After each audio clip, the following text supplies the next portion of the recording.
Hey, good morning. So today is the Toronto Regionals final day here for VGC. I actually haven't done too much of my homework in so far as catching up on what the meta was yesterday, but it seems to be pretty much the same as we've seen throughout Regulation E right now. I'm currently eating breakfast, but I'll get to it in a bit. I think games are about to start, which is why I started a little ahead of 11. So yeah, good morning. It's way early for me.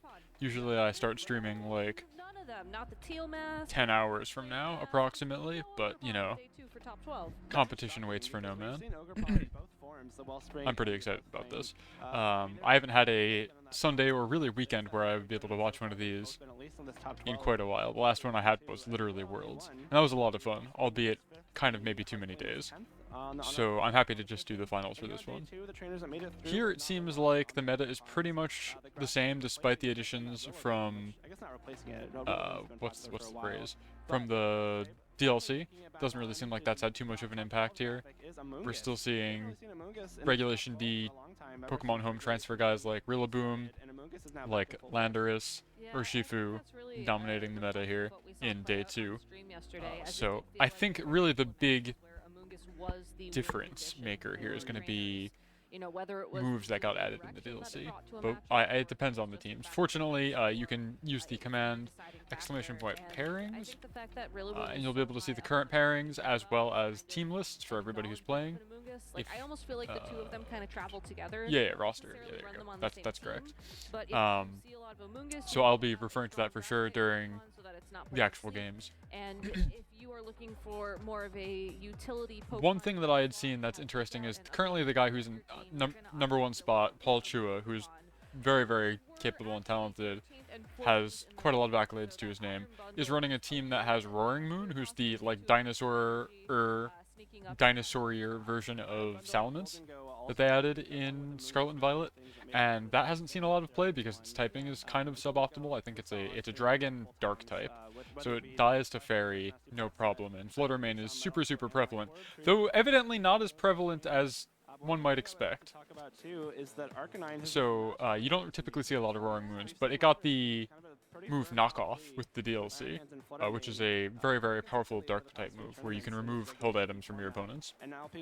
So it's not surprising to see it, I guess, come back. maybe we should start using it a little bit more. But I'm happy to see it. I hope we get him on stream. I'm sure we will because he's currently top seed. He's literally undefeated yesterday, so it must be pretty good. And then the most recent regional, we saw a Tyranitar get similar use because of knockoff. Like, that totally brings dark types into relevancy quite a lot, I think. So it's exciting. But yeah, pretty much just gonna have a chill day, watch as much of this as I'm able to. I'm gonna have some guests come in and out, and it should be a good time. I'm actually really surprised to see these top 12 and not see Ogerpon in here. Of any of the DLC Pokemon that were going to be included, I figured Ogerpon would at least make top 12 for day 2, since it has a base 100 power, likely to crit, always stab move that doesn't make contact. But what can you do? Also, during the little pre-show that they had, all of the staff are apparently in Halloween costumes. I don't know if this was true yesterday because I wasn't able to watch yesterday, but this is very fun. We've got Ash and Professor here. Very cute. Swiss round 13 starting soon. We'll be playing against Chuppa Cross, who is 10-2. Not only is Paul the only 12-0, there's not even an 11-1, so Paul is 2 wins ahead of the next closest competitor. That's a great point that there's not even an 11-1. Almost certainly locked his place in top 8 already. Shocking, I know. Paul Chua making top 8. Wow.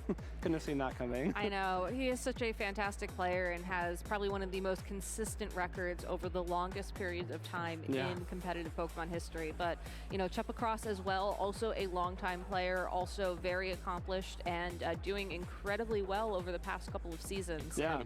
I'm very curious to see how these two are going to face off against each other, especially knowing that Paul is entering this matchup as the undefeated trainer at that 12-0, which is just kind of insane to think about. Yeah, if you're Paul, you kind of have two ways to approach this match. You can try and, you know, play your hardest, use all your tricks you have in your bag, and try and, you know, boost that record even more, maybe get a higher seed for top 8. Or if you think, you know, there's a chance Chuppa makes top 8 even if I beat him, do I maybe want to preserve some of my strategies, maybe not use my best Pokemon in this matchup to not give Chuppa a look for when the match might matter a little bit more in that top cut. And so Paul has some options here. I think, I don't think Paul's the kind of player that would just kind of sandbag and maybe, toss the last couple rounds because they don't matter as much. But it's going to be interesting because Choppa has to win, essentially. I think an 11-3 probably makes cut, but if you're 12-1, or rather 12-2 at the end of the day, you will definitely make top cut. And if Choppa wins his last 2 matches, he's at that 12-2 point. Yeah, so what they're talking about right now is the way that the Pokemon regionals tournaments work is that you have day 1 of Swiss, which is like 9 rounds, I believe, of Swiss, where you continue to match against people who have a similar record to you as you bubbles at the top. And then day 2 starts with an additional 3 rounds of Swiss. I haven't actually played at a regional ever, so I don't know. I don't know off the top of my head. I think it's like another 3 rounds of Swiss. Wait, what am I saying? Like, I have the answer. They're currently in round 13 for pair-ups. So yeah, it's another 3 rounds of Swiss.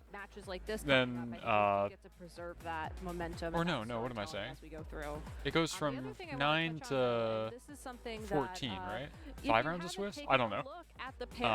You might not know. Not terribly important. Some incredible notable matches up this round. But then, so yeah, you got a couple more rounds of Swiss in the day, and then finally at the end of it all, after like 14 rounds of Swiss or whatever, you're gonna have top cut, which is top 8, 16, depends on the tournament size, where you've got just head-to-head. And then every single match in that typically is streamed, which is why the day is so long, even though there's way fewer players. One win is and yeah, so Paul Chua here's the guy who's got the Roaring Moon that I'm excited about. Choppa has a much more standard-looking team. Raghav here, Malavia, has a Regidrago Goldengo team, which seems very unlike the standard like Lando Urshifu teams that I see a lot. So it's exciting. I'd kind of like to see that on stream, but I guess it's going to be Choppa versus Paul, regionals. Which makes sense. That puts him in They're the very good. lead in terms of the number of regionals. Let me pull up their teams while we're waiting. I think tied with Wolf. Paul has his Roaring Moon I was team, gonna say, I know and it's then Paul Chua Choppa. and Wolf are like 1 and 2 if not tied, and I think 6 What's is Choppa the number got? that is like the Yeah, top. so Paul's running Heatran, Iron Hands, Roaring Moon, Amoonguss, Fluttermane, and Lando in his Therian form, as one does. And Choppa has Shenpao, Rillaboom, H Arcanine, Urshifu in the Rapid Strike style, Tornadus in the Incarnate form, and Fluttermane. So these are both very, like, standard, I think, teams, other than the Roaring Moon. The Roaring Moon really strikes out as strange to me. No, I mean, everybody else seems more or less par for the course. Scarlet and Violet in San Diego. A cool adaptation that I've seen is Heatran used to be always Terra Grass because it has the Flash Fire ability, so you become immune to Spore, and you become immune to just fire moves in general. But now they all seem to run Terra Fairy, just for even more resisted coverage against what have you, dark, fighting, things like that. So that's fun. Big hurdle to get through is Paul Chua, who is obviously no stranger to regional success. Yeah, and it's going to be a really interesting matchup as well once we get into their teams. We will wait until they are seeded and ready to go to cover that, though, so stay tuned. Yeah, I don't know. I think if you're Paul and you're Choppa here, they are both very familiar with, 1, big important matches at the later stages of tournaments, 2, playing on stream. We've seen them many times. I think most recently Paul had a really big finish, winning the European International Championships for his first international win. Whereas Choppa, again, looking for that first big win in the Masters division. I think he won like a regional back in like 2011 in Rhode Island, I believe. You know, that sounds right. Yeah, that sounds right. Yeah. I forgot there was a regional in Providence back then, honestly. Oh, those were the days. Yeah. But obviously, very successful since then, and especially in the Scarlet and Violet era. I know back in Sword and Shield he was doing very well too, but I think once Scarlet and Violet came around, Choppa really established himself as like a top player, like one of the best in the country, if not the world. Yeah, and it does make you wonder if the fact that we've kind of moved away from Dynamax and gone into terrestrialization is just more like aligned with his playstyle and just has allowed him to sort of understand the game a little bit deeper and, you know, be able to get these stronger finishes overall. I think that something that we talk a little bit about is just how these like game mechanics, you know, the titular mechanics, if you will, really change how you play VGC. And I think the one comforting thing about terrestrialization is there's so many different ways you can play it. It's really easy to sort of say, okay, I'm a defensive player. I want to play defensively. We're this is how I at do the that. head-to-head. Perfect timing. Something like Dynamax, where you really had to go. Ooh, I like the overlay they're using this time. This is a little bit more digestible than I've seen at previous regionals, where they've got like the held item with the guys on the lineup. They didn't used to really give any information on the stream at all. Heatran, Iron Hands, Roaring Moon, Amoonguss, Fluttermane, and Lander. The Roaring Moon is very exciting. Yeah, and Chuppa on the other side will have the Chien-Pao, the Rillaboom, the Arcanine Hisuian form, the Rapid Strikes Urshifu, Tornadus, Incarnate, and Fluttermane. I do think this is a sign of a relatively healthy meta, as much as like there are some He actually won what is it? championships with. I believe like the Iron fixtures Hands of the won meta, like you have your Landos and your Iron Hands and such. This is really good. When that was a big thing. This is a good overlay. But the Heatran and the Landorus. There are some and his ball is actually just there's a sticking word. to the Dragon Centralizing Pokemon in the meta, but there's only one overlap between these two guys who are at the top seed right now, which is quite nice, and that's Fluttermane, and that's just how it's going to be forever, I'm pretty sure. I don't really see anything that could potentially dethrone Fluttermane as being incredibly useful as a special attacker with incredible typing. But they otherwise only have the one overlap Mon, which is quite cool, I think. Granted, I guess you take some of these guys and you probably have some approximation of the top 12 most used Pokemon. So, what can you do? Chuppa's team, however, is taking a ton of inspiration from I like this team, though. San Vito's team. This is like a very... So Chuppa's strategy here seems to be heavily reliant on both priority and physical damage. You have Chien-Pao to amplify physical damage from Rillaboom, Urshifu, Arcanine, the like. You've got Aqua Jet and Grassy Glide, Sucker Punch, Extreme Speed.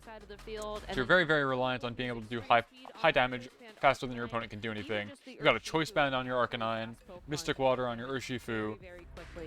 So you're just looking to do big physical hits. And then, of course, you have Fluttermane in the back for needing to do special damage, good coverage, etc., etc. It's just a very stable win condition. And Tornadus here to provide Tailwind and Rain Dance support, further boosting the damage and speed of Urshifu specifically. I think this is a pretty solid team. But if you've got something that can somehow endure that much physical damage, or can block priority, say, of Farigiraf or Psychic Terrain. Well, with Psychic Terrain, he can replace it with Grassy Terrain if he plays his cards right, is really how it goes. But he seems very reliant on like prior moves and speed control. I'd be interested to see how Chuppa fares into like a typical Trick Room team. I'm going to say that a lot because I'm a Trick Room gamer, but like Psychic Terrain and inverting the speed order, like what are you going to do? But the real answer is just don't let it get there. And he's got like definitely the tools that would be able to stop that kind of setup. He is a player who can, potentially start things off on the wrong foot, maybe lose game number 1, but then use all of that information to come back strong in games number 2 and game number 3. Yeah. And especially when you are playing a matchup against this very powerful core, literally just won a regional last weekend. Yeah. All the information you can get in that game number 1 is so critical. So as these trainers set their game begins. Battle, we'll be kicking off round Chuppa Cross. 15 of Swiss with your community. And it's a Fluttermane mirror match to lead with. Okay, interesting. Okay, so does Chuppa must have Fake Out on his, or Paul rather. Yeah, Paul has Fake Out, Drain Punch, Wild Charge, and Volt Switch on Iron Hands. So my guess is he's going to go for a Volt Switch here. I guess he could Fake Out into Tornadus to delay a Tailwind from going off. Tornadus got the Rocky Helmet, so he'll incur a little chip. It's either that or he's going to Volt Switch, I would think. Or other speed control, rather, in the form of Tailwind currently on the field. So that little power boost from Photosynthesis is much more useful than a speed boost. You do still have to contend with the Choice Specs Fluttermane on Paul's end, though. So both of these Fluttermanes looking to deal as much damage as they possibly can. We're instantly going for the Terra, interesting. In a situation where there are 2 Fluttermanes facing off against each other, it is not uncommon to see one of them terrestrialize so that they just gotta do big damage. But now, I wasn't paying attention to what Chuppa actually picked. I was looking at his team sheet. If he fakes out into Fluttermane, that's like Galaxy Brain. Fake out from Paul. Instead, Tailwind will allow Chuppa's Fluttermane to well, that's interesting. For the Moonblast. It's boosted by that fairy type terrestrialization into the Iron Hands. It's so Iron Hands is a real piece of work. Golly. Paul's own Fluttermane going for a dazzling gleam. Gets the Wild Charge, and that should KO. Yeah, wow. That's incredible. I mean, Iron Hands is going to go down too from recoil, but that's incredible. I cannot believe it's possible to survive a super effective Moonblast from Terra. Even though it is enough for almost one-hit KO with that That's wall incredible. charge, the percentage of the recoil damage is not very high in terms of raw numbers. Oh, did he now actually faint from recoil? I think you get rid of the Triceles. He only had 37 hit points. Really nice, while not having to use one of your own. Wow, okay. Really handy there on That's incredible. and also taking advantage of the fact that Chuppa's Flutter Mane is not choice specs, so you know that even a Terra Fairy boosted Moonblast will not be knocking you out. So That's incredible. I guess it's true that's not However, specs. in a position where both of us Pokemon could be KO'd this turn, so has to play a little bit safe. Yeah, Okay, so he's gonna safest Pokemon pull in the Amoonguss now, I guess. Play it very safe. You can redirect the Urshifu pretty much for free. Oh, well, not if Bleakwind hits. Down to half its health, picking up the Does it have a berry? I think it does, right? It doesn't have Rocky Helmet. We do not see the Amoonguss. Paul's Amoonguss does have Rocky Helmet. Okay. That's gonna hurt. So in addition to the 3 hits from the Rapid Strike here, this Urshifu will be taking 3 attacks worth of Rocky Helmet. But this is what the Amoonguss is all about. So you take half your life just from hitting a Rocky Helmet user when you're using Surging Strikes, because it hits 3 times. Rocky Helmet does 1/6 of your life as chip, so you just blow yourself up immediately, and that's the power of Amoonguss, and that's why people run Rocky Helmet on it, like on it and NDD. Anything that has redirect is very, very good. Already gone. Lander's not in the greatest of spots here because even though it did intimidate that Urshifu, the Surging Strikes will just let you ignore that right away. However, you do have the option to Terrastalize, get rid of that water type weakness, hopefully survive a combination of Bleak Windstorm and Surging Strikes, and possibly fire off some big Terra Blasts here. This Landorus is also holding a Choice Scarf, which means it is possible for it to outspeed one of these Pokemon as well. Can it outspeed in Tailwind? We see Paul lock into the Depends on if 1.5 times its speed is better than 2 times the other guy's speed. That's what it boils down to. Try and land a Terra Blast somewhere. I don't know how this thing is trained. I don't know if it's like maximum speed Jolly or whatever. Find its mark, or if Chuppa could possibly opt for maybe a Rain Dance or something else to just boost the damage on the field. Instead, Chuppa going for the Bleak Windstorm. It will not connect with that Amoonguss because of the Protect. It does connect with the Landorus on Paul. If that gets a speed drop, that'd be pretty cool, but it does not. No oh, well. is still faster. Yeah, Tailwind's gonna do that, huh? That's gonna be enough. Looks like it will be enough to pick up the KO. Ooh, Chuppa, I mean, despite the really bad-looking turn 1, Chuppa's kind of back in this, I think, because you've got Floater Mane left, and it's choiced, so it has to pick one move that it's going to use for the rest of the game. I like that this Tornadus is faster than Urshifu because that means if the Bleak Windstorm... You still have 1 turn of Amoonguss existing left. It can redirect 1 move. Can maybe get some more chip on Urshifu by redirecting a Surging Strike. But it's... a pretty clean game 1 win. Do you set up Tailwind? Yeah, like Tailwind is just still in effect. And you're going to be able to outspeed Flutter Mane, who's not booster energy. They've only got choice specs. It's also interesting to see. You have to go for the Dazzling Gleam here because you're locked in otherwise. I think that's it. The accuracy. Yeah. It looked really good for Paul in turn 1. Surviving the Terra Moonblast and then being able to get your own reverse KO and still living even after that with the Wild Charge is like very strong. But like Chuppa lost his Terran Pokemon immediately, but then so did Paul later in the game. So it really was very back and forth. Number 2, after these players take a moment to think through their game plans and adjust. I think if you're Chuppa, like, that went very well. Like, you lost your Terra Flutter Mane on turn 1, but that's okay because a lot of times things we talk about when you're playing a team like Chuppa's is that if you get Tailwind up and you get something to swap in on that same turn without taking any damage, that's kind of nice, right? Like, even though you gave up the Terra, you have the Mystic Water Urshifu next to the Tornadus, which is enough damage for everything on Paul's side of the field. Even if you took that Surging Strikes Rocky Helmet recoil on that first turn that Urshifu was out, it ended up being fine because that's really the only damage Urshifu took the rest of the game. So it didn't really come into play much there. No, it didn't. And I think that's the other thing to keep in mind is that despite the fact that you had an option to shut down the Tailwind threat from that Tornadus Incarnate with the Iron Hands and the Fake Out, you opted to go for the KO onto the Flutter Mane instead. And because Chuppa just had so much damage in the back with that Urshifu, I don't think Paul could keep up. Yeah. One possible adjustment for Paul in this game number 2 could certainly be that you do fake out that Tornadus turn 1 and then try and double into it, pick up the KO. Yeah, so and the then hopefully Torn the has Pokemon on a as rocky way helmet, faster, so you but take a little that is chip, a game but plan it doesn't you're gonna have have to a move covert into. cloak, And which is with the held item that same means leads you on don't the take field for on-hit both of these effects, so it will trainers, still this has flinch. to be running through Paul's mind. But yeah, here we go. Same setup as last time. How does he play it differently to survive? Into a fake out this turn, you like whiff into that ghost type Tornadus. That's even more of a disaster than that first game Looks was. like he's playing it the I think same. Not to fake out means So that what do we do different? How do we not lose? And if Chepa, for example, goes to terrestrialize his Tornadus while you don't go for a fake He's still out, gonna get Tailwind up is the thing. Unless you fake out, he's gonna get Tailwind up. really need to. So then what? We're doing this exact same song and dance. But it is And I mean, Chuppa's right to do it because it worked out great for him. We saw the And he's not even gonna get knocked up by a Wild Charge this turn. So in turn number 1 of game number 1, Tailwind goes up. I'm assuming Moonblast is gonna come out exactly the same as it did before. Oh no! The OG Blade Heart. Hello, thank you. Big ol' one-turn knockout. It's looking bad for Paul. Thank you so much for the follow. I appreciate it. We're gonna be here all day. With the Tornadus instead this time, but with another one-hit knockout. Well, but Tailwind is still up. I feel like they've done their job. I think Chepa would much rather have a more accurate Pokemon on the field instead of that Tornadus clicking Bleak Wind Storm for the next 2 turns. Yeah, I feel like that's even better, actually. You got your Tailwind up, and now you can send in an attacker. The first turn knockout on the Flutter Mane. So I don't know that that really accomplishes anything for Paul here. Paul, because that's kind of one thing that the Amoonguss has to be afraid of. I was gonna say if Urshifu comes in here, then you have to worry about the Surging Strikes. Amoonguss is gonna redirect everything, which is good. Much better for Chepa because you have the option. And it has the ability to Spore, which is good because it's not gonna fall to either of these guys attacking it or both of these guys attacking it. Super effective. I don't like Classic Item users, to put it simply. I know that they are toxic from experience. That's fair. Well, fortunately, Chuppa hasn't used his Rillaboom in either game, so we're good there. Nothing to worry about in that regard. But if you do, then I'm relatively. So I played a bunch of VGC in gens like 6 and 7. I didn't particularly care for 8.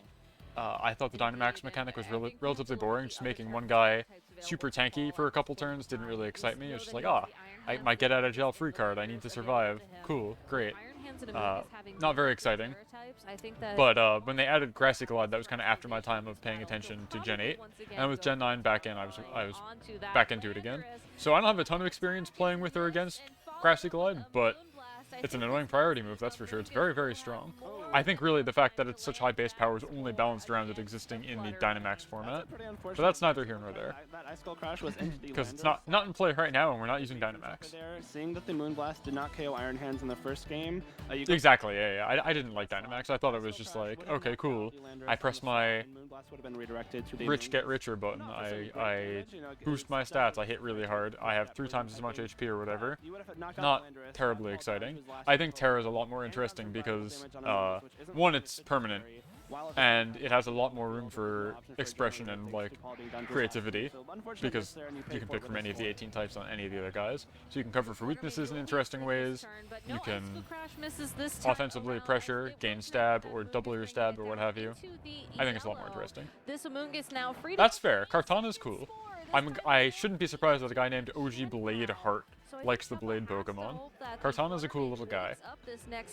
I'm curious to see if the UBs get added again in the upcoming DLC. But that remains to be seen. The benefit of running Ice Skull Crash over Ice Spinner as well is that you did not break your Focus Sash on that Rocky Helmet. That's the reason a lot of players have opted to run Ice Skull Crash, even though it is less accurate. It has turned around for Paul here. He's managed to get Spore up on both of the opposing guys. I bet Chuppa's really wishing he brought Rillaboom now, because then he'd be immune to Spore by being a grass type. But it's looking rough. Oh, well, that's one way to win, is to just only have 1 turn of sleep. This is going to do so much damage to that that's nice. Hands, and thanks to the previous damage it took, it is indeed enough to pick up that KO despite the Assault Vest. That's nice. Amoonguss goes for 8 Pollen Pop into the Urshifu, hoping to just break the Focus Sash. Oh, you're good, you're good. Hold on, let me, I got a guest. Let me pop you on stream. Yeah, that's a rough break there for Paul, even though he dodged that Ice Skull. Behold, it's a Penny. Hi, Penny. You're on Hello, stream hello. now. I got jump scared though. I couldn't tell if the voice was coming from the stream or it was like Discord. I did not want to interrupt you while you were I mean, I'm gonna providing be just conversation. rambling to myself to fill air a lot of the time, so feel free to just interject. I was talking about Generation 8, so not really germane to the match here. Yeah. I mean, I agree with pretty much everything you said about Gen 8. I just think it's boring. I think Terra's a lot more exciting because It is. Well, not visually my favorite gimmick. I think Terra is the best it's ever been. I It's think the it's most fun. I think it's cute. I'm gonna see if I can stream the. Are you just watching on Twitch, or do you want me to like stream in the Discord? If you could stream on the Discord so I could have the actual stream audio, because I don't want to hear myself twice. Yeah, exactly. Oh, I meant, are you watching like the? Because I'm just watching the Pokemon Twitch stream. So I wasn't sure if you were also, but there you go. It should be in the Discord now. Yeah, I am in. Cool. Hopefully my like rig can handle broadcasting to a million different platforms at once. It's fine. Wow. It worked fine for Worlds, so. That's true. Paul will drop to 12-1, which. Let me pull up team sheets and everything. Yeah. So there's a command in chat if you need it, and I think I put them in the channel where I've got everybody hanging out. Certainly. Yeah, no, I have it pulled up from I have it pulled up from the chat.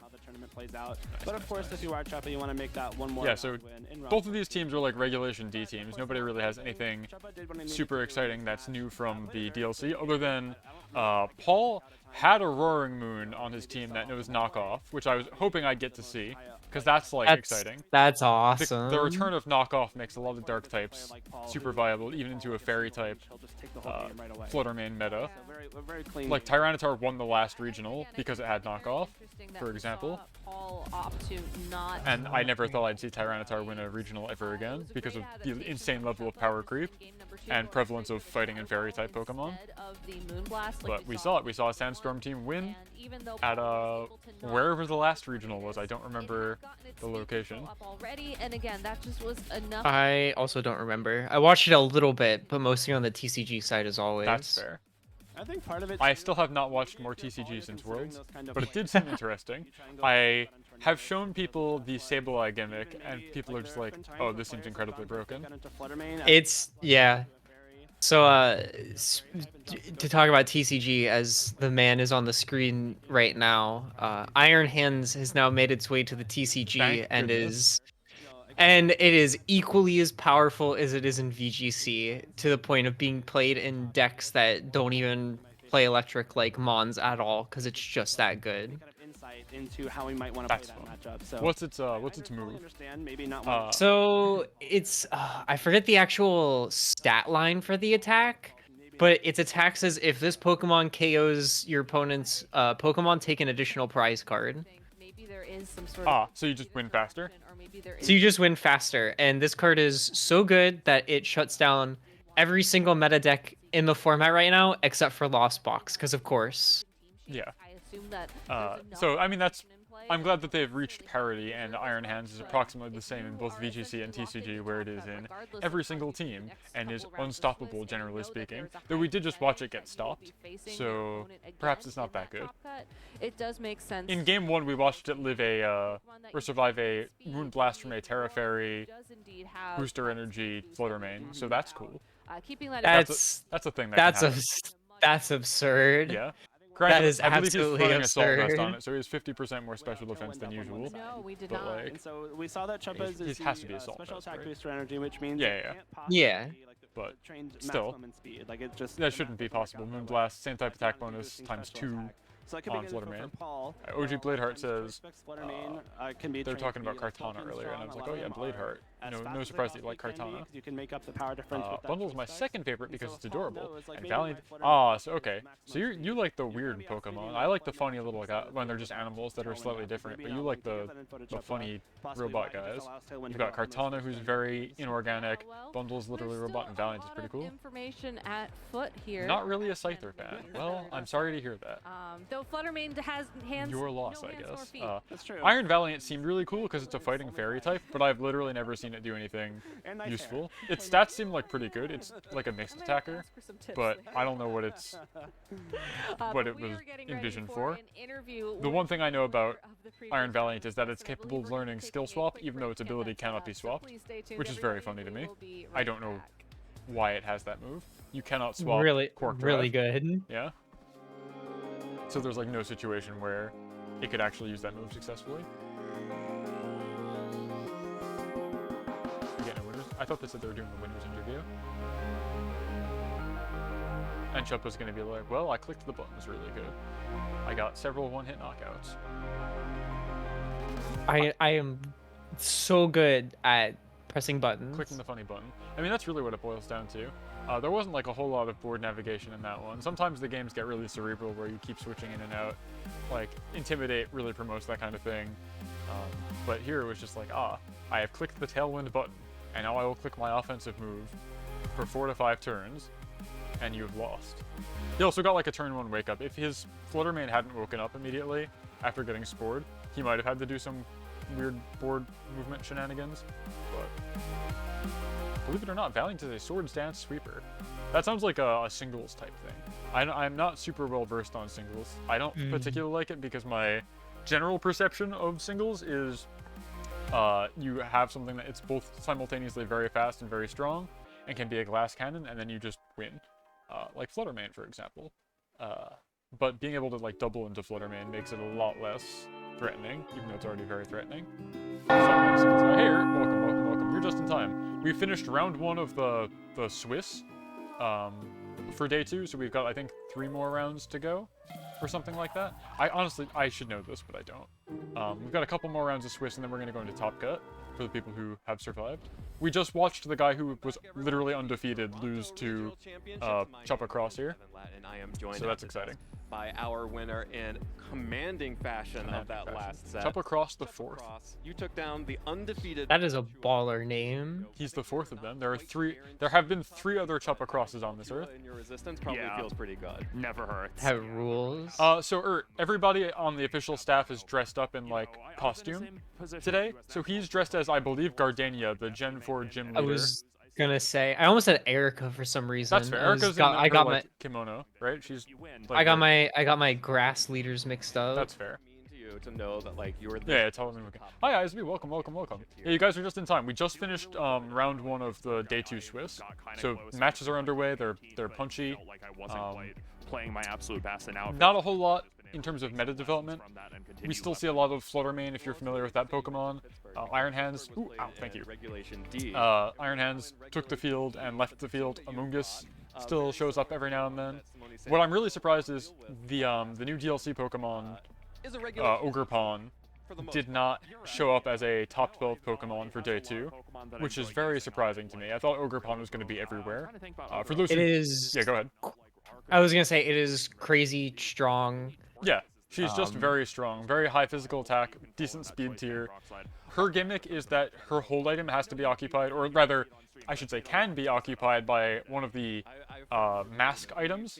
She's from the DLC, the Teal Mask. You can give her like the Teal Mask, which is a grass type thing.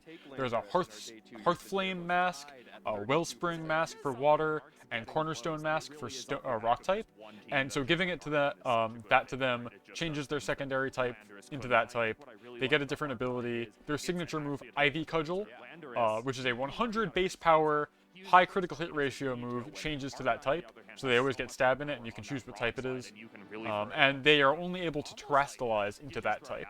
So if you have your Hearthflame Ogerpon, it is going to be a grass fire type with a 100 base power, high critical hit ratio fire move. And their ability, I think, is Mold Breaker in that form, so they can go through Flash Fire, which is pretty cool. So I thought we'd see a ton of that, especially given that Heatran's very popular. The prevalence of Grass Eagle-Eyed on Rillaboom and Spore on Amoonguss, I thought would make Grass type very viable to have. You cannot be Spored if you are a Grass type, which means you can't be put to sleep reliably, and you just resist a lot of other good Grass type moves. But we don't see it. We don't see it at all. I'm sure it's on some teams, but apparently it's not top whatever. You're going to be overjoyed. Do we have like a usage stats? They had it on the beginning of the stream. I should have screenshot it to share with everybody. Number 1 is Urshifu at 40-something%. After that, I want to say is Iron Hands and then Fluttermane, I think, is the top 3.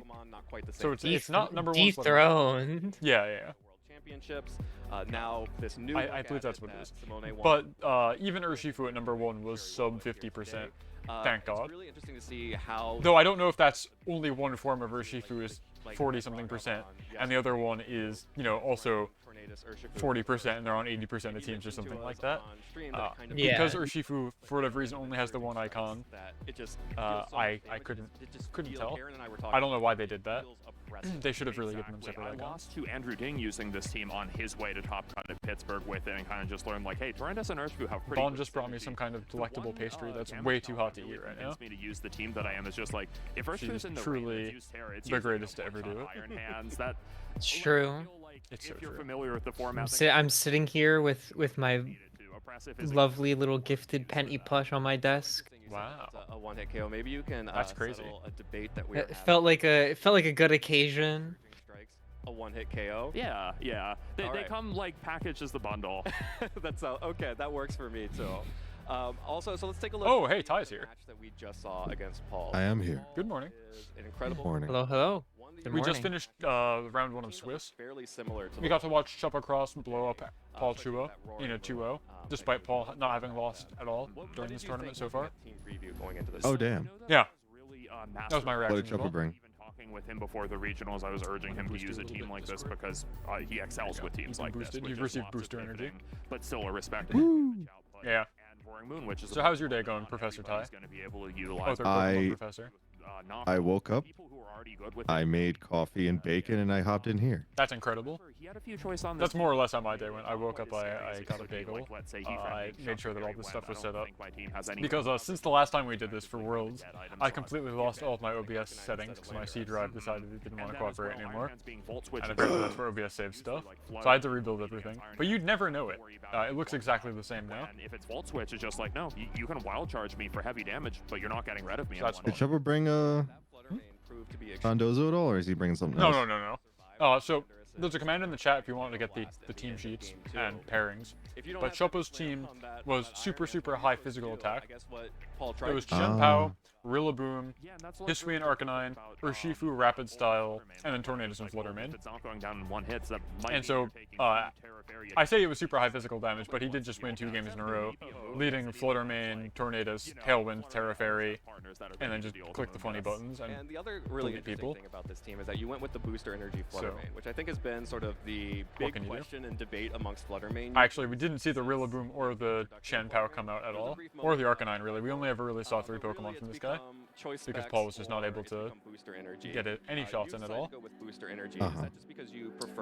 So no more Dozo. I don't think there's a way to search by Pokemon on the Arcanine team, I ran with it and I've been viewer, very happy with it. but Not I would be very really. surprised if we saw Dozo. To do different things is great, and I just Uh, my Flutter in a way that means like, okay, if I Yeah, I don't know if any Dozos made it today too. We won't find out till it's on Victory Road probably, or what's the other Yeah, site I'd be that very does it? surprised. the recoil just I There's mean, just one too made many it ways last tournament. Yeah, I tried that in my Knoxville team, and it was you got one attack off anyway. So I mean, I top cutted, well, almost top cutted the first one, but I top cutted the local with Dozo. That's good. Locals are a But whole different it's- beast, though, I feel like. well, looking Oh, forward to the rest of your The tournament. one here, like, One more round here today before going into top 8. So I about wanna half the people have over 50 CP. ready for That's this fair. round. But I before was we like, get oh, into geez. those, is there anyone you'd like to shout out to make They've sure like been to most of the tournaments already. hopefully later For today those wondering, in top cut? Yeah, the acronym CP stands for Championship Points. It is the number of Oh, yeah. points you need to qualify for Worlds. This year you need 500. Last season it was 300 because the season was abridged, because the game just came out. Awesome to see you win that match, and But this season it is 500 points, or All right, well, we're gonna take win a quick regional. break, and when If we you win a come back, regional, it doesn't matter how many points you have, you instantly qualify. Or first or second in international. Yes, but we haven't had any of those yet, so not We're really about relevant to. just yet. It's gonna be great. But LA, I see, Latin American International is coming up soon, right? Yeah. I don't think I'll be able to cover that, just because I'm never free, ever. But I know I might cover that one. the other TOs in my region, the other tournament organizers, because I'm not the only professor here in jolly old New England. We have been trying to coordinate to make sure all of our pointed events happen early enough where people who want to try and get, because I think having the number of points you have can maybe qualify you for some kind of benefit going to an international. Yeah, travel reward. Travel rewards, yeah. That's what I thought. I know they have travel stipends for Worlds and such, but I wasn't sure if they had them for internationals as well. But there was a lot of Yeah. demand to like get a lot of pointed events in before LAIC. So we really front-loaded our season here. We've had at least one Premier Challenge every weekend since October started. Usually we have 2 or 3 at the same time. In Yeah, different parts so of the region. Go ahead. The way the cutoff works, I believe, is the last international challenge is the previous international is the cutoff for the next. Okay. So the cutoff for travel award for this one is actually NAIC, the last one we had. Oh, like last season's NAIC? Yeah. And now Okay. everyone's once LAIC passes, then you get the next travel awards go out. I see, okay. But the points reset. That But your makes sense. NAIC points count. I mean your LAIC points will count. I see. Yeah, so people wanted to get as many points from locals as they could before the internationals kick back up, which is valid. But we've been really, really busting our butts over here. I'm doing a mid-season showdown next weekend. Which is Nice. exciting. Which is like a Premier Challenge, but a little bit bigger arbitrarily. Like they just offer more points, and TOs are allowed to do one of those per quarter. Whereas you can do a Premier Challenge, I think, incredibly frequently. I don't remember the number or frequency off the top of my head, but you can run pointed events pretty frequently as a TO. I think it's qualify. 2 weeks. Hmm? Or a month? It's either 2 weeks or a month. Yeah, I think it's 2 forgot. weeks. Obviously, you can't run one like every day, or that would be a mechanism for a professor, basically to give their local friends free points. Though, granted, it is best of 16. Or no, not 16. Best of, what is it, 6 this year? I don't know.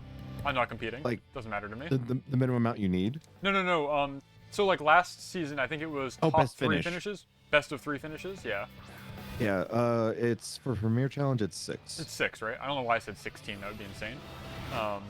Would be. Yeah, so like if you were able to run a Premier Challenge every week or whatever, and you had your 4 buddies always sign up for this kind of thing, you know, they could get their maximum number of points, win 6 of them, no problem. So there's a limit on how often you can run these things, but Yeah. Although that wouldn't even qualify you for Worlds. no, it wouldn't. So, But it'd get you a lot of the way there, for sure. yeah. Do pretty good. Also, hello, Penny. Yeah. Hello. I don't know if you guys have actually, like, I forget, you weren't on at Worlds at the same time. Ty wasn't on at Worlds at all. Ty had mega COVID or whatever. Ty was, like, super sick. I had laryngitis. Okay. Interesting. So I I'm glad it literally- wasn't mega COVID. I'm going to keep calling it mega COVID because you were like, I am incapable of speaking even a single word. Yeah. But I'm glad you didn't actually get COVID. Yeah. No, that was last year. Yeah. I know you've been there before. Wouldn't be your first rodeo, but yeah. So Penny, this is Ty. He is another for real Pokemon professor, and he leans into that gimmick a bit more for the streaming side of things. It was him who inspired me to actually like apply to become a Pokemon professor and like get involved. So I owe a lot to him in that regard because now I do this like a lot. A lot of my content has become Pokemon because I'm like leaning into it very hard with the new generation. But As it should be. As it should be. yeah. But he's an all-around really interesting fellow, similar to me in terms of being a techie type guy as well. And then Ty, this is Penny, one of my IRL friends who knows a lot about the TCG. Yeah, my expertise is TCG and singles. Although I have learned quite a lot about VGC this year just from watching Worlds, talking to Tom a bunch. Yeah. It was cool watching the juniors play TCG, and Penny was like trying to explain their strategy, but the juniors play TCG at a rate that I thought only machines were capable. Yeah, the Masters division is like very slow, methodical play, really thinking out every move.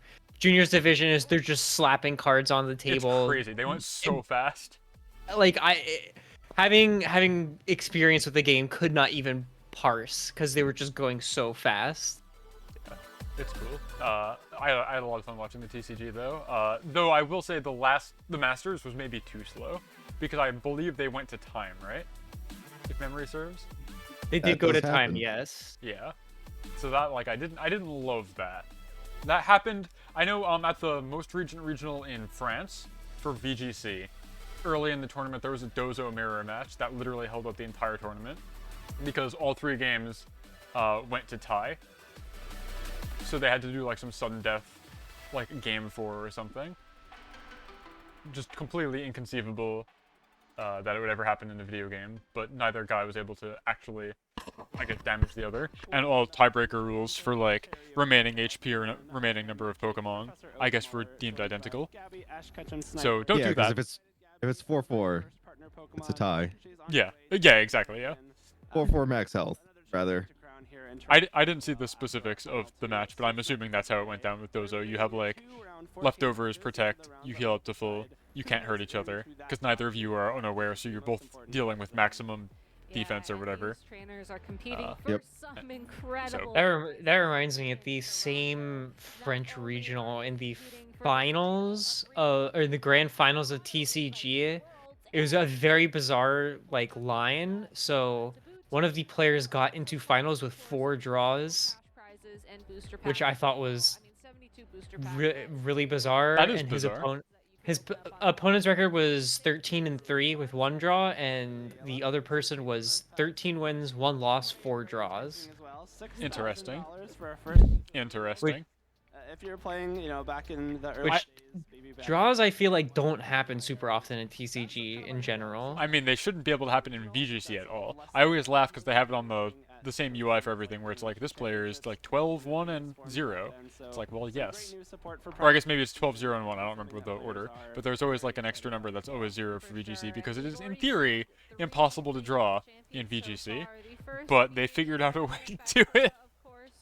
Well, no, like, Dozomir. I think in the rules, it's you can't have a draw. Yeah, I mean, eventually you have to resolve it. They didn't literally end up with a draw, but like they came as close as possible in the most recent regional is what I'm getting at. Like literally all 3 games going to time, and then having to have a sudden death decider. They had 3 sudden death deciders in a row. Did they really? Yeah, That's disgusting. it is. That is heinous. That's a problem. I would have, like, I don't know. I think that I was told because one of the judges here is actually going to be the assistant judge at LAIC. Oh, that's awesome. She's the one with the GPs on her shoulder usually. You see her on stream. But she said that they're actually going to have to make a rule for that now. That's cool. That's good. That's how it should be. Because it's like, well, this is the leaderboard. she said it happened once before where it was like both had Porygon and Porygon 2 and Shedinja. During Sword and So Shield. nobody can touch each other? Yeah, and they did it 3 games in a row. Oh. See, I They were feel just- like if you do that, well, so now here's the question. To me, as a guy who isn't in that match, I'm like, oh, this is clearly unsportsmanlike conduct. You're literally just playing for a timeout. Like, go take this back to, like, the simulator or whatever. Goodbye, I don't want to deal with you. But on the other hand, if you genuinely believe that this is your strategy, like, obviously you're not going to just be like, well, I'll pick something that will let me lose just so I can end the round. So I don't know. Here's the shitty part: they team built together because their teams. Oh, okay. Well, that's collusion then. That's a whole different can of worms. Yeah. It sure is. Oh, that's no good. But the fact I that don't so know. many trainers are That's really already obnoxious. halfway Well, there, I mean, and a lot of trainers have not hit I'm the glad point. Shedinja's not back in the terrestrialization format, though I do think the notion that it would be like completely unstoppable if it could Terra Electric with like the air balloon or whatever people always talk about is a little overblown. But I do think the notion of being able to have a Shedinja of any specific individual type would be basically impossible to deal with for most teams. Like even if you just had him Terra Water, if you didn't have a grass or electric move, then you're just hosed. Like it would be too easy, I think, or there'd be too many cases where you just lose on something like that. So I'm glad Shedinja's not back, though it would have been maybe funny. Yeah, I think it would be centralizing. I Like agree. Dozo was in first 3 series. Yeah, in Gen 8, I learned recently, because I was talking about the beginning of the stream, I have been an avid follower of the VGC rule set since at least Generation 6, but I've mostly been playing on the simulator, because it's accessible, and you know, I'm like a guy in college or whatever, or briefly after college, so I never really paid attention to the actual IRL tournaments or tournament circuit until this generation. But Gen 8 really lost me. I thought Dynamax was the most boring shit imaginable. I shouldn't swear, this is a Pokemon review stream, I'm sorry. I thought Dynamax was very boring, because it was simply just become big and boost your stats for a couple turns. So much fun. Super engaging gameplay. Competition, just building So I didn't know that by the time we got to Restricteds in Generation 8, Shedinja actually became a niche pick as a win condition, because you could have guys who just guarantee check anything that could deal with Shedinja. Like, I think it often paired with Kyogre, specifically, because you could, like, blow up any fire type that potentially pose a threat to the bug type Shedinja, and things like that. And then you just bring out Shedinja in the back and you can't be defeated. Yeah, I mean, So that was cool. You gotta start somewhere, and maybe just driving But down the road. other than I that, I believe don't, Nino I don't was know a- much. Sorry, go ahead. I believe Nino was a Shedinja enjoyer. That tracks. He was a Dondozo enjoyer up until you basically couldn't run Dozo anymore. So Oh, he's still running Dozo. does he? Okay. He would have brought it to the local if he was able to, but Now that's an interesting way of phrasing that. What stopped him from bringing it to locals? No. he didn't go to locals. Okay. Okay. The way you phrased it made it sound like they were like, all right, Nino, submit your team sheet to the TO, and they looked at it and they saw Dozo and they're like, I'm sorry, we're at the cap. We don't have room for you. At our locals, the one where I made top cut, it was me and the other Dozo guy made top cut. Yeah. And then 2 other people had like interesting stuff. Cup, I believe, is the more prestigious one for the trading card. Yeah, I mean, Well, locals was- are a different beast, I think. Well, Last time I played, Yes. sorry, and go ahead. Yes. Yeah. So like, yeah. Well, you talk about your locals. I think it really depends on how. We have a Discord, Yeah. and it's like we've shifted everyone who's like gone to the locals recently. It's like now everyone's playing meta stuff. Yeah. Well, I guess for locals, are you talking about locals for points or like just grassroots locals? Locals for points. Okay, yeah.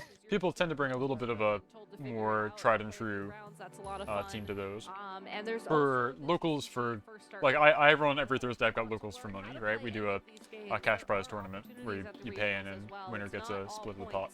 And then in addition to that, I've helped staff at a bunch of pointed events. I'm very partial. But at the ones that are just for money, you get like yeah. really wild stuff. Most recently, the one that sticks out to me is we had a guy who was running 2 of the new poison type legendaries from the DLC and Terra Dragon Screamtail, and they were just doing like bulk up on Okidogi and then disable Encore on Screamtail, who with the dragon type resists quite a lot of different types of attacks. And so they were able to very effectively grind their way out, and they won the local, and we're like, okay, cool, so there's a PC this weekend. Are you going to bring this team to the PC? And they said, no, I'm going to bring something actually good to the PC. But then they brought the team to the PC, and they won the PC also. So my point is, sometimes you get really, really strange, like, regional, local metas, where, like, people know that this team is going to be there, and they build around it, or things like that, and you don't just see the same stuff. But if you, it really depends on who goes to locals, I guess is what I'm getting at. Sometimes you see weird stuff. RK9 does release. Last time I had that played, yet. I'm sorry, I keep cutting you off. I'm sorry. You can't Oh, no, it's okay. We haven't had that yet. Haven't had that yet. Okay. but you That's can fair. see the We'll see. Last time I played, I brought a hard Trick Room team, and nobody. This was before people were like want to go home, all about Trick Room and paying attention to Trick Room. So I was very easily able to make it to Top Cut, like undefeated in Swiss. No, sorry, I lost 1 round in Swiss, and then that guy beat me in Top Cut because he is like a guy who thinks about this kind of thing, and also had a Trick Room mode on this team. But so it's the same thing with Dozo is what I'm getting at, where it's like, Dozo is very easy to beat if you have a like mechanism in your team to beat it. Like, it's not completely infallible, but it does require often a dedicated mechanism to counter. Deal with it. Yeah. And so unless you have one of those, it's like a DPS check. It's like, do you have the move that turns off this Pokemon? Yes, no. No? Well, sorry, you lose. And it's the same thing with like Trick Room and as it's called, the Psi Spam meta, where you have Armorers with expanding force on Psychic Terrain. It's like, do you have a way to get rid of terrain? Yes, you win. You got him. But do you not? You lose. So, yo, where's round 2 though? Hey Pokemon What's taking them trainers, so long? welcome to Pokemon Championships History. Oh wait, hold on. This is good lore. I do like these bits, even though I've seen this one like 100 times now. It's It's time to flash back to the 2014 World Championships to The timer jumped. I think it was like a 5-minute timer, and then it competitive Pokemon history. Seijune's went up, unless I just missed No, that. no, it was like 5 minutes before. Now it's 10. Squirrel You're stole right. the show at Worlds. But first, let's focus on this story. There's a lot of mysticism surrounding this Pachirisu pick from the 2014 World Championships. Seijun was known as an People are like, Yep. you can win with your favorites. consistently at the world's But largest what they fail to realize is that 2014 Pachirisu is actually just fourth the pick here, consecutive top cut and of it's the like World not Championships. trying to figure out a way to make Pachirisu work. It's recognizing that Pachirisu fills a hole in an otherwise like rock solid team. Seijun is the best player who's never won a world championship. It's not like me trying to build a team around Slowpoke because I love Slowpoke. It's Slowpoke fills a niche where it's slower than anything else in Trick Room and has like a specific move that can benefit the rest of the team. Revolving around Yeah. another Oh, look at that. Pokemon. Back when they used to not make you do the same pose. 2014 was a new era Your for picture. VGC with Pokemon Yeah. X and Y. I love the esports gamer pose where you've got your arms crossed and you're holding your console in one hand. Very powerful I game. think Yeah, that's what do they do for TCG? Do you hold anything?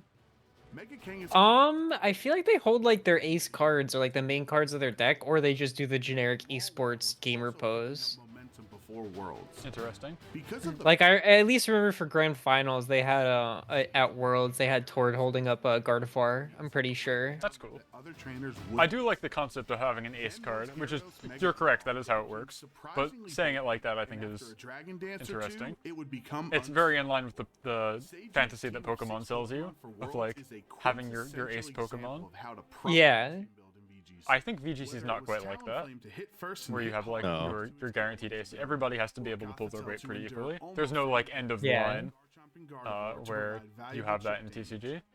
Unless it is something like this where I would absolutely consider Pachirisu the ace. I mean, that's Ju- how it shook out, but like that's not Yeah. how it was every matchup. That was just how it was this No, matchup. for sure. To answer that, we have to. There's definitely going to be an MVP on every match you play, and even across like a tournament, you might have an MVP, but it's not going to be like, and it all comes down to now I play my Pachirisu and you're done, buddy. You're cooked. Yeah. I guess it's more iconic than an ace. Yeah. It's iconic because it's crazy off meta, but it, as they're talking about here, it basically was able to consolidate Lightning Rod and Follow Me into a single guy. So you'd be able to totally play safe with your Gastrodon, Gyarados, who is super weak to lightning, electric moves. Immunity and Follow Me with only one slot left on his team. The answer was Pachirisu. There we go. Many trainers Marowak and were aware of Magmortar had a Pachirisu baby, could provide to a team, and it was but Pachirisu. Seijun was the trainer who fully realized its potential as the ultimate teammate.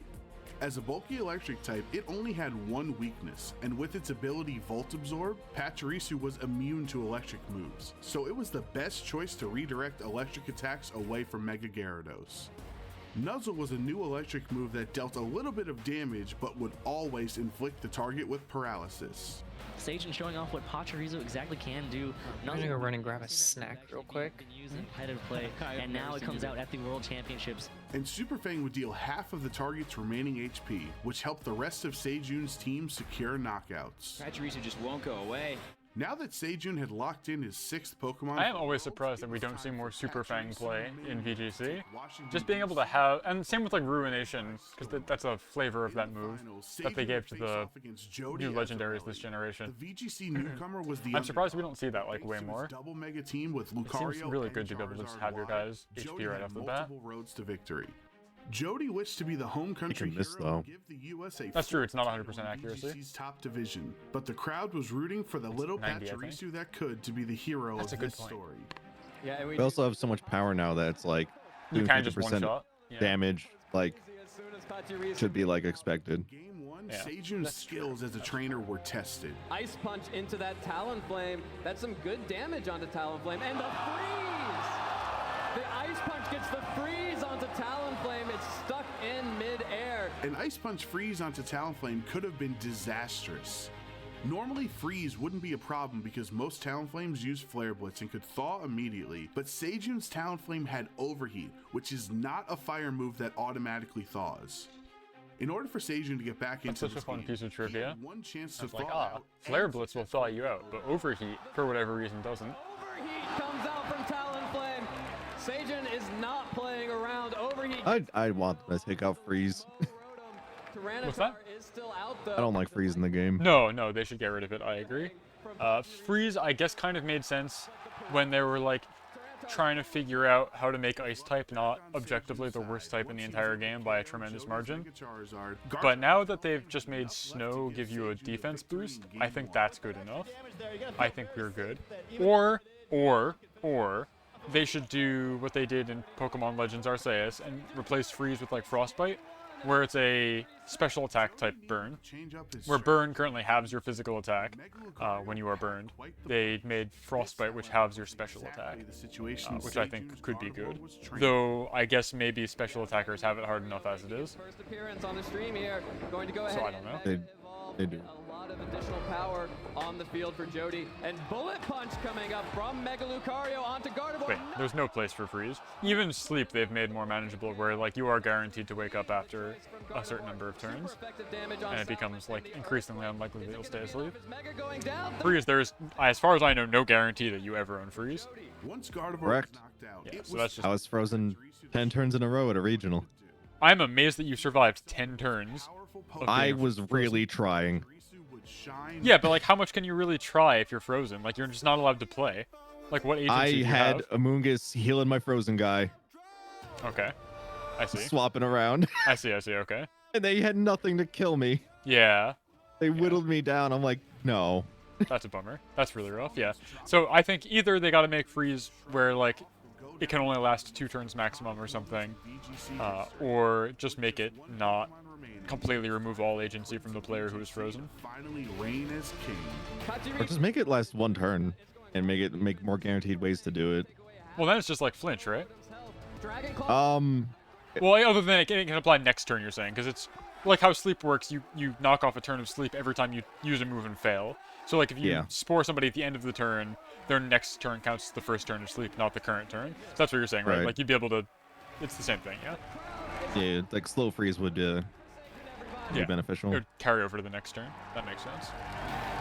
Sejun Park and Pachirisu Hello. Hi, welcome back. Together in the story of competitive Pokemon and have inspired. Did not realize my partner bought us a big bottle of cold brew, so now I have coffee. Wow. Nice. To become world champion, and Sejun proved that success is a team effort. You're going to see the funny animatronics animatronics movie tonight, right? Instead, it was a I sure am. I'm so happy for you. looking to fill. Best ways for my anniversary. Yeah, that's incredible. By using the hashtag #PlayPokemon. Alright, looks like the timer's done. Are we gonna get a round 2 now? I was like so stoked. I was like, alright, round 1, super quick. I guess the real reason that there's a delay is because they weren't expecting, or not they weren't expecting, but just the stream match was very fast. Chuppa, like, deleted Paul somehow, incredibly quickly in 2 rounds. So everybody else had to catch up. You just soul read him. Yeah, I mean a little bit. So if y'all haven't heard, there's gonna Like he's just not gonna hit the funny buttons, is he? He's like, I sure am. Yeah, exactly. It's all about the funny buttons. Clicking Tailwind really does just enable you to hit the funny buttons if your opponent doesn't have something like their own Tailwind or a Trick Room or I don't know. Desk planning out my pumpkin anymore because it's almost done. I've hit the 90% mark, so people always complain to me personally about how they find Trick Room is really obnoxious or like a low skill archetype, and I think that's very funny that it's a thing anybody says in a meta where Prankster Tailwind exists, because like, so for those who don't know, okay, so Trick Room, I'm saying this for the hypothetical audience members who don't already know how Trick Room work, even though I run this every time I play Pokemon in any format, even in singles, but Trick Room is a move that when you cast it, it sets up a status or a field status where speed tiers are inverted. Slowest guy will move first within its priority bracket, and also the casting of Trick Room itself is already like -7 priority, so it's pretty much guaranteed to go dead last. I think it's even slower than Roar, which typically only happens at the end of the turn. So like if your opponent is going to Roar you, they can get you out before you cast Trick Room. But once it's up, you've got 5 turns where the speed tiers are flipped over, so you can have really slow hard hitters move first and really mess with your opponent's strategy that way. So it's difficult to navigate yourself into a position where you're allowed to survive and cast the status move to the end of the turn. There's things like Spore that'll put you to sleep, Taunt, which will prevent you from using a status move, just getting beaten up really hard by 2 guys. Meanwhile, we've got Tailwind, which is a move that doubles your team's speed for the same number of turns, does not have any reduced priority of any kind, and applies to the turn that you cast it on, because it can potentially go first. And there are many Pokemon that get it on +1 priority. Talonflame, Tornadus, Murkrow. So who's really the low skill archetype here is what I want to know. That's how I feel. I feel like it's really quite difficult actually to navigate into a way to get Trick Room up, but you can just click Prankster Tailwind, and unless they click Fake Out, you just, it happens, and then you're going double speed. But we're just going to keep the good times rolling here on stream. That's my rant about Trick Room. From round 14 I would say Tailwind is easier than Trick Room. Absolutely, yeah. Yeah, because it's like for the tournament. Unfortunately, Tailwind setup's always one Pokemon. Yeah, you don't need like another guy to like offer redirection or whatever. Like in Trick Room, a very common way that I would set it up is I'd have Indeedee Armarouge, and then so Indeedee would need to use Follow Me and typically die, because they'd be eating 2 hits, and then Armarouge can get Trick Room up and then continue to do damage in Trick Room. So you need like a whole dedicated guy to like sack or whatever, or offer redirection or something, to enable Trick Room. Whereas Tailwind, you click it on your priority guy. Even if they die, it doesn't matter, they did their thing. If they die, it's actually often better, because then you can send in another attacker, who is now reaping the benefits of double speed, and like you're fine. You don't have to survive to the end of the turn. You don't have to build a whole team around Tailwind, you do it for Trick No, it's true, it Room. also tastes really good with everything. Like, does your guy have a middling speed tier? Tailwind makes it great. Lots of guys are viable in Tailwind. Not a lot of guys are viable in Trick Room. And so if we make that top 8, that's where the pricing starts getting real good. The points go up, and of course. Though something I wanted to try, and I have not had an opportunity to, because I really just don't have time to actually play too much anymore, is with the inclusion of the DLC, they added Chandelure back in, who is like a super high charge special attacker with a very average speed stat. They learn Trick Room, but they're typically seen as too fast to also be good in Trick Room. But the DLC also brought back Clefairy, who's like a god tier support. And Clefairy learns Follow Me, which is the redirect move that is very valuable. Indeedee uses it. We just saw the Pachirisu was very valuable for Follow Me. It redirects any single target move into that guy. And Clefairy also learns this move called After You, which I've run on stream as a complement to Torkoal. What it does is the target of After You will move immediately following the After You user. So what you can do is you can Follow Me on Clefairy turn 1 to get your Chandelure, who even could have max speed, to cast Trick Room. It should be safe. And then you can use After You on the Clefairy in Trick Room to make your very fast Chandelure still go very fast, or go first in Trick Room. And I want to try that because it feels like it'd be good. Because then you could potentially run a Tailwind or Trick Room core with the same Chandelure, where if you have like max speed, you're going very fast in Tailwind, and even if you have max speed, your partner will let you still go first in a Trick Room setting. So I want to try that, but I've had no opportunity to. Which is Scarlet and Violet's new mechanic. You can change your type around, and then this is my Trick Room theory crafting. Thank you for listening. Yeah. All right, well, we have some notable pairings to share with you. My mic isn't sensitive enough to pick up the clapping. Oh, thank you. Yeah. Ooh, okay, I'm excited for this one. Raghav is running a Goldengo Regidrago team. Oh, that's awesome. Yeah, so the strategy there is, I mean, kind of like we were talking about with funny buttons, right? So Goldengo has a 120 base power steel type attack, hits both targets, insanely strong. It's basically like Eruption in that regard. The only caveat is you lose a stage of special attack after you use it, but like if you switch out, that gets cleansed or whatever. And then we've got Regidrago, who literally has like an Eruption clone in Dragon Energy, which is a Dragon type 150 base power special move that hits both targets. The only caveat there is it does less damage the less HP you, the user, have, but if you're always full, it does like full damage. Regidrago also has an ability that doubles the power of its same type attack bonus, so its Dragon type moves do twice their damage instead of 1.5, I think. I think that's what its ability does. And then you can give it like Dragon Fang as the hold item for another like 20% off the top on that.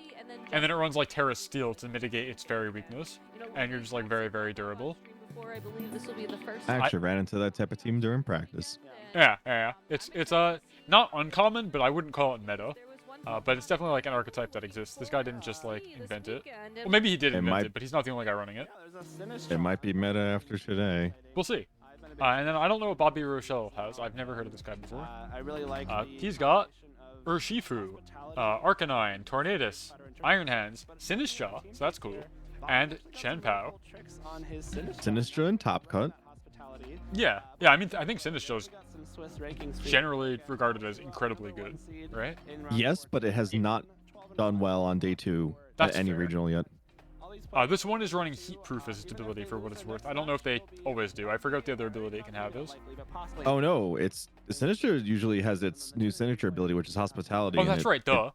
Yeah. So unless this guy is a team sheet error and made it to like day 2 like that, he's running Heat Proof on Sinistcha, which is cool. So that means that you just take half damage from fire moves, which is good. Oh, Zachary Weed. I know Zach. I know this guy. He goes to our locals. He was seniors division last year. This is his first season in Masters. If you have an 11. All right, let's go. Yeah, I'm happy for him. He's doing quite well. Any of my locals on here? I don't know. I'm not like asking you to dox yourself or anything. So all those trainers. I where I live is not really. That's how I feel too, right? Like whatever. Yeah. You were saying it does come down to those resistances. So even though both. Especially when it comes to Pokemon, like I've already like it's my hard. real Yeah, name you has can't been... really. Yeah. You have to use your real legal name to participate. Yes. So I will say one thing that I know for events like this, if you have for whatever reason you don't want to use your government name, you do need to have you can't use like your Twitch handle or whatever, but they can assign you a throwaway alias for tournaments like this. If for whatever reason you didn't want to use your actual name, for privacy reasons, perhaps it's a dead name of some kind, so they can give you aliases for the tournament, but it will be like a name like John Smith or whatever. I was going to say, because I've not legally changed my name yet for TCG events, they have just allowed me to use my preferred name. Yeah, but you do have to use a name. You can't be like singular cent. Yeah, no, I cannot walk up and be like, my name is 1 cent. Unless you play Pokemon Go, which, as I learned, they do display the gamer tags instead of their actual names for Pokemon Go for some reason. I was upset. I do find that funny. It's really funny, yeah. I think they do that for Unite also, same? but Unite is like super Dota coded, so it makes sense. That they're like, we're esports. Does the gamer esports pose? Unite is real esports. Yeah. God. Unite's fun to watch. Yeah, sure. That's true. I enjoyed watching Go also, in the same way that one might enjoy watching a like Subway Surfers slime ASMR video on TikTok. Like stuff is happening on screen, lots of colors are flashing, progress appears to be being made, and the competitors seem to be having some kind of intense battle. Do I understand it? Not really. It does seem like you just tap better than your opponent, and then you win. But I'm definitely trivializing and simplifying it. Makes sense to kind of maybe use the same team, maybe make some tweaks. The meta can shift a little bit. Pokemon Go is like 95% preparation. Yes, for sure.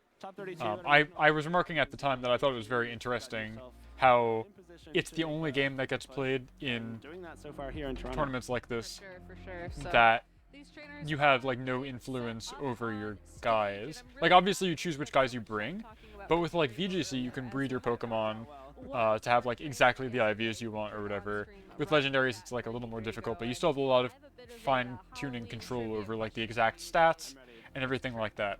Whereas with Pokemon Go, it's literally a gacha. So even though they play at a format where you have maximum power of 1500, nobody actually had maximum power. You'd get really close to it, but you'd have like, your best guy would be like 1489, because you couldn't just breed another one until you got perfect.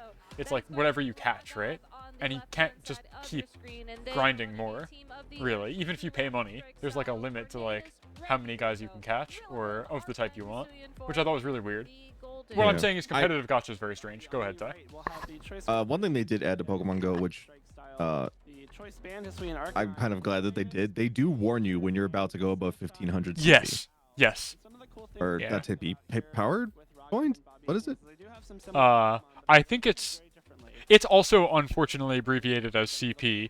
I will always just say like power, Points. or I think it's combat power. I couldn't tell you. I believe it is combat power, yeah. I would really like it if the Pokemon Company would stop using that specific acronym or abbreviation for various things, but what can you do?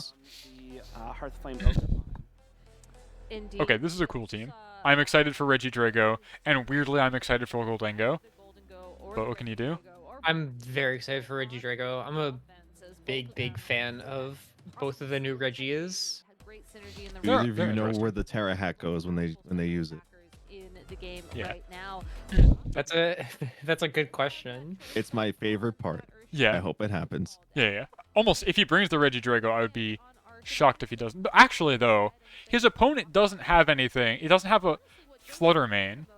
Well, no, he has Ice Punch and Ice Spinner. Yeah, those are the two threats. So it really depends. But then, like, if you Terra Steel in front of Iron Hands, you still die anyway. I guess you eat the one Ice Punch, and then hopefully you can... Like, you're not going to blow up Iron Hands with Dragon Energy. Like, it's just not going to happen. I forgot they gave Lash Out to Champao. Yeah. I knew that, like, a month ago. Yeah. So that's if you get intimidated, right? That gets power if you've had your stats lowered. Is that correct? Yep. Okay. Yeah. I think it's for that turn, though.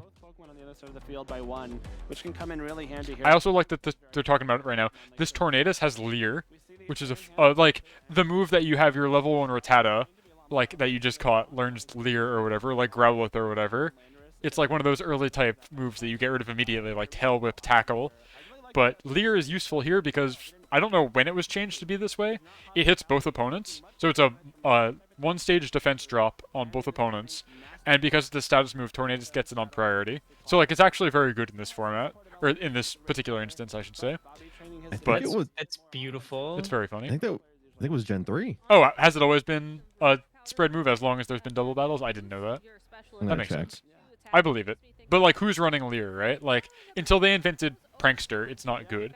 And Prankster didn't come around until Gen 5. So, I don't know. Yeah. By that point, the Leer slander had already been well underway. Everybody's like, this is a tackle-type move. You just get rid of it immediately. Who would ever run Leer? But it's fine.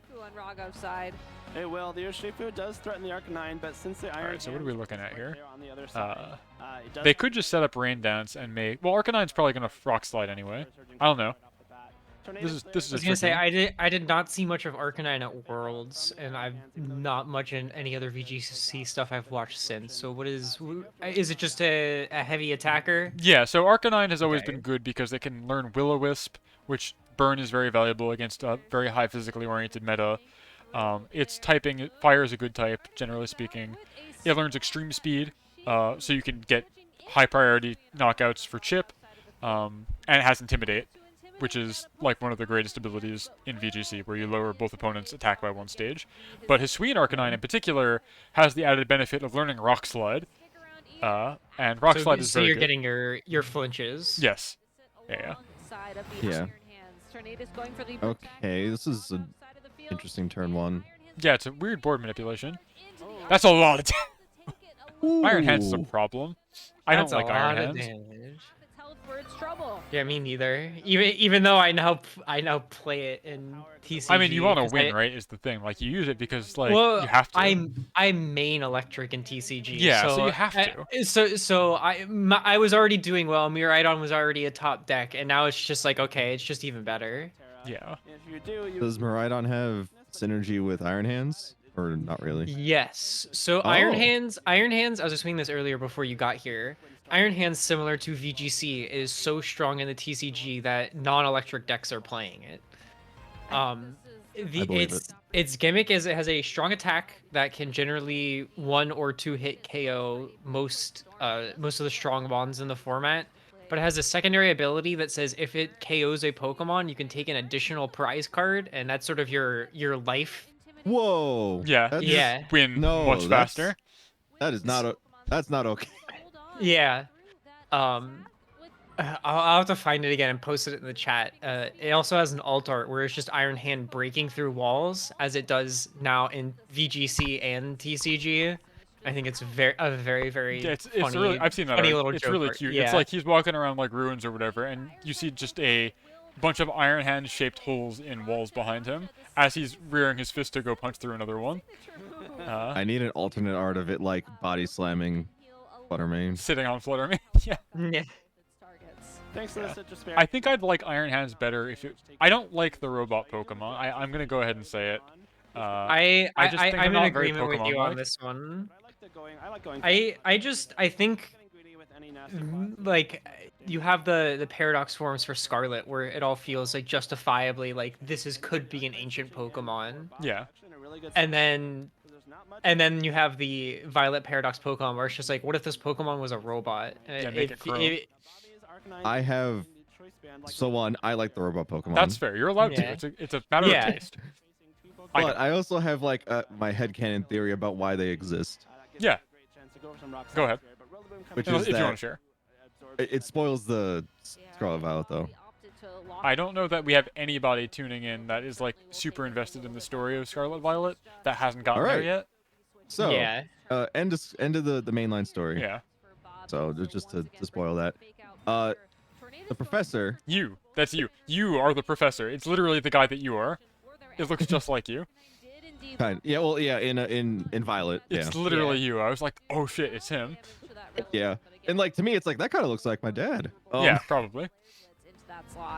Although actually, quick side note, like there's a character in Apex Legends that literally looks like my dad. Okay. So he gets around, is what you're saying? That's cool. Yeah.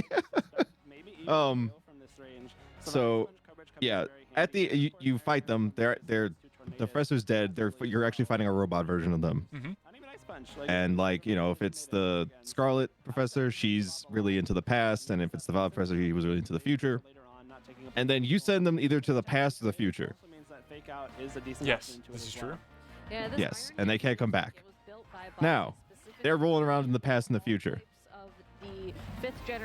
And we've been to the past, and there's been no evidence of these Pokemon before.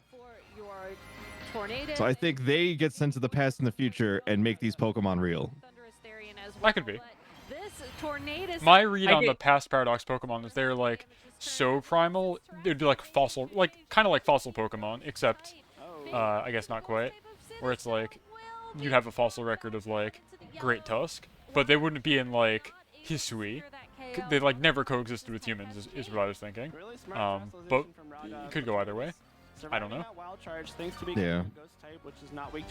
I like your theory where it's a self-fulfilling like kind of paradox kind of thing, which is I guess why they're the paradox Pokemon. And it's not holding that assault vest. It doesn't have the Yeah, because they never explain why they're the paradox Pokemon. No. They just call them that, and it's like, oh, okay. Do you know what the word paradox means? Maybe not. I don't know. And your theory makes it a lot more sense, where they're Pokemon used by a guy who invented them after, like, it's a circle. Yeah. Yeah, because if you read some of the Pokédex entries to the future ones, it's like there is no Pokemon. Yeah, they're like, this is what we think Pokemon used to look like. Yeah. I find it very interesting. And like he knows what Pokemon look like. He has like the database of every champion and every Pokemon in his brain. Yeah. And then for the past ones, it's like, oh, we're just gonna alter these a little bit. What if it was Make Fluttermane too good, or make Mischievous too good. Intimidate onto the Rillaboom could make a difference in a little bit of. Anyway, what's going on with this match? Does anybody know? Has anybody been paying attention actually? I have been. It's a lot of chip. Yeah. And there goes Iron Hands. I think it's the first KO. Oh yeah, okay, we've only had one KO. Speed drop there in Arcanine actually very important for Raga because now the Rillaboom on his side, which does carry... The inclusion of Sinistcha on Bobby's team is interesting to me because I typically think of Sinistcha as a Trick Room setter or like a Trick Room support. Again, like I'm super Trick Room pilled, so I'm like, oh, but what if it was Trick Room? And here I don't really know what it's doing. Let me check its moves again. I know it has Pollen Puff, right? I think of it a little differently after the most recent my Oshi Wolfie put a video about his Snorlax team. Yeah, yeah. Belly Drum seeing the light of day for once. Yeah, I think the Como pick was also Como crazy. won a regional, last regional. Tyranitar Como sweep in a meta dominated by a fairy type special attacker. We saw a team with both Como, who is Dragon Fighting, and Tyranitar, who is Rock Dark, win. It literally achieved victory against all odds. I love that. It was so good. Well, after watching the Wolfie video, I think Como is crazy because it can get a Terra Steel stab flash cannon. It can. which is nuts. After its crazy unique boost move. Yes. What I didn't learn, or I didn't know until I watched it, but it makes sense, is that Clanger's Soul, or whatever, the Omni Boost move that I guess, counts as a sound move insofar as it activates Throat Spray, which is a held item they introduced, I think, this generation, where if you use a sound move, you get +1 special attack after using it. I think it existed. Did it? I don't know. In Sword and Shield, at least. I have said my piece about how little I paid attention to competitive in general. Yeah. I don't think it was good. No, probably not. So, yeah. But yeah, so you can literally use your clanging move, which to me I was like, oh, why would that activate Throat Spray? You're just rattling around your armor. But like, no, it's a sound move, it counts. So you get so now you've got +1 in every stat except special attack where you have +2. And then you can use, like you were saying, either like a powerful dragon move or like flash cannon. And you're just good to go. Though the one that won the regional did not use that. It was Iron Defense and Body Press, while being a steel type. Okay. I mean, still a good set. Yeah. Yeah. So Body Press being the move that uses your defense as the calculus rather than your offensive stat. Ooh, that's a critical hit. That's but it wouldn't matter. of the Like, hits in it rain, does. you're just gonna blow up the dog. And it's 4 times weak. Oh wait, sorry, yeah, that was Ursh. I was like, oh, big crit. It's always gonna be a big crit. To connect with that Tornadus, picking up the knockout there, but I think setting up the rain dance for that Urshifu. Ooh, Rocky Helmet, really, you hate to see it on Chen Pao though. Because like its entire thing is surviving on Sash, right? Yeah, I didn't know Last Shot was a non-hit. Oh! Or a contact move, rather. Oh! That's really good then, never mind. Gave it a little bit of chip damage as well. But this Sinistcha is oh wait, no. Okay, no, he did take chip. Never mind. He did, yeah. Okay. I was like, is Last Shot a contact move? Apparently so. Yeah, so now his item is useless. He cannot survive one more hit. I don't know what Sinistcha is hoping to do here. It did not heal Chen Pao back up to full with Hospitality. If this thing did have Hospitality, Chen Pao could survive with its Focus Sash and maybe potentially clinch out some kind of victory. But I don't see it here. I don't see the through line. Urshin Rain is just going to blow up Chen Pao. And then Rillaboom can hit neutral. Well, no, I guess Sinistcha walls both of them, kinda. But it's also got like 1/5 of its HP remaining. Yeah, I think they just doubled into Sinistcha. There aren't any in play in terms of stats. Did he call the Terra? No. From the Chen Pao. Like, that's cool, but like, so this only helps you if you thought Urshifu was about to close combat into you, which maybe he was. He was doing it for the fake out. Oh, right. Targeting down the Sinistcha with the surging strikes. It's able to. Urshin Rain is very strong, surprising no one. Giving a 50% power boost to, what is it, base 25 that always crits and hits 3 times in a row. Very good. Knowing that the Urshifu. Oh, you hate to see it. Ooh. Indeed, as well. Woodhammer now is going to do Donk. a decent amount of damage, even without the damage boost. Didn't even need the grassy terrain. If only he had brought Regidrago, this all could have been avoided. Really well played from Raghav. Oh, no, the guy who won has Regidrago. What am I saying?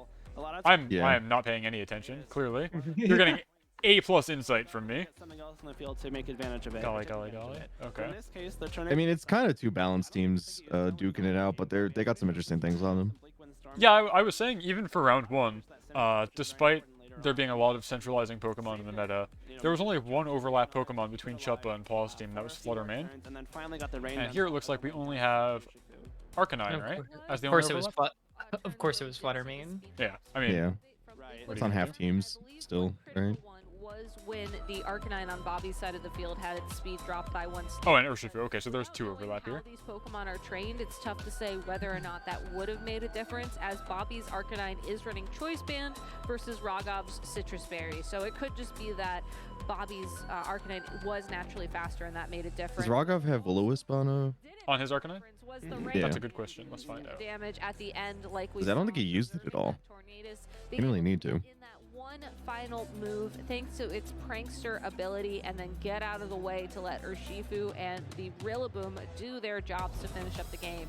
It is possible for Bobby to send out his own Tornadus as an yes, it does. in this game. Flare Blitz, Extreme Speed, Rock Slide, Will-O-Wisp, Terra Water. In addition to Tailwind. No Protect. Okay. No Protect. Wonder, you know, we didn't see it in game number 1. Do you think he might bring it in this game number 2? I think it's quite possible. You know, make sure you have that speed advantage. Another thing to think about is that we were kind of praising. I really hope we get to see Reggie Drago this game. Very strong special attackers, but neither of them got. I don't know if it's. Yeah, wish granted. Yeah. Oh. Wish granted. Asked and answered. So now the question is, as Iron Hands, I guess you have the option to fake out. Do you try and read the Terra and go close combat in a Reggie Drago? Do you try and go Ice Punch regardless? Do you get faked out anyway because the Rillaboom can fake out? Does the Rillaboom fake out the Tornadus? I just noticed that Bobby's Tornadus is holding the beak item, so it's just doing more flying type damage instead of like Rocky Helmet or like Covert Cloak. It's literally like, what if Focus Tornadus Sash, was an yeah. attacker? Yeah. Well, he can't run Sash because his Chen Pao has Sash. Right. But like, the 3 items are usually what you said, like Rocky Helmet, Yeah. Covert Cloak, and then if they're for like full damage, it's Sash. Yeah. I've never seen the beak item really on anybody, but least of all Tornadus. Maybe Talonflame. I guess. This gen, that's it. Yeah, no one runs it. No, wait. Someone was running on a Dragonite. That's crazy. In series Regulation C. That's crazy. Considering I think of Dragonite as a normal type attacker more than a flying type. Yeah. It was the Amoongus times, so. Wind Storm comes out here, that sharp beat. Dragon Energy, but only at half power. Only at half power. Only at half power, and still. And he gets a little bit healed up with the grassy terrain. Here's a fun interaction that might have. So yeah, the problem though is if he gets hit by another Wind Storm, it's like quite bad. He's gonna have like no HP. Contact with that grassy terrain, and it was able to heal up a little bit of health at the because of that sharp beak, as they were saying. Flying type Grassy Glide is now neutrally effective, and with that terrain boost, probably able to KO this Tornadus before it can even. Oh, that's true though. Because it Terra Ghost to avoid the fake out, is now very vulnerable to Grassy Glide on Rillaboom, so there may not be another Wind Storm. And we have a single target Dragon Energy going to the Iron Hands. Full power, but the same power as last turn, if not a little bit more from the Grassy Terrain recovery, means that Tailwind, okay. should be able to take another. I don't think that makes Iron Hands faster. Does indeed pick up the knockout. Drago's not that fast. No, Iron Hands has like no speed. And you never invest in the speed anyway, because you need that special defense. I think they did. We'll see though. Be able to take this attack. Oh, but it didn't Terra. Oh, but it doesn't matter. Yeah, it's Iron Hands. Oh, okay. It is Iron Hands. It is ultimately Iron Hands. Turn for Bobby there, even though you do lose a turn. Well, like, okay, so it's Iron Hands, but Reggie Drago's gimmick is that it has 200 base hit points, if memory serves. That thing has like an incredible amount of bulk, typically, but it is Iron Hands. A lot of times people don't invest in speed at all in their Iron Hands just to make sure they're really bulky and really I think that's the stat line, because like Reggie Lecky has 200 speed, and then I think they gave the 200 to HP for Reggie Drago, I think. Sustenance from Drain Punch and going straight for that close. Because Reggie Drago has the move where it's like, if you have a lot of HP, do a lot of damage. Once again, Urshifu I do like the Terra Poison on Ursh. I think that's cool. But unlike it makes you resist. Well, I guess you were already resisting close combat, right? Really the damage. I believe so. No, sorry. What am I saying? Fighting does not resist fighting.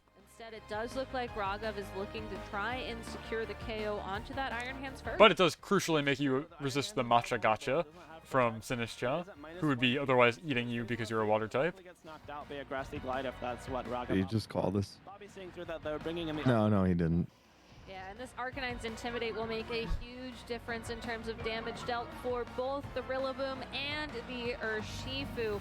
On top of that, we do see a Terastallization in play. It will be the Poison-typed Urshifu on Raghav's side of the field, so no longer will be taking super effective damage from any Matcha Gotchas. From the Sinistcha. Grassy Glide into that Arcanine does a lot of damage considering it is neutral. I think a very smart play here from Raghav. Not the U-turn, that does like nothing. Iron Hands. just because Double resisted. Glide wasn't enough damage to pick up that KO, you can follow it up. If it does pick up the KO, it retargets into the Sinistra for super effective damage. And if your opponent sends in your Intimidate user, you just swap your own Pokemon off the field so you can protect yourself. But Bobby predicting that. So the way this guy's running Sinistra is as a special sweeper. It has Matcha Gotcha and Shadow Ball, in addition to Nasty Plot. But then also randomly it has Rage Powder, so like it can act as a redirection support. But in this case, it looks like it's going for damage. Because we are under Tailwind, right? So it will be going pretty quick. Again, it is running Heat Proof. It is not the Hospitality. So even a Flare Blitz will do not as much damage as you might hope. And so this Sinistra now at +2 special attack has the option to heal itself a lot with those Matcha Gotchas, or more importantly, throw off some strong Shadow Balls, which will be much more effective into that Urshifu now that it has Terastallized. I like that Urshifu play as well. Gabby, the U-turn is really smart. The Grassy Glide can't be redirected thanks to the Rillaboom's grass typing, but if the Urshifu opts for something like a Surging Strikes or a Close Combat, that could have been redirected by a possible Rage Powder. So just get yourself off the field, reset a possible Intimidate, and go from there. Urshifu now returning to the field since it can't be threatened by an Intimidate anymore, but it could be taking a ton of damage. Rock Slide from that Arcanine. Sinistra goes for another. That's very greedy, I feel like. Such a risky play from Bobby. Oh, and the flinch. Rillaboom does flinch off the Rock Slide. Well, now Sinistra will be able to, I assume, get multiple like one-hit knockouts because it's at +4 special attack. Literally, what is that? That's 3 times special attack. So moves in this case. So another Nasty Plot means that now they're at +4. I don't think anything really wants to be taking these attacks. The Matcha Gotcha is even boosted by Raghav's own grassy terrain. I like that Rillaboom learns high horsepower, confirming that Rillaboom is in fact a horse. Not only are you doing good damage to both targets with possible burn chances, you are healing yourself at the same time. So this Sinistra is poised to be. Just imagine Rillaboom doing like a Psycho Crusher attack holding the drum. And thanks to that Tailwind boost, it will outspeed the Urshifu, but no flinch in play yet. Urshifu is able to pick up the KO onto that rock. I want to see this Shadow Ball one-shot Urshifu.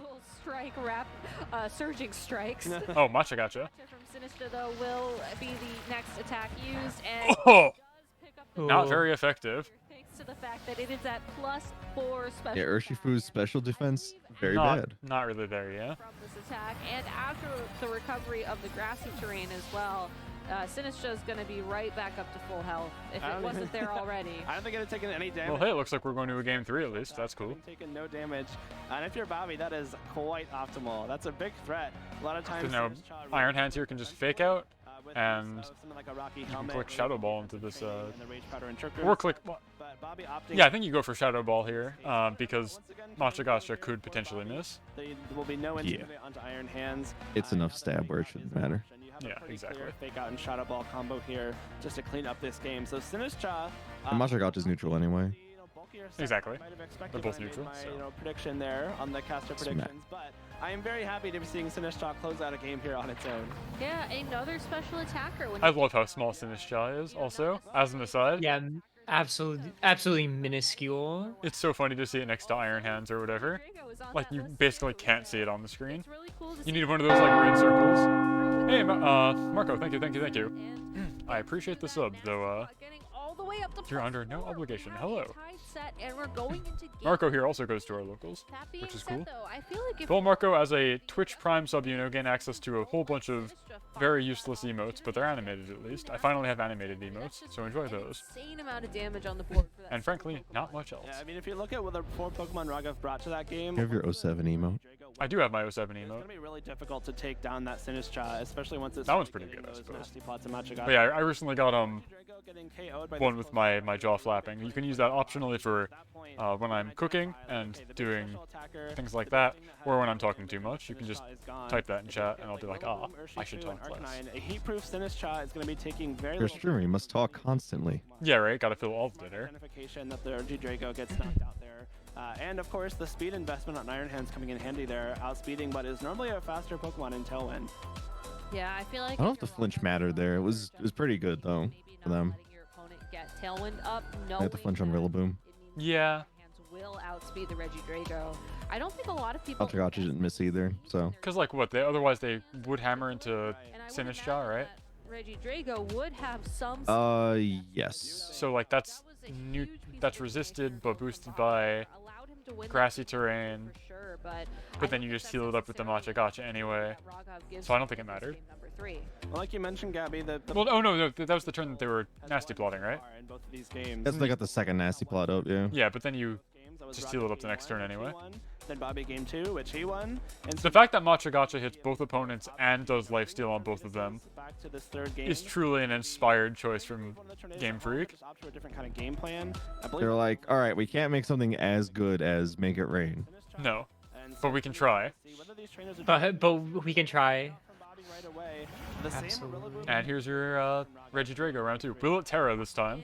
Probably not staring down the barrel of a Arcanine, but that'd be a very cool read if it did.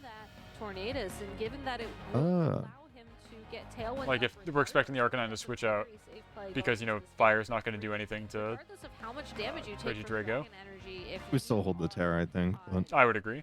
I just want to see the funny Yeah. Terra hat. then get I'm looking for any possible angle at which you Terra Steel Regidrago here. I think they're not gonna. No, I would agree. Yeah, no. But I want to see it. Me too. Possibly faking out into a ghost type, you do have the option to just fake out the Arcanine. No choice band Rock Slides or Terra Blast or Extreme Speeds coming through on this turn, and you guarantee that the only damage Regidrago can take before it can Dragon Energy would be that Bleak Windstorm. And we still saw it do so much damage with that Dragon Fang boost, even though it wasn't at full health. Yeah, the Regidrago League is imposing because, like, either you It's just gonna come hit back it to have and you don't use Tailwind, or you do use Tailwind and take a full brunt Dragon Energy. Ooh. It's not like it has Terra Blast or anything, but this will make it immune to Dragon Energy, which is nice. Terastallization. Still, I believe. I like it. Yeah, I think Fake Out was. could be an indication Yeah. that there is going to be Arcanine's living. This Sharp Beak doing incredible work on this Tornadus. We see the speed drop. That's crazy. through onto the So much damage. Dragon Energy. It doesn't affect the Arcanine either, thanks to that fairy typing. Wow. Now imagine if Rogoth had any form of speed control and was able to use that move before his opponent was able to hit him. defensively now. If you look at Bobby's team, just the 6 Truly, we could have it all. none of them resist Dragon typing at all, which makes What's Drago's base speed? Not good. I want to say it's 80. Type Arcanine now is threatening Maybe it's 60. with the Terra Blast. It was flinched that turn, so whatever move that Bobby selected for it has been reset. He can choose to use. Are you looking it up right now, or do you need me to look it up? And I'm looking it up. I think it's 80. I want to say 80. Because now you have the option to 80 sounds right to me.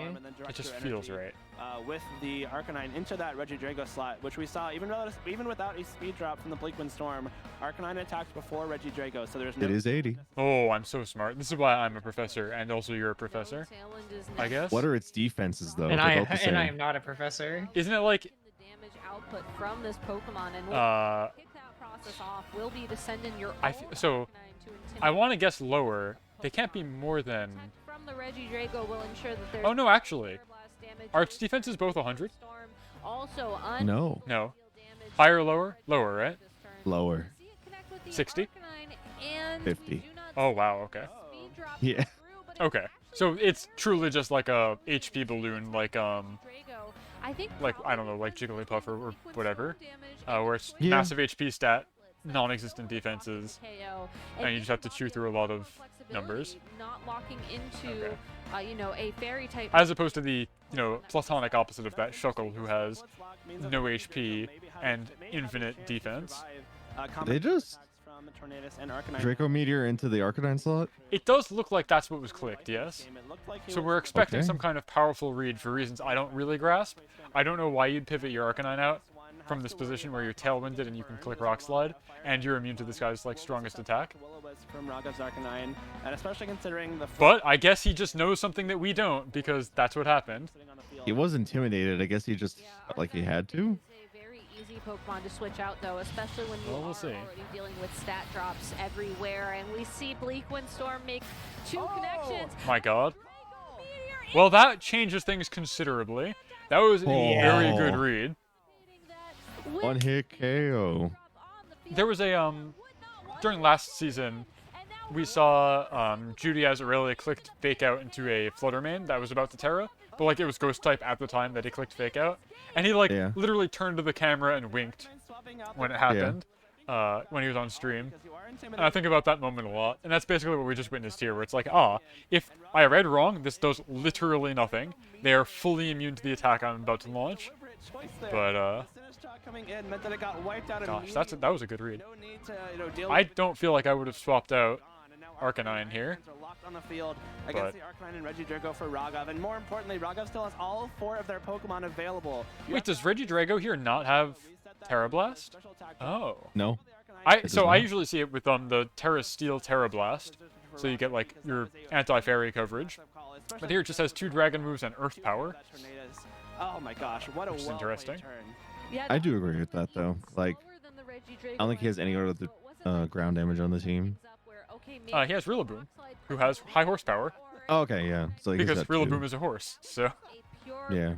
Absolutely. Was such a great call. I mean, I'm sure he has a reason for it. I don't immediately see it.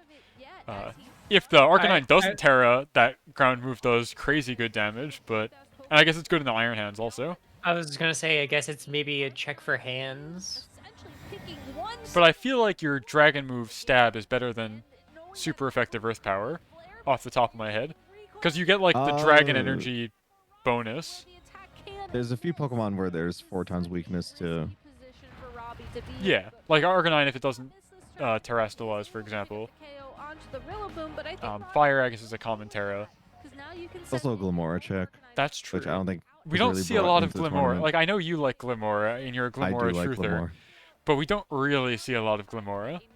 If that's your strategy. Glimora is very much a friend of Dondozo, and we don't really see a lot of Dondozo either. Shifu Rapid Strike form, and it looks like Raghav, again, just was able to turn the tides and... No, but killing Sinistcha there is enormous.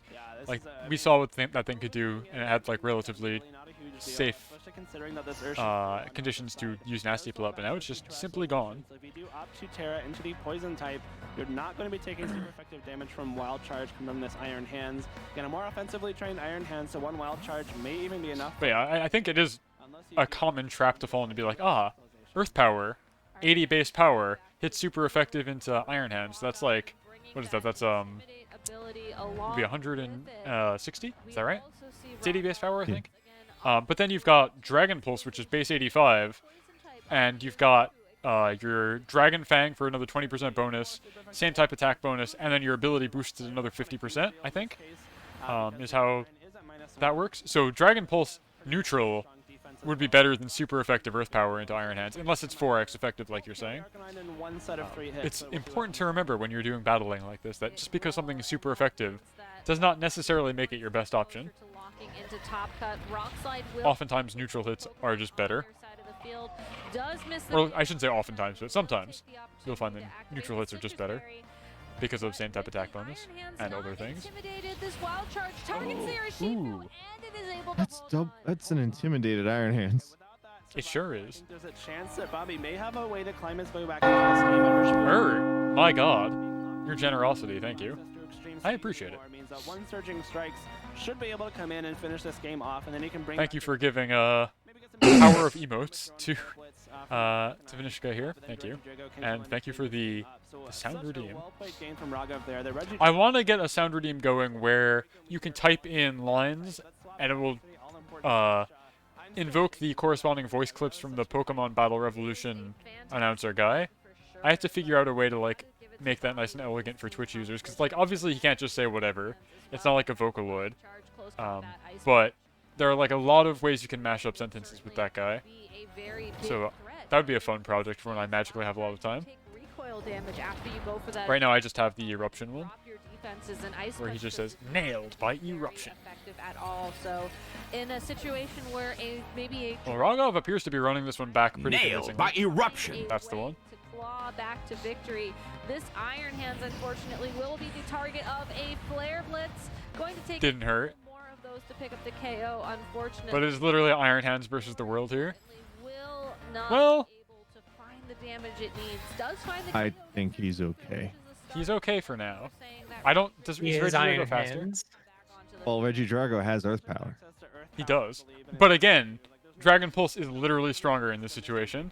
like, it is objectively correct to click Dragon Pulse into this Iron Hands. Flare Blitz and Earth Power here should be able to KO the Iron Dragon Energy is definitely not the right choice, though. You're at half HP. Can't really blame them. I like seeing it too. It doesn't miss though. I think it does enough damage. Does Dragon Pulse miss? Right. He has Draco Meteor. Oh, you're right. I'm sorry. I've been talking about this like... I literally watched Draco Meteor get used, yes. You're right. You're correct. Can afford to be a little bit more of a... Yeah, more than enough, because they don't have Yeah. Stall Vest. wrap up this game. So with that Flare Blitz connecting and blocking in the KO, Nice. Raghav Malavia locks in their opportunity to compete in Top Cut, moving on and finishing the Swiss rounds of this tournament with a Nice. Okay, cool. Now we're going into Top Cut. record. That's awesome. Congratulations to Raghav. That was, again, just insanely well played from Raghav that entire set. Bobby did have the upper hand game 2 with that Sinus job, but Raghav knowing, you know, I guess not even knowing game 3, you had to like be careful about it because it just didn't have a chance to be on the field at all. And I like the Pokemon that Raghav Penny, brought. do you feel sated seeing Regidrago hit the field? Use his powerful dragon-coated eruption? Oh yeah. And be more aggressive into that Sinus shot. And I guess looking back on Like I said, I'm a big fan of all the Reggies, but I think, although not being a big fan of Sword and Shield as a game in general, I really like these guys. My singular beef with these new Reggies is that you can only get one of them per playthrough, which seems absurd to me. But massive Draco. Right? You have to pick one or the other, just like you have to pick one Urshifu form or the other. And like you either get Glastrier or the other one that isn't Glastrier, Spectrier. I don't know why they did that. Like, As well, but they're just I would say it's greedy, but it doesn't even get them more money. Because, like, you can just replay the game and not have to buy it again. Like, I don't understand. Yeah, just make a new profile on your Switch. Yeah, Exactly. I mean, they kind of were like the box legendary, even though the box legendaries are also unique. Yeah, but the key difference Yeah. is that, like, free from Raghav. well, I was gonna say, like, you can't really use the box legendaries until way late in the format. Right. So, like, who cares? I don't care that I don't have a Miraidon. I will likely never need to use one. Just needed it to protect the Urshifu, and This is the one benefit I will say. The reason I'm like a Pokemon Go fiend lately is that they recently put the Reggies in as raid bosses. So now I have extras instead of having none of them, which is nice because you can trade from Go to home into a mainline game. Right off the bat with the like Dragon Fang. The thing with the Go Pokemon though, you need to have them from not a Go game in your game before you can put them in. That's correct. So you have to touch trade with somebody. Yeah. If you have the defensive Which is fine. specialization, like the poison on Urshifu that came in very handy in that third game, or the Steel Regidrago, or the Dragon Golden Go like we saw yesterday, that means that if you stick around for more turns, your kind of total damage output is going to be a lot higher, even if your damage output on one turn is slightly lower. So I think a really well-managed use of resources from Raghav there in the team building phase of preparing for this tournament. Yeah, and I would love to see more trainers kind of think about team building from that perspective. Yeah. Especially knowing that as well, you have like this dual mode with the Regidrago or the Golden Go, Right. and then the supports as well for it. You have all the defensive Terras on your team. Like, I think it just goes to show how much preparation they put into this tournament. For and sure. That's the kind of prep you need to do if you want to walk out of here as a regional champion. And, you know, they're certainly on their way. Yeah. I'm looking at this presumably Professor Oak cosplay, but my brain just keeps thinking Kiryu Kazuma, which is very funny. It's like the same colors, but Yeah, I guess Oak does wear the same colors as Kazuma. yeah, like if you just see it from the shoulders up, you can't really tell if it's a lab coat versus like a suit. Confirmed here. So it is Yeah. very much the same.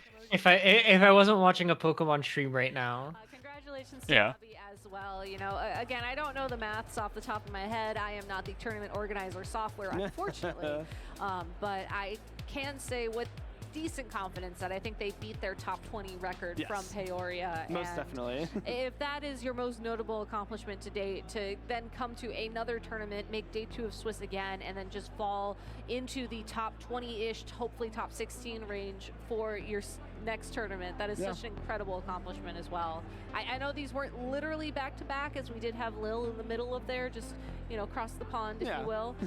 But as far as North American regionals are, getting a back-to-back finish this When high do we get is our a very pairings? tough accomplishment. So congratulations to him as well. And Depends 11-3 can still make top cut. if the stream match was holding them up or early.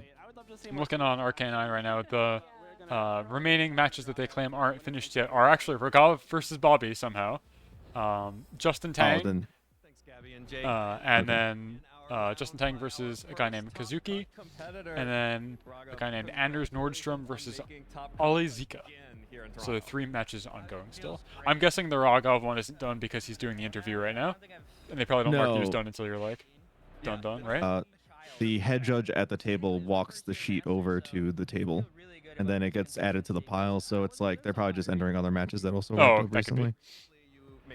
I forgot the human component of needing to actually do data entry, and it's not just like you are done automatically received. Although I've done the walking team slips to the TO plenty of times in my career running these events.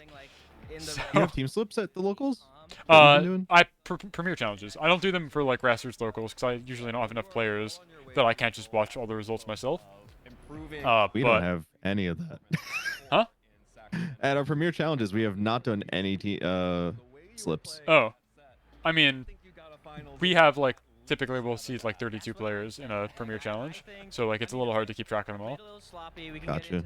I think ours have been like 24-ish each time. Also, there I believe is the incredibly minute, non-existent chance that you could be audited if you're running a premier challenge, since it is like for championship points. So having the match slips is a thing that proves that you ran the tournament correctly. If somebody were to try and, you know, accuse you of malpractice as a TO, but like for grassroots, it literally doesn't matter. From what I was told, they need the team sheets. Did I say team sheets? I meant match slips, but both, yes. Yeah, like I was told you only need the team sheets if you're auditing, but that could be true. I say personally, like, what's the hurry? Just print them out, do the thing. If this was like a 500-person tournament like what we're looking at right now, distribution would be a little bit more involved, but when you just have, you know, 16 tables or whatever, you can cut them out and distribute them pretty fast. I agree. The other benefit of match slips I have found is I have learned all of the people in my community's name, because I'll be like, table 1, these 2 people, now I know your name, etc., as a judge, so that's good. When they went for the second plot, I was like, oh god, so living this now. Yeah, Sinistro was stirring up something nasty. How big do you think the mid-season showdown is going to be? Mine is going to be 32 players, because we capped it. The venue can't hold more than that. Really? Okay. Yeah. You went for one of the biggest... I think they can be larger. I don't know if there's an actual size cap. Actually, I don't even know if there's a size cap on Premier Challenges. I've never thought about it, because it just seems inconceivable that you'd go more than 32 players. Like, no venue that we're around can hold that many people. If you look at like the Premier Challenge table, I think there is like additional CP championship points for This is switching out. You know. Even if it didn't. Yeah, like if you have enough players, like, the kicker is different, right? Where. Yeah. I know if you have like really few people. Last season it was possible to make top cut and still not get points. This season it is not possible anymore. I believe everybody in a top cut situation will receive points, which is good. Well, it was curtains. So the last season you needed minimum 4, and that would be everyone in top cut. No, but if you had like 12 players, I think it was. I know there was some situation where it was possible that you could make top cut, but unless you made top 4, you weren't getting points. Is what I'm getting at. Like if you could have a situation where the top cut would be 8 players, but only top 4 get points. This season, I believe, no matter what, like you will get points in a top cut situation, because the kicker has been adjusted such that the kicker for top 8 is also the same as like.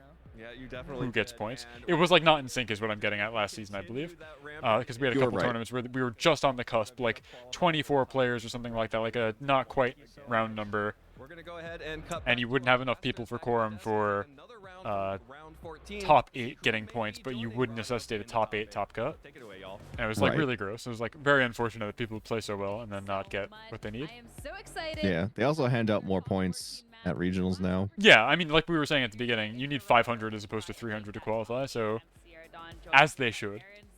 Competition already so good. The player list is stacked. Big fan of this guy right here, Aaron Cybertron Zhang.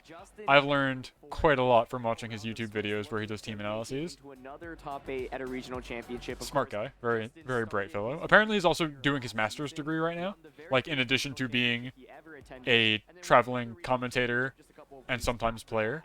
I don't know how he finds the time. is obviously one of the rising stars in this. He's also doing all like the stuff with like, he's like doing the YouTube stuff with Wolfie and like Beast Coast. That's true. Yeah, So busy guy. Busy guy. Pillar of the community. Pillar for sure. Better Salamence, some may say, in this Roaring. I think a lot of people might know him as guy who famously misses Will-O-Wisp on stream, but there is more to the story than that. That's just like his origin story. The villain origin story. Kind of hear us, so. Well, no, it's. Because this is just like the good stuff team. It'd be funny if he had a villain, if he was the villain. No, he's not the villain in any conceivable. There's no perceivable way where you would say he's like the villain. He jokes about it a lot. Like I think another content creator was doing a thing where like you could send him any Pokemon like with any ability, any moves. Teams. And like Aaron sent him a Rotom Wash with compound eyes. Yeah. I think a lot of players actually attribute to Rinya Kobayashi. And Lewis can't miss now. In the 2022 season, there was a team that was called. What year was that where he was like mashing Will-O-Wisp? Was that 2015 or earlier? It was the Gen 5 Worlds. Oh, so it must have been way earlier, not 2015. Which is one of the best Japanese players. That would have been like 2011. Now that features just some of the strongest attackers, but of course does have that Frigga providing support. If it's Gen 5. Kazuki is using almost the exact. Because 2013 is Gen 6. We've seen different variations. For example, Citrus. It might have been the one right before, because I think that was the first where we had good coverage. Yeah. It was over a decade ago. My God. Close to the source material, basically. I don't like thinking about that. Hey, if it's not. I mean, Pachirisu was approaching a decade, right? Yeah, Pachirisu will be 10 years next year, 2014. I'm sure there is in the end. And that's still like, I think most people's touchstone with competitive Pokemon, at least the video game. Like, if you know one thing about it, you might know Pachirisu, I feel like. That, like, escaped orbit very fast. Pokemon where the 6 are the same, but we get to see them change up a little bit here and So we need, what I'm saying is we need a new legend. We need a new incredible story. And I don't know that we've had one in quite a while. Brand new Pokemon that were introduced in Regulation E through the DLC. We saw Sinistra in the last round, which was very cool. Unfortunately, was not able to take the victory, but Ogerpon isn't even in the top 12 of Pokemon represented today. I thought he was going to say Ogerpon isn't even in Top Cut, and I was ready to, like, yell. These are teams that were fully legal in the Regulation D format, so does not introduce any of those brand new Pokemon like Sinistra, like Ogerpon, and like a lot of those other new. I really don't understand why Ogerpon has fallen off here, because it seems really good. It's got a lot of flexibility in that you can change its type and such. The one adaptation I've seen is, I was talking about it earlier, where one of my guys who goes to locals was running Terra Dragon on Screamtail. Terra Dragon is like the big meta adaptation I've seen to Ogerpon, in that it resists grass, resists fire, and resists water. And those are like 3 primary attacking types that Ogerpon can have, because nobody really runs Rock Ogerpon. So, like, that was the meta adaptation against Ogerpon, but like that doesn't seem like enough to dissuade running Ogerpon. I don't know. I don't know what the overarching meta shift is. Ty, do you have any idea? With Hurricane and Air Slash, as well as Pelipper with Hurricane, and so I think team that's very well equipped for all those Ogerpon teams out there. It's not like you necessarily have a bad matchup against non-Ogerpon teams, but let's quickly take a look at both trainers' teams here. Oh shit, we're just doing the next match. That's a Salamence on Justin Tang's team. That's Salamence with Choice Scarf. In this matchup. I ain't seen Salamence in a hot minute. This is a Regulation C team. Yeah. We're looking at stuff that's good in Regulation D. Fergaraf, let's go. I'm a big Fergaraf believer. Came in second at Worlds, mask on his belt. so it's gotta be good. He's got his jacket on the chair. Let's go. Golden Go's kind of been on people's. Is he like not allowed to wear it because it's no? Like it's probably hot. It's probably really hot in that. That's center. true. Kind of taking a back seat after that dominant range. It's also hot on the stage. Like you have like 4 lights on you. That's also true. I'm a big fan of, so the one Regulation E change that I'll say is Pelipper is running Weather Ball, which is a TM that was only introduced in Regulation E. What Weather Ball does is it's a base 50 normal type special attack, but in Weather, it becomes the type of that weather and doubles in power. So now Pelipper, instead of having to try and miss with Hydro Pump, has a 100% accurate 100 base power water move in the rain that it always provides by switching in. So I think that's cool. It didn't get Scald back, right? No. Very few things have Scald. Like, Milotic has Scald. It's a very short list. Like, thank God Iron Bundle doesn't get Scald. If it did, it would be top 12 usage, no problem. Yeah, I was hoping Tatsugiri got Scald. It did not. I can see why you'd hope that, but I think it's fine, actually. I really don't think more things should get Scald. The good 6 and all of these things. A couple of things that kind of stand out to me is specifically that Rocky helmet over on that Fur Giraffe. Yep, Rocky helmet, definitely a big deal. I love the concept of Rocky helmet for Giraffe also, because I'm just imagining it wearing a helmet over its onesie like jaw. Yeah. Like, where does the helmet go? And why does that hurt the guy who's hitting it? Are you reaching like 9 feet in the air to punch a giraffe in the jaw? Like, what's going on? Oh, Justin Tang has the mask, but he's not running Ogerpon. On his hip, he's got the Ogerpon mask. He just stole it. Stole it, yeah. I think Chien-Pao just does so much damage, right? It threatens this trophy. For a one-hit knockout. You threaten a Mungus, you threaten the Golden Go as well. Justin's team is cool. It's like a very heavy rain team. And also Salamence is there. As a guy who has Intimidate, is kind of fast, and can run Hurricane. No safety goggles on the opposing side, and we don't actually have any Grass Terras either. So Mungus can play a really pivotal role in shutting down slots. Which is such a far cry. So the other part of Ogerpon not being in top 12 is that I'm seeing a lot more Amoonguss, who was finally seeing a falling out with the prevalence of Ogerpon, because Ogerpon in all of its forms is immune to Spore and immune to Range Powder, because it's a grass type and you can't be affected by powder moves as a grass type. So I was like, oh, finally, the reign of Amoonguss is over because there's a strong grass type attacker that's very meta. But then everybody's like, actually, what if we got rid of the strong guy and put the stall guy back in, and then we have Amoonguss on every team again? So I don't know. I was really hoping Amoonguss would just like fall off to an extent. Here exerting a lot of but it's still here. Pressure with that Choice Scarf Draco Meteor. It dropped to like 13% instead of 33%. I mean, I'll take it, right? That's a welcome drop. I really don't like Amoonguss. I think it's back up this tournament though. Yes, that's what I'm saying. With the fall off of Ogerpon, it's back to where it was. I was like, oh, we were so close. Considering how strong Dragonite can be, even just with paving the way, but also the Dragonite Chien-Pao has been a combo you would run literally since Regulation C, like with no changes. We were going to Terra Normal Dragonite. He's going to click the extreme speed button into somebody, and unless he gets faked out here, he's going to do massive damage. I believe it's Inner Focus Dragonite? Oh, then never mind. Yeah, you're probably right. It is Inner Focus, yeah. Over half. It procced for the Intimidate. The Draco Meteor that makes sense. With the help of that normal type terrestrialization, the Dragonite's just going to be ruffled. Oh, that's quite lucky. Ooh. Oh, but it was going into Iron Hands? Well, either way. One of the things with that move and the I probably would have still knocked out because Iron Hands was really brought quite low. Hit that is unfortunate. For this Iron Hands. But that is, as they say, the game we play. Justin decides to not go for the fake out onto the Chien-Pao slot. I'm really curious if Icicle Crash would have done enough damage to get the knockout onto the Iron Hands there. I had just assumed he was targeting Icicle Crash into, Salamence, who dies immediately to it. But going for the Iron Hands was correct, because if that Drain Punch didn't come out, we'd be in really good shape on Kazuki's team. Also, Salamence is faster than this Chien-Pao. It's got a Choice Scarf. Yeah. Oh, you're right. I mean, Ty, are you telling me you're not familiar with the Choice Scarf Hurricane Salamence build that everybody's running these days? I've never seen this on a VGC team before. I haven't either. Over for Kazuki and really been brought into place.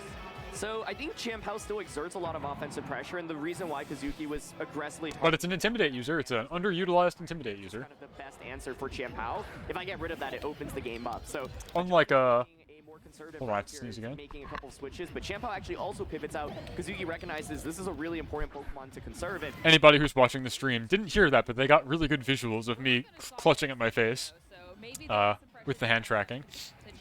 Anyway, what I was going to say is Salamence is an Intimidate user who isn't Arcanine, and given that he's running like a rain-focused team, it makes a lot of sense. Like, he gets Hurricane, isn't a fire type, so it all works out pretty well. It makes sense. It's much like how Pachirisu fills the role in a very elegant way. I will say for a rain team, Salamence fills the Intimidator role in a very elegant way. I guess you could run Gyarados as a rain type Intimidator also, but Salamence has a little bit more offensive pressure. Salamence coming back in. Yeah. Yeah, this is the well as Heatran, and the Dragon. This is funny. So like how Regidrago is Terra Steel, Goldango is Terra Dragon. He's just going to try to continue extending that lead. And I believe he's about to pop Terra to avoid being super weak to fire. And does the Rillaboom have high horsepower? I didn't check. Over on the Rillaboom But he is a horse, so it would make sense. the board here. Yeah. We will get to see the animation play out for the Dragon Translation on this You gold. know who else is a horse? Favorite adaptation. A lot of guys, actually. Ursaluna, I think, is a horse. Excadrill horse. Yes. He does not. He has Woodhammer, Grassy Glide, Protect, Fake Out. Ah. Which is so critical. Heatran, however, has Earth Power. So. That Salmon switching once again just fantastic. And Dragonite, not that it matters, has a Stomping Tantrum. This Woodhammer can be such an impactful move, but it hasn't really been putting that work in. Ooh, baby, we love to see it. That was a crit and did like nothing into Salamence, because Dragon's a very good defensive type into the elements. Looking quite good at this point, and this Golden Go being this double I do think the emergence of Dragon Terra is very cool in a format that has been so thoroughly dominated by Fluttermane. And it's basically the perfect I think that's like a very cool adaptation that we're seeing. Rillaboom only has Woodhammer and Grassy Glide, so you resist both of its main attacks. And then the Heatran here has Heat Wave, Flash Cannon, Earth Power, and Terra Blast. But the Terra was already committed to Dragonite in the beginning, so you can't go for something like a Fairy Terra Blast. So Golden Go is just in such a good spot right now, boosted and not really threatened by too much damage from the opposing side. And Rillaboom is just completely caught out here, does not put on any offensive pressure. The Salamence, it would just there for the Intimidate and swap back out. I like that all the players also have their Festival of Masks outfit equipped, because it indicates to me that they played the DLC and did not bother to put their character outfit back on. Do not care about the customization aspect at all, which is fair. It's a lot weaker in this one than it was in sure is. Yeah. Sword and Shield. It sure I liked is. what they did in Sword and Shield, and the cards, the trainer cards. Yeah. Well, I mean, you still have player cards here, but you can't really look at them ever. Like, you can take a photo.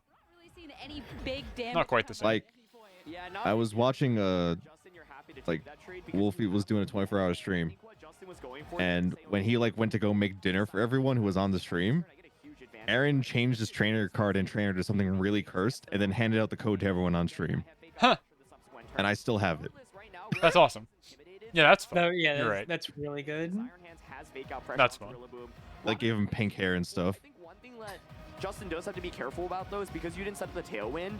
Ooh. Shampoo gets it into a good spot. It can still threaten a knockout onto the Golden Go, but just going to be a fake out nasty block here to continue boosting up Golden Go. Maybe not wanting Nasty to plot. be on the receiving end of a big hit, but the Golden Go taking another opportunity to set up to be at this +3, considering the damage coming out from the Heatran. Instead, going to be targeting into the Iron Hands, all things considered. Not enough to be picking up this KO. So Golden Go now at +3 special. What kind of animal do you think Heatran is? I always thought it looked kind of like a whale, but I think it's probably a frog. Control either, so what are our thoughts? I was gonna say amphibian. It's a frog, right? Because I wanted to say something like, you know, like salamander or something, but that just wouldn't make sense. Icicle crash onto the Golden Go. It's kind of lizard frog. In the anime, I know it crawls around on like the ceiling of the cavern it's in. Yeah. So it's got those lizard-like things. That's why I think it's a frog. Guaranteed damage onto that slot as Iron Hands will finally faint. Mix between an amphibian and a reptile. My friends who have snakes and lizards. More is the Shadow Ball, this +3 attack. One of them we call the angry dirt, and it's like, yeah, Heatran's like angry lava. Yeah. Yeah. Better thanks to the Assault Vest. Now firing off move in return. What's the hold item on this Goldango? Is it leftovers? Leftovers? Yeah. Yeah. Flash Cannon actually did more than I Lefties in grassy terrain is launched a couple of more rough to fight into, I feel like. Rather than targeting down Iron Hands, for example, where the game would look.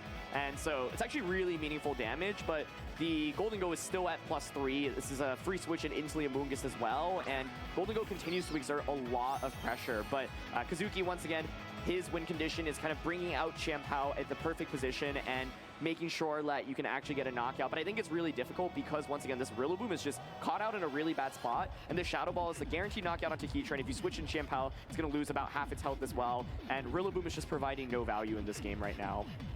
Yeah, with how long this Rillaboom and Heatran have been sitting on the field, especially too with how strong a Pokemon it could be, it's been really amazing to see just how they've been neutralized and how Justin's been playing around it here with this Pokemon especially. I think Justin's got this one. I would agree, Kinda locked yeah. up. I don't see anything stopping this. Like, he's gonna get sucker punched, maybe, or I guess he get, well, That does nothing. I was gonna think he could get hit by an ice move, but we have Rage Powder, right? On Amogus, so it's just totally fine. The Amogus could really do anyways at this point, so why not bring the Golden Go up to full health? Yeah, with that, I think it's just going to be so difficult to win. Well, now they're just stuck with 2 physical attackers. You could swap in Salamence. Oh, that's also true. I was thinking you just click Rage Powder here. Yeah, it's just in a really awkward position. I don't know what the double protect really affords you here. You're at full HP, so it's not like you need lefty's healing. Once again, it's just continuing to do. I'm not sure what he's trying to bait out. Justin gonna just scout out for a potential. His opponent already Terra'd at the beginning, so it's not like he's baiting for a Terra Shen Power or anything. I think he's baiting for a protect on either of them. Oh, I guess then they can't protect. Handy, this Icicle Crash turning into this Amoonguss slot. So you have that information going on forward in the Woodhammer. But yeah, I feel like you can just click Rage Powder every turn on Amoonguss here. Shen Pao has Sash, but you can just click it. Like, Make It Rain. Maybe he will survive. Gets the knockout, honestly, Amoonguss, and then Rillaboom once again doesn't. Yeah, you can just do Make It Rain now. Yeah, exactly. Salamence, and then Salamence can actually just click Tailwind, and then with that, you can now just click the button. You can't Sucker Punch that slot, and then Golden Go just closes out the game with Make It Rain. So we should see Justin, I think, win this game, barring anything super wild.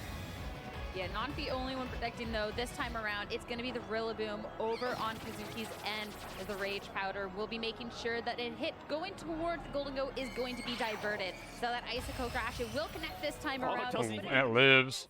So you get one more. HP. And of course, now we'll cover up a little bit more thanks to that Citrus Berry. So now that will be another turn, another opportunity to make sure that the Golden Go is safe. As it's going on the offensive, this is going to be a huge Make It Rain now at this +3 that Qianprao brought all the way down to its focus hash.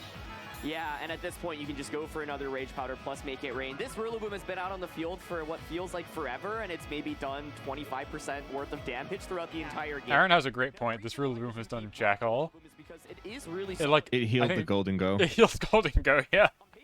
Bundle actually looks really good in I agree. Kazuki's team. So I think the theory is if I bring Rillaboom, then I pressure the Iron Bundle, maybe even force it to Terra. But with Iron Bundle not coming out in this game, the Rillaboom is just completely neutralized, and Amoonguss is safe to just go for another Rage Powder, as we'll see Make It Rain come out as well. And Icicle Crash just misses that insult to injury, but I think this game is basically over a couple turns. But it's over.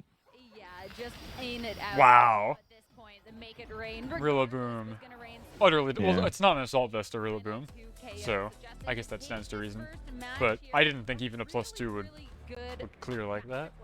On this team and how it operates, and how this Golden Go is definitely a Pokemon to be feared. Yeah, really impressive positioning for Golden Kazuki looks deep in thought here. He's like, huh, that really didn't go right. Has an Assault Vest Heatran as well as a Qianprao with Dark Terra and Crunch, but even with both of those Pokemon appearing in that battle, Justin was able to position Golden Go imperfectly. And the main reason for that is because that Rillaboom slot just wasn't offering anything. So I think if you're Kazuki and you're going into game 2, you're probably thinking, well... You can tell, though, that Justin has this one in the bag because he's got all of the accessories he's legally allowed to bring. He has 2 plushes. He's got the teal mask on his hip. He's got a cool jacket on the back of his chair. It's a really bad trade at the end of the day. You know, he's ready. He's fully equipped. Turn 1. I definitely do. His opponent has nothing of the sort. How can you possibly hope to win if you don't have a plush on your desk?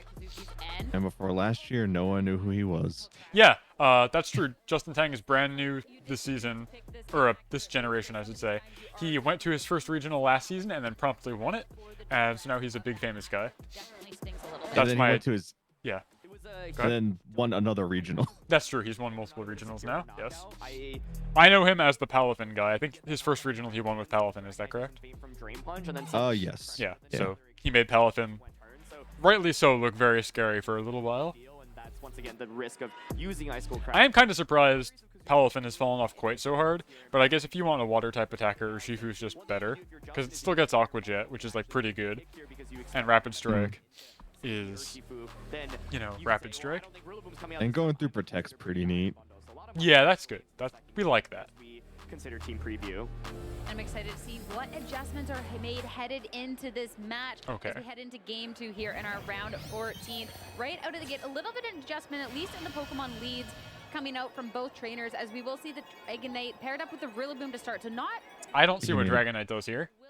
It has Aerial Ace. But like, who cares? Lead for Kazuki because you have the faster fake out pressure with Rillaboom, and Dragonite exerts a lot of offensive pressure. But of course, classically with this being the choice band Dragonite, very easy to protect and just see what it wants to lock itself into on turn 1. Justin opting for the protect option on Mungus and then pivoting out into Salamence is relatively safe because the Rillaboom slot once again just doesn't pressure Salamence whatsoever. But I really like this switch, being very proactive, not going for fake out onto a Mungus. It's a fantastic play by Kazuki to get the Chien-Pao in safely. Let's do it again. Going up against Amoongus as well with Salamence. Same lead. Will it play out differently this time? That sort of ruin coming in will make sure the defense is dropped all around. So this Dragonite. I was gonna say it's interesting he's running back the same comp, but I don't entirely know what I would switch to, or like how I would adjust with his team.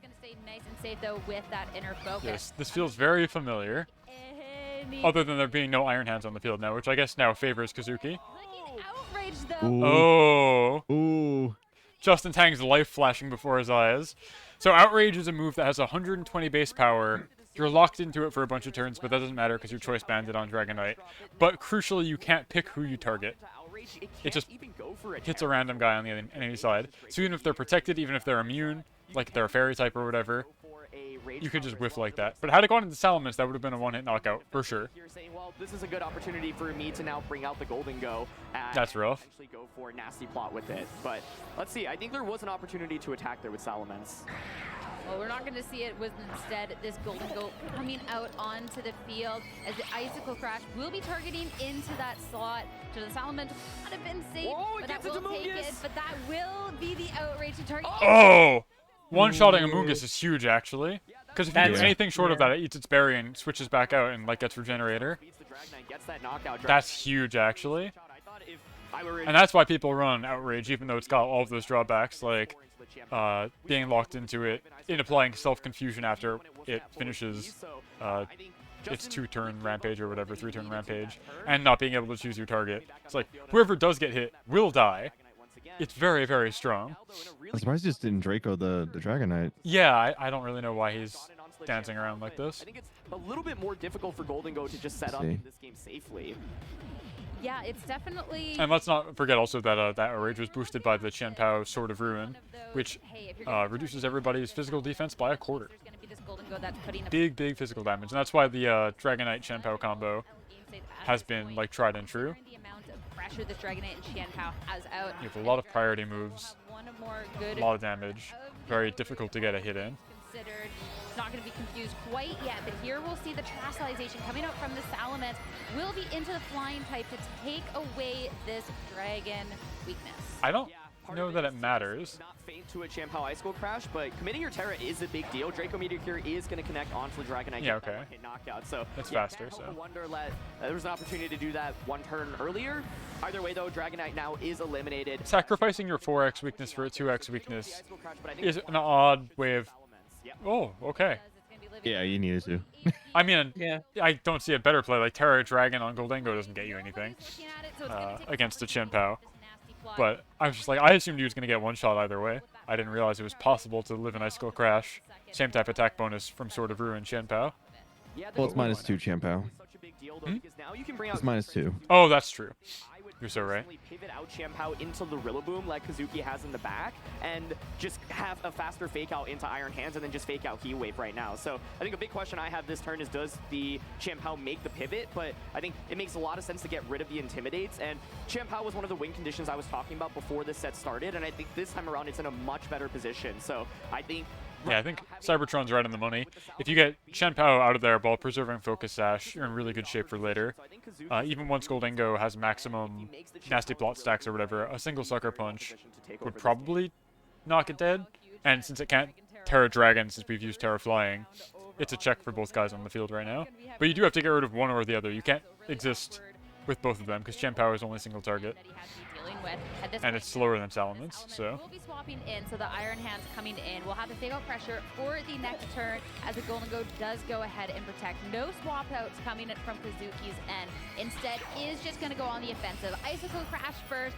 Finally, better luck with these connecting, being able to connect. Now the Heat Wave going into this Iron Hands as well, bringing it to just above half. But we'll get that first. Ooh. Is a big deal because it means that matters a lot. Trend is significantly reduced. Especially on hands. Especially on hands, yes. With fake out going into the next turn, right? So now you can fake out onto the Heatran slot, for example. That matters a lot. That is effectively 2 intimidates that you can't shake. That have just been applied to Iron Hands permanently. Chip damage notwithstanding. Pretend like that doesn't matter. Yeah. But like just the raw reduction in physical output is enormous on specifically Iron Hands. Just to deal as much damage to Heatran as possible. I like Especially given that this hands runs Drain Punch, so it is reliant on its physical damage in order to keep itself alive.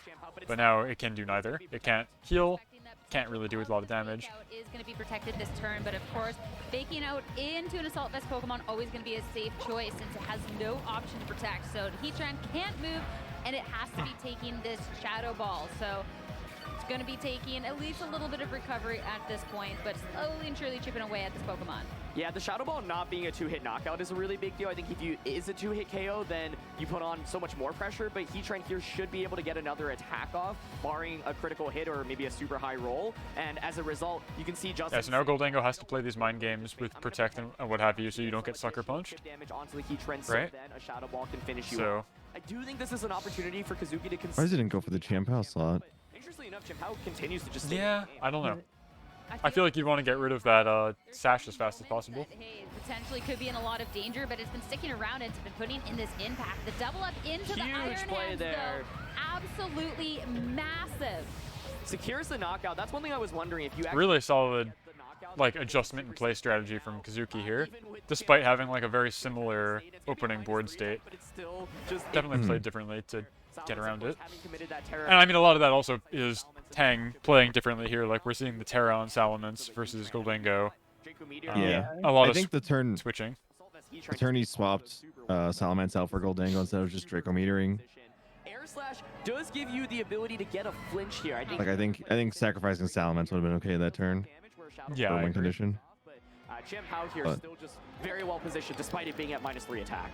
Yeah, the Salamence being this Choice Scarf is definitely tricky because once you've locked into a move, you are done. So something like that Draco Meteor, you're going to be lowering your own special attack, and it'll also be super... Hi, Denshi. Good morning. Well, it's, I guess, afternoon for you, but hello. How are the Mons? It's going pretty well.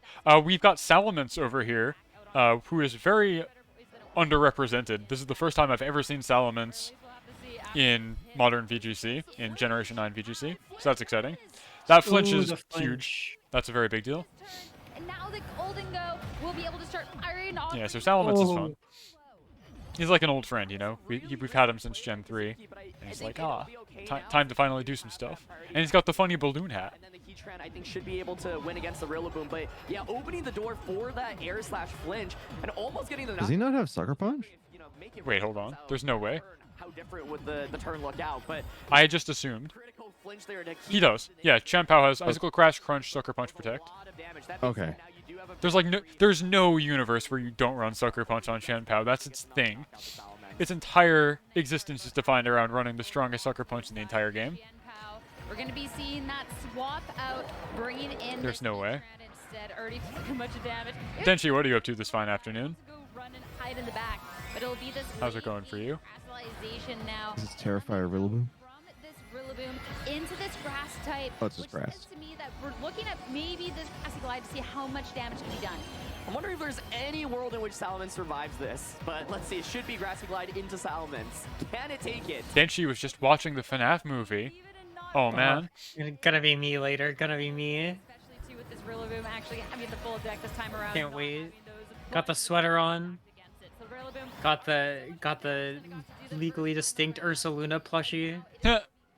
But this Heatran coming in is going to take this hit really, really well. And now you've got the Champao back in safely. You've got the Crunch as well. So the end game looked a little bit scary for Kazuki, but he had enough resources. And even though he took a lot of damage, probably felt comfortable about the game. Sad we're not going to see any 5 Nights at Trick Rooms during. Yeah, Trick Room is typically strong, but not quite top cut consistent. Strong. Yeah.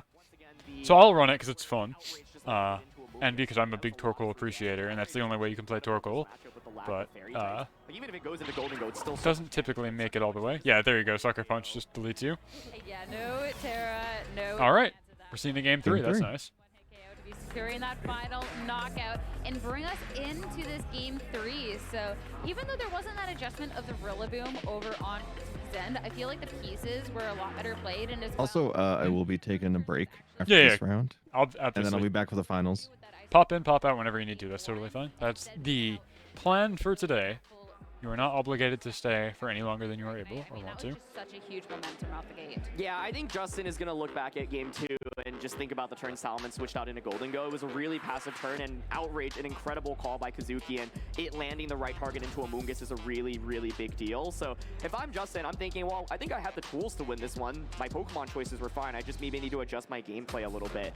One other thing to consider is I think putting Chimpao to sleep is a really big deal. That Chimpao was at like -2 attack, -3 attack, and it was still doing so much damage. So I think Justin's Amoongus is bulky enough, even without Terra, to get a Spore off into the Chimpao, can survive an Ice Cold Crash. So I think using Salamence and Amoongus a little bit more. The Amoongus, yeah, it's a great name for a Pokemon, right? I hate that thing. I think its design is really poor. It is way too good at being a support Pokemon with just a plethora of good tools. You can heal an ally and do damage with the same move. It can put somebody to sleep with 100% accuracy. It has a redirect move, and it heals itself for a third when it switches out and back in. It is simply too good at being a support, and its defensive stats are like really, really good on top of all of that. So I don't know. I think it is too good, and I don't like the design. It's weird, asymmetrical. Doesn't really have anything going for it. I don't like its bumper hands. Is it asymmetrical? Yeah, it's got the Pokeball symbol on it, so its head is asymmetrical. Half of it's red, half of it's white, right? I thought asymmetry was like... that actually resists Outrage, so that gives you some defensive capabilities, but I really like Kazuki finding the Outrage play. Like, that is just... Mostly, the thing I take most offense with is its weird little bumper hands. Like the weird little shields, instead of having, I don't know, little claws or whatever. Like every other grass-type Pokemon. I don't get why it just has no hands. It's weird. Does Brute Bonnet have hands? No.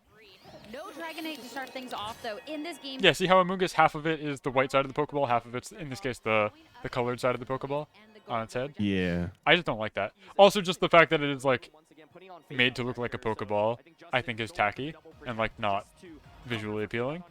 Like, the mushroom Pokemon they added in later generations, whose name is actually escaping me right now, but the fairy grass one, I think is a better designed mushroom. Shinotic, yeah, that's the one. I like that mushroom better. So, Amoongus is Gen 5. I think it was supposed to be like, you know how in Gen 1 you had like, you could like click on Electrode and Yeah, I understand. They made this to replace it, but then they just made it a really good Pokemon. Yeah. Yeah. Yeah. Really, I think I'd forgive a lot of the design issues I take with Amoongus if it just had normal hands, instead of bizarre bumpers for, like, no reason. Because, like, mushrooms don't branch like that. It would maybe make sense if it were a tree and had two little, like, you know, leaves instead of hands. Or, like, you know, bushels. But, like, mushrooms don't split like that. It just looks really weird. Let's also talk about this lead that they did here. Yeah, I guess the match is happening. That's cool. But I also really just hate Amoongus. Go ahead, Ty. What do you want to talk about?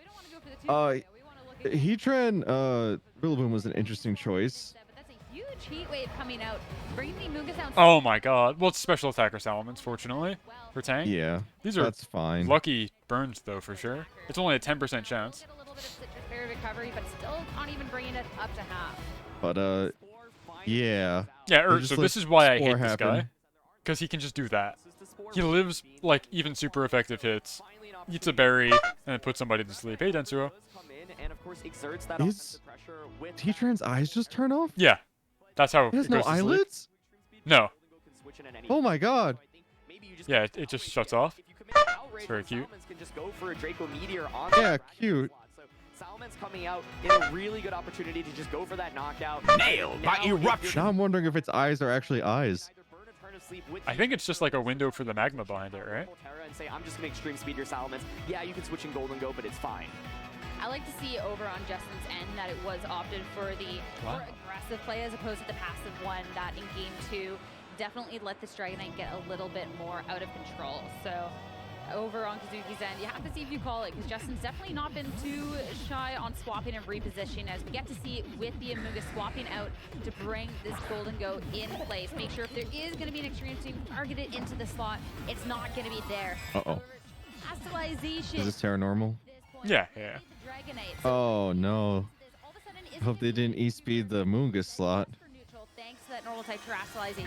That would have been a good bet, because they could have knocked it out. Probably going for Salamence, though. Yeah. Extreme speed onto the Salamence slot. Kaboom! That's huge, because yeah. not only do you get a KO and prevent your Dragonite from fainting, but the Heatran now gets the burn of Turn of Sleep as well, which is so pivotal. That is so nice. So at this point, sure, the Golden Go was able Now hands can just punch it. but the second slot not. That's true. Now the Iron Hands can kind of come into play. So this will be this opportunity to at least try and fire something off into one of these Pokemon, since the Strain Punch will be super effective and it's not burnt like it was in that second game. Yeah, and with the Terra committed on Kazuki's end, the Drain Punch into Heatran is really safe. There is no safe switching into anything on this side, and so Justin recognizing, okay, well, your Dragonite is locked into the extreme speed, so you can't hit the Golden Go at all. So yeah, maybe you can go. That's a good point. We have choice banded ourselves into extreme speed here against a ghost type. In the beginning of the first game, it does just over 50%. So goes for that extreme speed and does like exactly 50% to the Iron Hands. Knockout as the nasty plot. While Goldengo gets super greedy. Maybe the next turn, but this Golden Go is setting. But Heatran's not long for this world, I don't think. Unless it had woken up right there. This turn, but it's gonna be taking the turn to sleep. That is oh. damage. And the Iron Well, next turn I think Goldengo can just fire anything off and probably knock it down. Health at this point. But yeah, it was faster. Were stacked against Kazuki since it had only taken one. Heatran was faster, yeah. Yeah, so I mean, yeah, like it could have potentially gotten a Heat Wave off. Though I don't think that would have finished off Iron Hands. That would have done a lot to Goldengo. But now I think Goldengo can just click, like, make it rain or whatever. Goldengo was faster, so just going for that Heatran slot's pretty good. That's what I'm saying. You can either just make it rain or just Shadow Ball straight into the Heatran and, like, not have to worry about it. We might just see a double knockout this turn. Yeah, swapping in the Chiampao at this point, you don't want to be taking any damage, so it will be the Heatran that's going to be staying in. Yeah, and Drain Punch and a Dragonite should be a Shadow Ball. one-hit KO, I would think. We'll have at least a safe swap into the Chiampao. Dragonite Not quite. into it. It's going to be holding on. But Iron Hands. to what end? Just doing the smallest amount of damage in the end with all the amount of HP it's recovering. Yeah, in the grand. Yeah, like Iron Hands has lost effectively 50 HP out of 240 because of all this recovery. Same scenario for the Iron Hands. There is now at least the free switch into Chiampao. So with Chiampao, there's a big mind game here. What does Golden go for this turn? Does it consider going for a Dragon Terror? If so, Kazuki can make the. What do they do here? Golden goes opting for the protect option here. Tang is like in the position to just more in the position to win. Yeah, you just keep clicking Drain Punch, right? Really strong turns. I think Kazuki could easily claw back into this game with this one turn alone, but it all comes down to Cybertron's thinking Kazuki can really turn this if he makes a godlike read. That is yeah. a big prediction going into this turn, though, because you get it wrong and all of a sudden you can let this Golden Alright, we've locked in Nasty Plot on Goldengo. Honest, but also if it does protect, you could just be so far behind. So this I'm thinking because like Iron Hands still won't go down from even with the defense drop. Yeah. So he does Terra Water on his Iron Hands, I guess to avoid taking neutral from Icicle Crash. Right. But now you do take neutral from Dark type moves. So also opted for a very interesting option this turn, which is that Nasty Plot. Chiampao does. I think Tang maybe just made a bad move, though his Goldengo gets another attack for free. The Water Terra there basically was to cover for, oh my goodness, the Extreme Speed plus Icicle Crash combo, but that does so much damage. I actually wonder if Icicle Crash still would have gotten the knockout there. Yeah, because now he can either get Sucker Punched on Goldengo next turn, unless he protects. Iron Hands has to go for an attack, but he's slower than both guys, so he's in extreme speed threat range. So I think it's actually really good for Kazuki here. Like, Goldengo's going to protect. I would imagine Chiampao is going to click Sucker Punch just to keep the threat real. And then you kill Iron Hands before you get to Drain Punch off into Chiampao, I think. Right? Yeah. Hello. Sorry, I got a phone call. Iron Hands has just gotten clapped. Dragonite survived a Drain Punch, and that's all it takes. So you can just get one shot by that crunch. which is definitely... Yeah, so now Chen Pao can just keep clicking Sucker Punch. We got to see that And there's no way that Goldango can Terra out of this. Goldango that didn't terastallize. So I think Tang is kind of cooked. You kind of have to attack, but the Amoonguss coming in definitely can be a note to do that considering... Well, oh no, I guess that Rage Powder can potentially redirect both the Sucker Punch and the Extreme Speed. Play of Kazuki calls this and just simply goes for crunch onto the Goldango. Kazuki win this one. Though he didn't use Rage Powder, so all of that's kind of moot. He clicked Protect on Amoonguss. I'm not sure why he did that. He's hoping that he, because he's like, oh, I can't Sucker Punch because he'll Rage Powder. Yeah. Then you could safely. Oh, okay. Chimpa protects here. Interesting. There's not going to be a hit into the Goldango this time around, as it will be the Chimpao and the Amoonguss. I think here at this that's. Point. So the Amoonguss will be safe. Tang wins now, right? I think so. Because Still Dragon Rillaboom Knight in goes the down. back, but like. Oh, there's a Rillaboom in the back, but that it doesn't matter. From the I don't think. coming out from the Goldango, he already takes. But I had actually thought it was Chen Pao was this guy's last dude. But yeah, Rillaboom does make it a little bit different. So at least at this point. But not that different. Rillaboom being immune to Rage Powder and Spore is kind of big though in this matchup.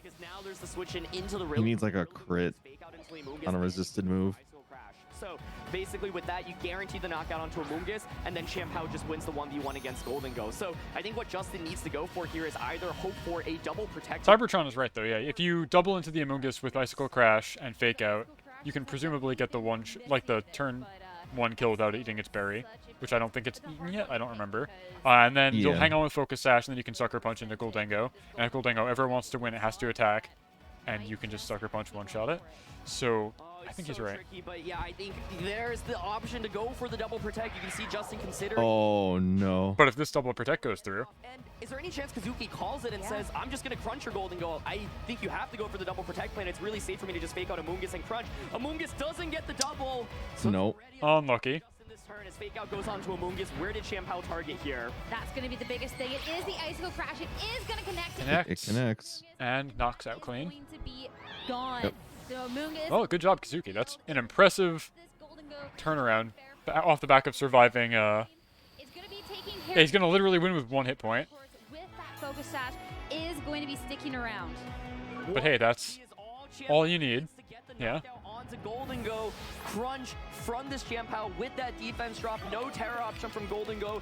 Think we'll be able to secure this game. And what was so pivotal is Goldango not having that Terra, not using it earlier. This would be a different endgame if the Iron Hands just never used that Terra, because then you make Kazuki make the call as to whether or not I click crunch or Icicle Crash, but now it's just a very safe guarantee. Oh, I guess he's going to have like 12 hit points because he's going to get Grassy Terrain recovery, but effectively has 0 hit points or 1 hit point. What are they doing? I don't know. Yeah, I don't know why you would need to check. So I'm wondering if Kazuki wants to click Sucker Punch here instead of the crunch, but opting for what the fuck? Sorry, I shouldn't swear. I don't understand.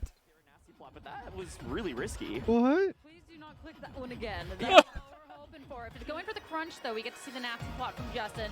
The crunch will end the game. The You just not want to hit. We'll extend this one out just a little bit further. What are they doing? That is gonna fail. We are gonna see this Goldango set. I literally don't understand what I'm looking at. Why would you not just click button? Okay, so I think Kazuki went for Icicle Crash. I wonder if he forgot about Terra, honestly, because the Terra... That's the only explanation is he forgot that the guy already used Terra. Icicle Crash there, and Justin actually legitimately could have just won the game by attacking there, but I wonder if Kazuki is worried that Crunch doesn't do enough damage, so he feels forced to click... I don't understand why he's not just attacking. Is there any chance Justin actually wins this? I don't know. I hate what I'm looking at right now. This is making me very upset. I'm so confused. I don't understand.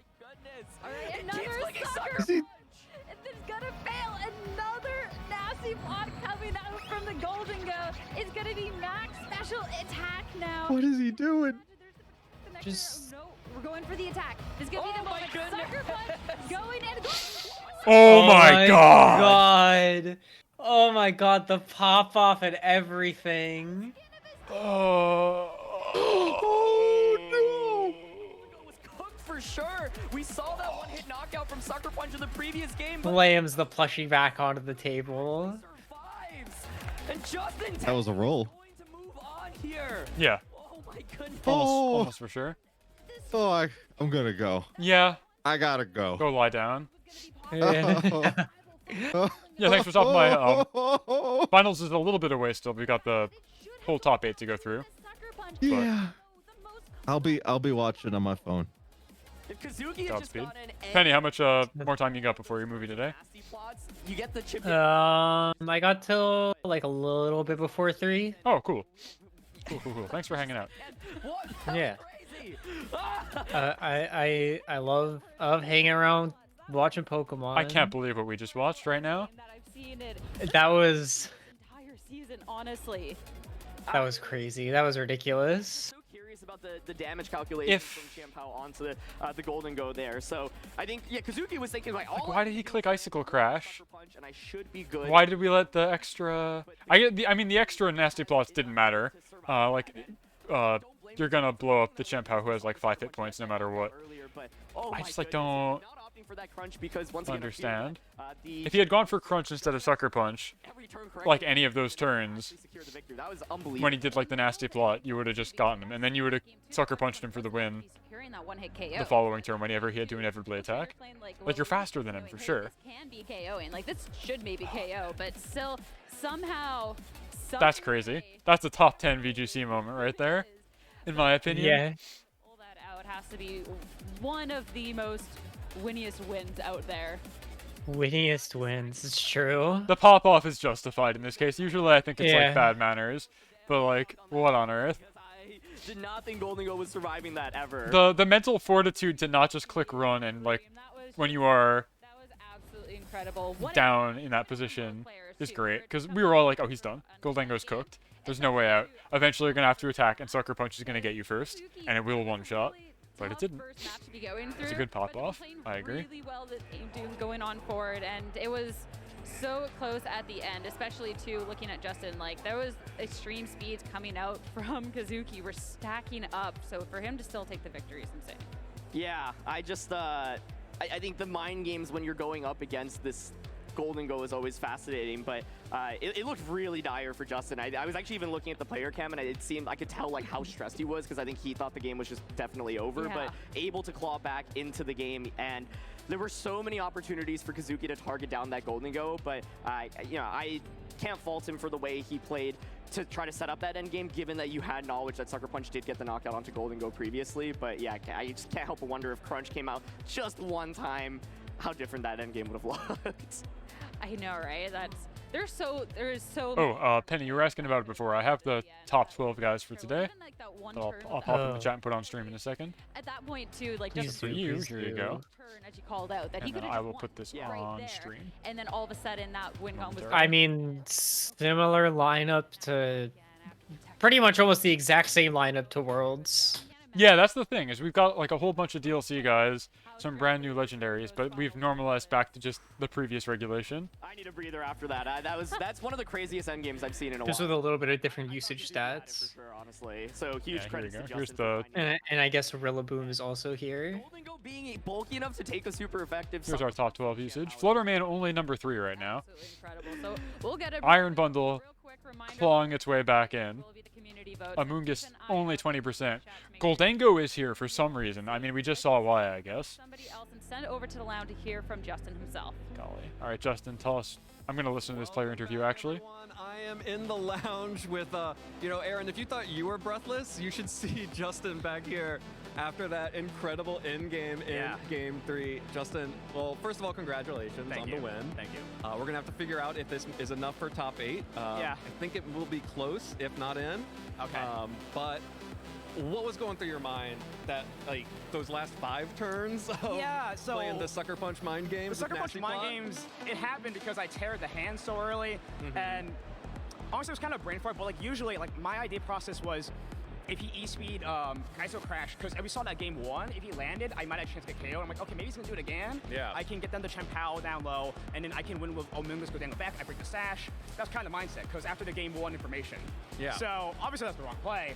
And Sucker Punch ended up being a roll. I honestly have no idea what the calc was. I picked up this pretty last minute, but you mean you didn't specifically train your Golden Go to survive with 3 hit points? It's like my Palafin at Knoxville. It's always free HP. Now that we can see this guy's entire getup, the Gardenia outfit's really funny. Like the orange shorty shorts are like. Oh really good. yeah, really good. And like going into that game, the whole set rather. I like that the foam on the microphone is also a jack-o'-lantern. They really did a great job with the set dressing this time. That Chin Pao is over there, especially a Chin Pao. You know, it's able to hit both the ghost typing for super effective damage and the terrestrialized dragon typing. Yeah. How do you approach that, knowing that choosing when to Terra or which Pokemon to Terra is going to be what decides those games? Yeah. So Goldango Terra, as we saw in game 1, I had to eliminate Dragonite first and then free a Terra Dragon. Obviously, I was something wary about the Chen Pao with Ice Wall Crash, but with Redirection, Fake Out, and Intimidate, Goldango can actually stay in the field quite long. Dragon Terror was just a Heat Trend. As we saw, it was just the Dragonite, honestly. It was the Heat Trend, Chen Pao, and Dragonite. You can tell that Justin's like you can't cover all of them at once. a cut above, in that he's able to give a coherent, actually thoughtful interview here about his thought process after just experiencing those last 5 turns. Yeah. And not just being like screaming into a microphone and then falling over like face down on the pavement. Yeah. Because like I would just be like, I don't know Jesus how took I the did wheel, it. yeah. Would hit it.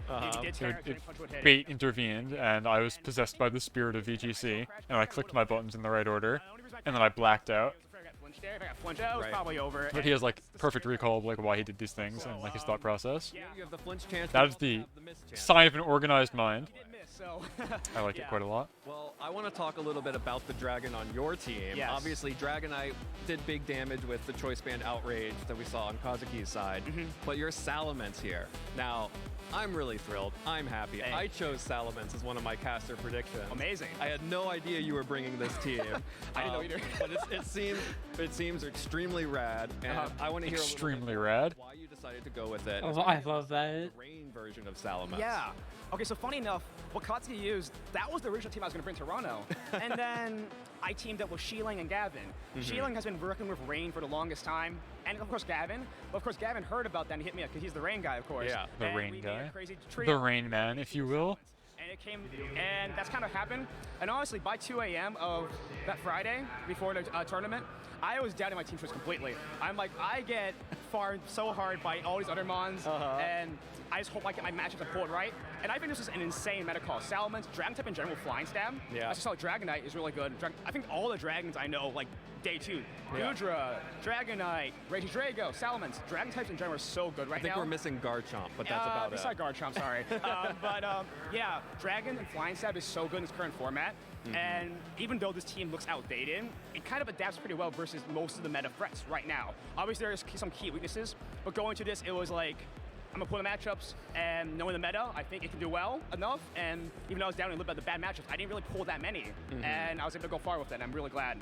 Luck was on my side, and of course, this was just kind of a good call for a tournament, I feel. So yeah. Yeah, it definitely looked really impressive in all those games that you brought it in, and I was really curious. I saw it on your team sheet, the Choice Scarf Tailwind. Yes. How often were you clicking Choice Scarf Tailwind? Honestly, 0 times. That game with Jimmy Boy I had live yesterday, that was the game I was supposed to do it, but I forgot to bring the Salamence in on that hand slot, and that's when Scarf Tailwind was so cool. Penny, I will be right back. I'm going to go feed my tortoise some lunch, because she's out and about. That seems like a good lull in the activity. I'll be back in a moment. On this team is that you get Intimidate and Speed Control, and you don't miss your moves as much as Tornadus. Tornadus is obviously the best Tailwind setter in the format, but being able to support your Goldango both Intimidate and Tailwind and Speed Control in general is so good. This is a Goldango heavy team. So having all that in once is so good. And it means I don't have to have an extra slot to have another Intimidator and Tailwinder. Totally. So I'm saving 2 slots in one. And I don't have much to say. I'm just enjoying his insight to yeah, it's cool tech. It was working pretty good in practice. So yeah. to these matches. Well, hopefully we will see it next time. I'm going to let you go and see if we have the standings updated to check to see if you made it into the top 8 here. But before I do, real quick, you shouted out a couple of the people that you built the team with, Shilang and Gavin. Shilang, Gavin, special shouts out to them. Bars also came out a little bit last minute to help out. Thanks for the support. And just everyone in general, like Nick helped me with my mons. He comes with me at a lot of these events, great friend. And just my friends and family for just supporting me. Honestly, I was rooming with some friends like Marcus D on his house, and I showed the team and everyone was down in it. And it's always a good feeling. It feels like Fort Wayne all over again, and hopefully I can take another dragon far. So, yeah. And I also have to know, I'm waiting with bated breath to see how your mom is going to react to some of those turns in those games. Yeah, and also shout out. There's so much going on. Yeah, shout outs to my mom and just my parents in general. Just the support has been unreal, and I couldn't do it without anyone. Really. Awesome. So, yeah. Well, thank you so much, Justin. It's been incredible to watch you play. That was an amazing set. Thank you. We're going to let you go and see where you finish on the standings. Thank you. And we're going to take a quick break. When we come back, we'll have more from the Toronto Video Game Championships, including our top cut.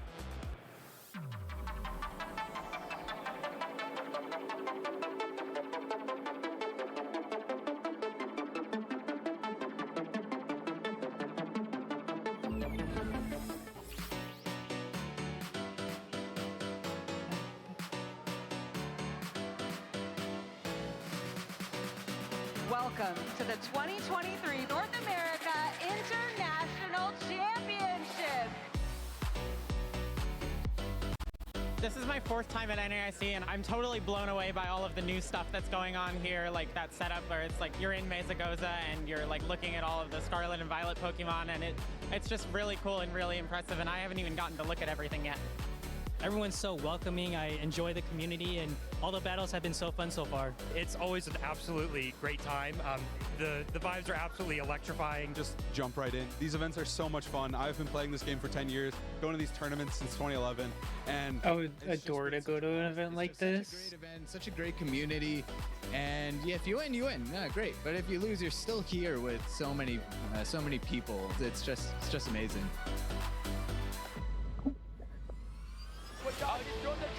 A game of inches, go! Here comes the ballot, One time, taking this. Here's what Tom was saying earlier, where they do let you just use your gamer tags for Pokemon Go. One dive! He is able to secure victory and become the first player in Pokemon Go history to win a regional and an international championship. Throw the energies into play, final burn, take the knockout. Oh my god, V-Unions. This turn with the way his energy are set up, all he has to do is pass the turn, and Drake becomes the North American International Champion. What is it? Another Super Rod. Oh my gosh, Just Bodhi. the scratch pass. Bodhi has to announce his attack, and he becomes the International Champion. Could we see a winner right here? Cyrus has the artillery. Rapid strike search for the tower. Oh, the Cyrus Davis match. Let's go. My queen. She is so she is so fudging cool.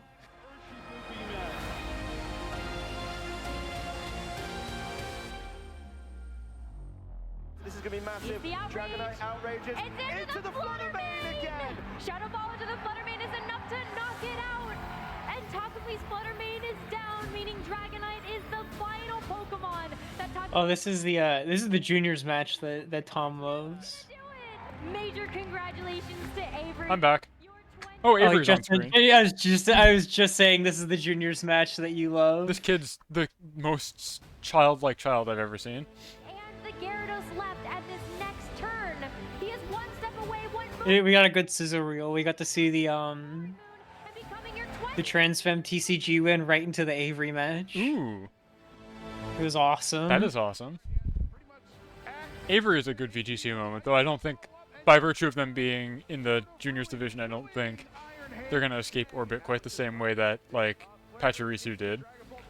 But I feel like that's an iconic Pokemon moment. Top 10 VGC right there. Avery giving an interview where they sound like a pastiche of a child. It means the world to me to be back. When I was on stage and I won, I was just like really hyped up because it was like a super close game, and I didn't think I was gonna win. So when I did, I just kind of popped off. This victory means a lot to me personally, and because it allows me to get the travel award for the World Championships, which is very exciting. Winning feels very exciting. I felt so happy. It feels really great, and I'm really happy that I I finally got my trophy set. It means a lot, as this is my last year in seniors, so it feels really good to finally get it on that last opportunity. Winning this event is Cyrus Davis, my queen, my goat. a mark on the history of this game, and it means that my longtime She's so cool. So she's playing Lost Box at this regional, and I'm like, well, maybe a little less my goat. Oh well. I think next big one is what, Brazil? And I think that's gonna be after rotation for the TCG, so I'll be curious to see how that shakes out. Hi there, I'm your host Anna Prosser here in Yokohama for Pokemon. So with that win that Justin Tang just had, he has secured top 8 with his 11-3 record. He bubbled in.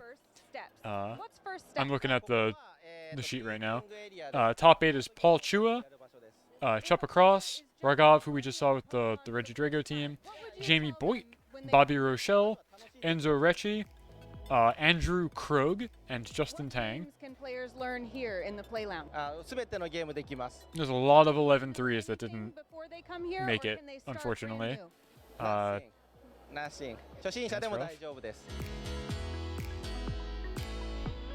What is your favorite thing about the play lounge?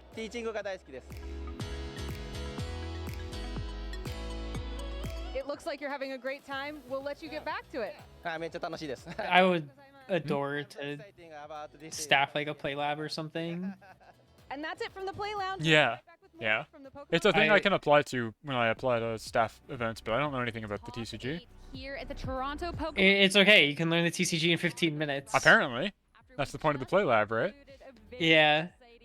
Like the first time I picked up the TCG, it took me about like 15-20 minutes to get through the tutorial, and then I was Wait, already Penny, shut up. Did you just see that Slowpoke puppet that was on stream? Hell yeah. I want one really Absolutely. bad. Okay, you can continue talking. I'm sorry. I was Yeah, mesmerized no, by the Muppets. When I first did the tutorial on like the simulator, like way back when I first got into the game, it literally took me 15 minutes, and then I was already on ranked ladder taking wins. Already literally defeating children. Yeah. An error before the tournament started, was able to correct the error, but I mean, obviously there's intricacies to learn, but to actually like learn how to play the game properly, it does not take any time at all.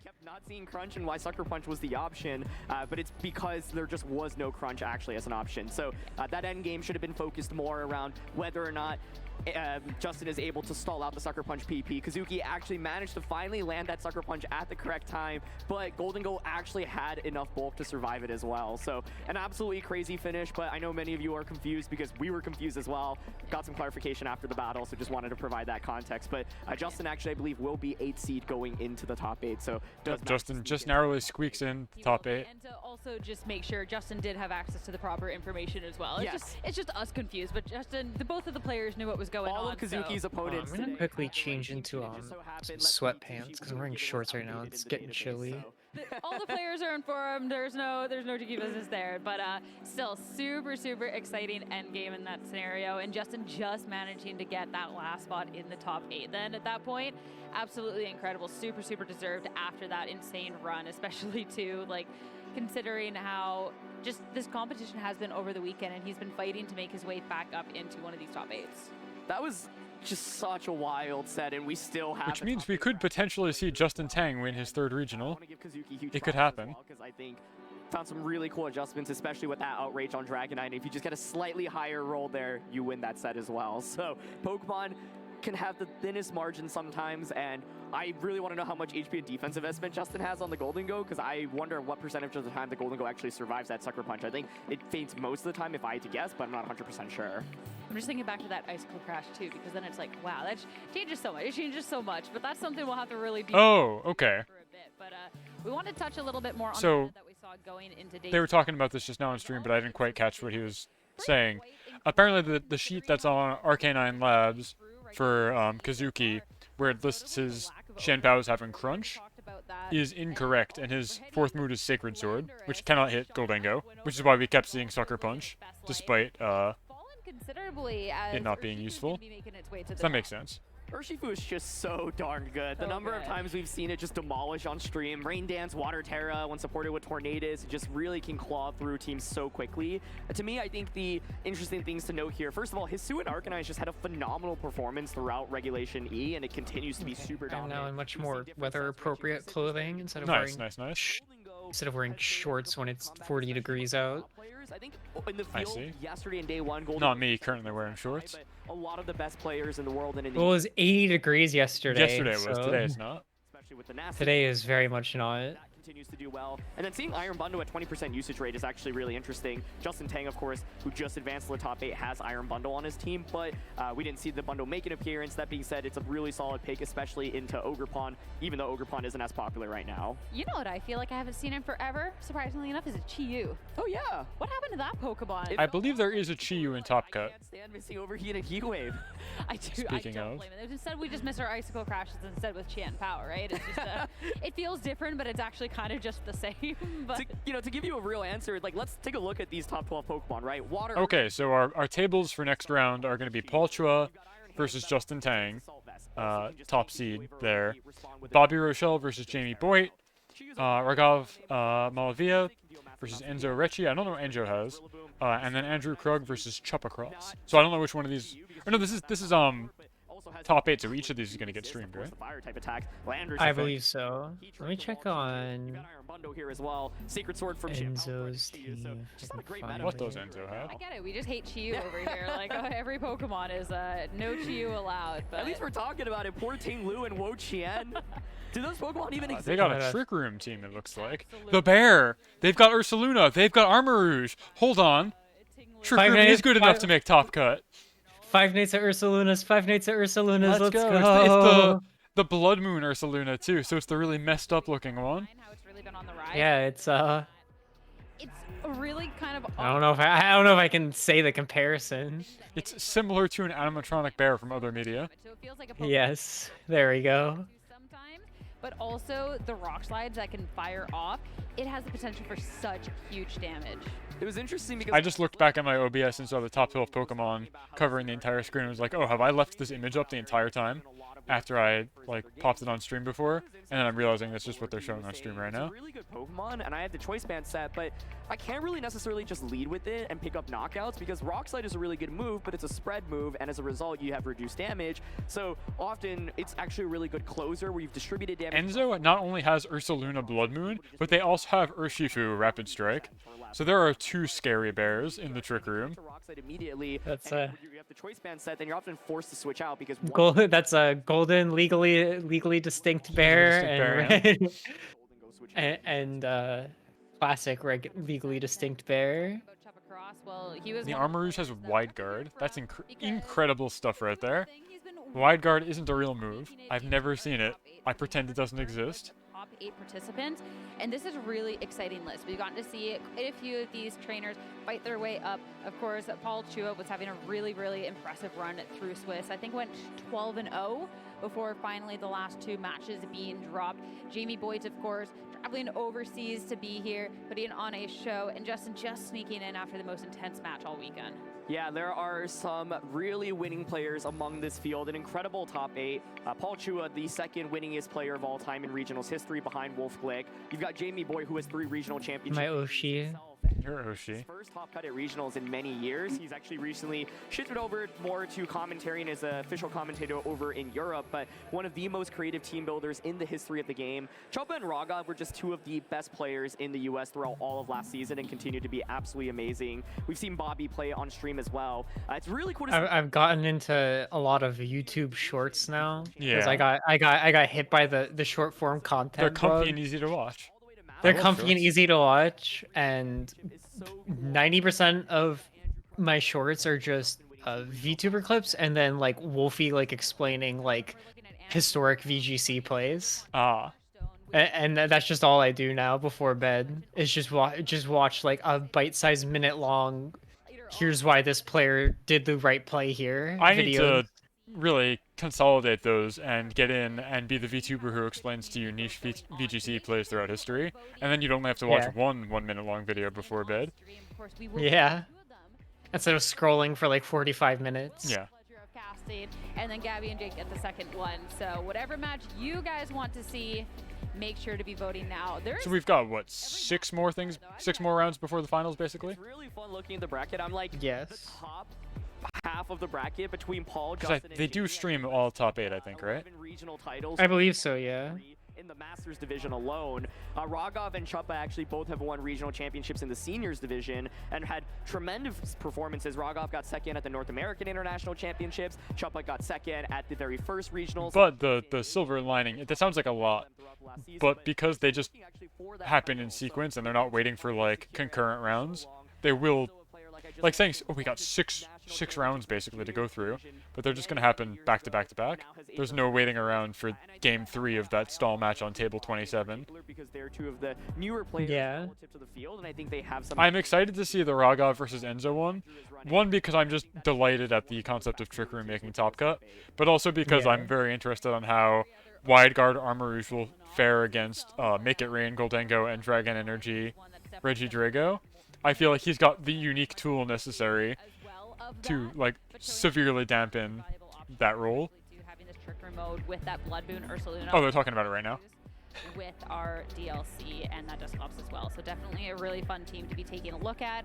Obviously, too, looking at there was a guy at my most recent locals who was running a Blood Moon Ursaluna team with Trick Room, and it was the craziest thing I'd seen in a while, because what he was running was Oranguru to set up the Trick Room, but it was Symbiosis Oranguru. And so what that does is that's an ability that says if your partner isn't holding an item, you give them your item immediately, like as soon as they stop having an item for whatever reason. And so Oranguru normally wouldn't be able to set up Trick Room by holding the item it was given because it was holding an Assault Vest. And that's an item that says you get 50% more special defense, but you can't use any non-attacking move.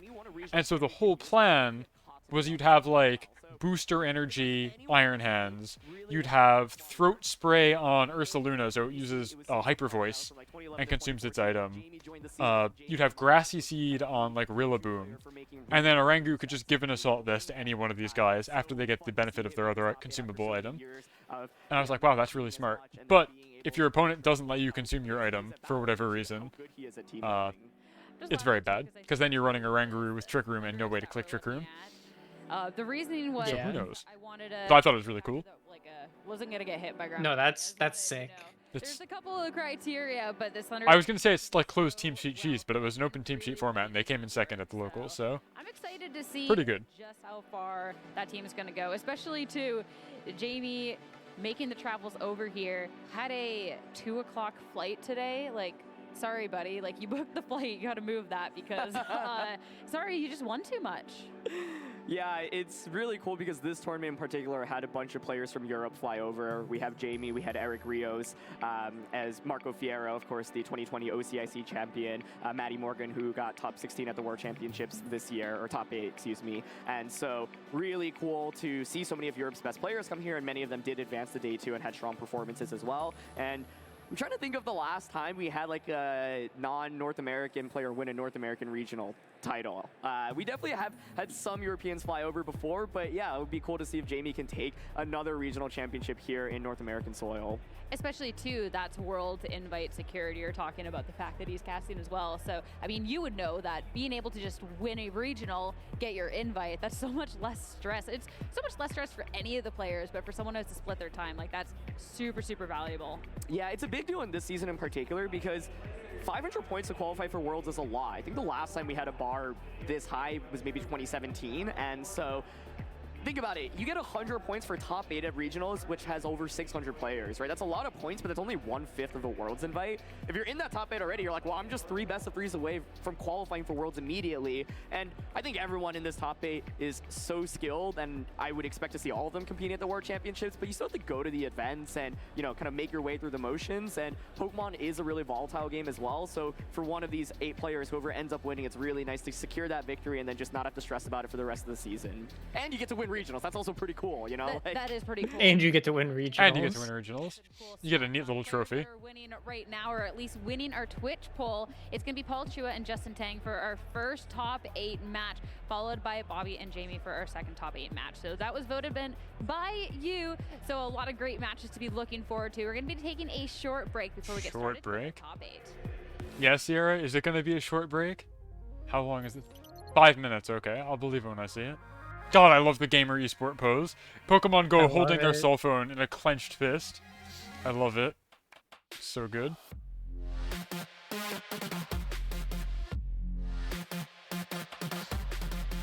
I'm from France and my name is Thomas.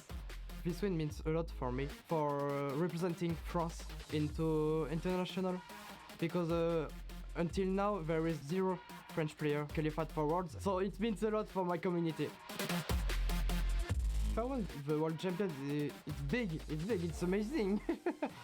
So yeah, that will mean a lot, and I know that for every player will be really proud of him because he had such a difficult tournament from the beginning to the end. I'm Alex Shransky from the United States. It feels amazing to win UIC. It's really hard to articulate what this win means to me. Since I've gotten second so many times, I've never really felt the win, and all of a sudden I finally have won after a lot of years playing Pokemon. It's surreal. I never really doubted my strategy this weekend. I just expected things to happen that happened. Who's he playing? Oh, he's playing Arceus Duraludon. I'm glad you can instantly tell. Oh, it's humongous on the wall. Oh. Behind him. I wasn't looking. My name's Paul Chua and I'm from the United States. Hey, we're gonna see this guy on stream in like 5 minutes, 4 minutes. I haven't been able to win an international ever. Like the last time I ever made finals was in 2017 and I got second. So being able to finally get past second place feels pretty good. Winning Worlds would mean a lot. I'd be really happy. It's the dream I've been having since I've ever started playing VGC. So if I ever became world champion, that would mean the world to me.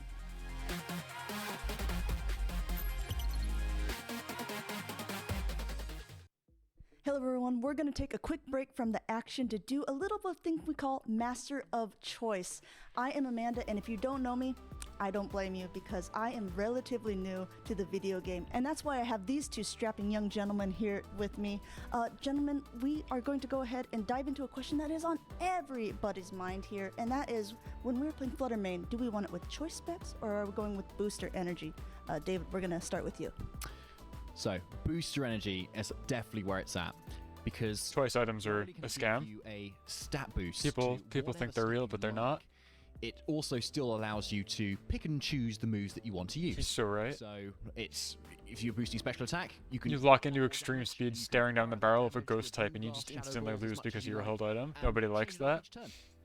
Okay, I have to agree. That sounds pretty good as a new player. Ben, can you give me any reason why I would want to do choice specs instead? You know, booster energy is a great item and absolutely very variable in the way that you can use it. But choice specs is really how you commit to what you want your Flutter Main to be doing.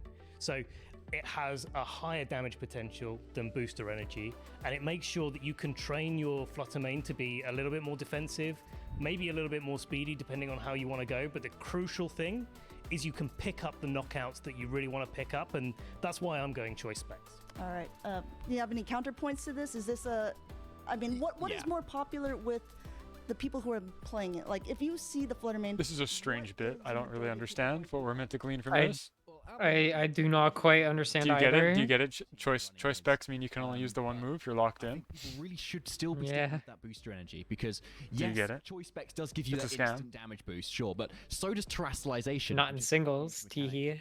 This generation. That's true. Protect isn't real in singles, so. 50% boost. No, you would never run Protect on a Pokemon in singles. No. Also have the flexibility of that with your booster energy at the same time, being able to again get a lot of knockouts that you still wouldn't be able to. Anyway, these guys are both clueless because as we were just talking about, the real strategy is to have booster energy on your Flutter Main and then have a symbiosis partner pass it choice specs, so you get both boosts. It does allow you to terrestrialize non-offensively. We saw at the World Championships this year, players opting for choice specs. Hold on, now my brain is like, is there any conceivable situation where you could actually run this? Because what I'm imagining is you'd have booster energy to boost your speed stat on Flutter Main and then get past choice specs or something like that, right?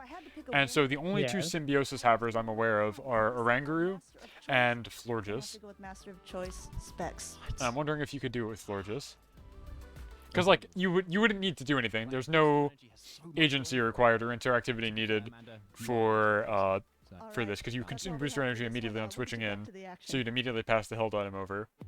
and then Florges just has no item. Hello, friends, and So I'm welcome back to wondering the Toronto if that's Pokemon like anything. Regional Championship. But then, It is time to get assuming you don't have Flutterman, you still have Florges with Choice Specs, as we're getting who's pretty good as a special attacker. They got Moonblast just like Flutterman. It is kind of just like Flutterman at home. going to be getting their world Yeah, I was gonna say. all of that great stuff. The best Halloween treat. I actually don't know if Forges is like stat. I think it's lines. very specially defensive. Really, really excited for this So top let me- eight. That would make The sense. players that we have is just Let's see. top Let's notch. learn about this Pokemon of Florges, introduced in Generation 6 and never thought about again. Can take this entire. Their teams are all really cool and diverse as well. I think the format's So interesting. Florges is sitting pretty at 154 base special defense, which I believe makes it the highest in the format. 75 speed is like very middling, 112 special attack, 68 physical defense, and 78 HP. So it's very, very specially oriented. But I do feel like you could probably run a set where like the choice specs on it are also fine in and of its own accord, without needing to pass them to a guy. But then you could also have a set on a Flutterman where you just really go ballistic, like Terrastalize, Booster Energy, choice specs, all at once.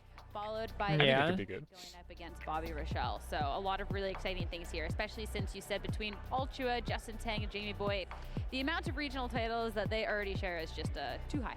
Yeah, that's going to be 11 just in the Masters division once again, if my math is correct. So, want to quickly run through the compositions for all of you. Nobody else watching has at home. Symbiosis, right? We feature most of these players on. Yeah, okay, it is literally just a Rangaroo and Florges. Master of using. All right, that's my plan for next time. We're gonna.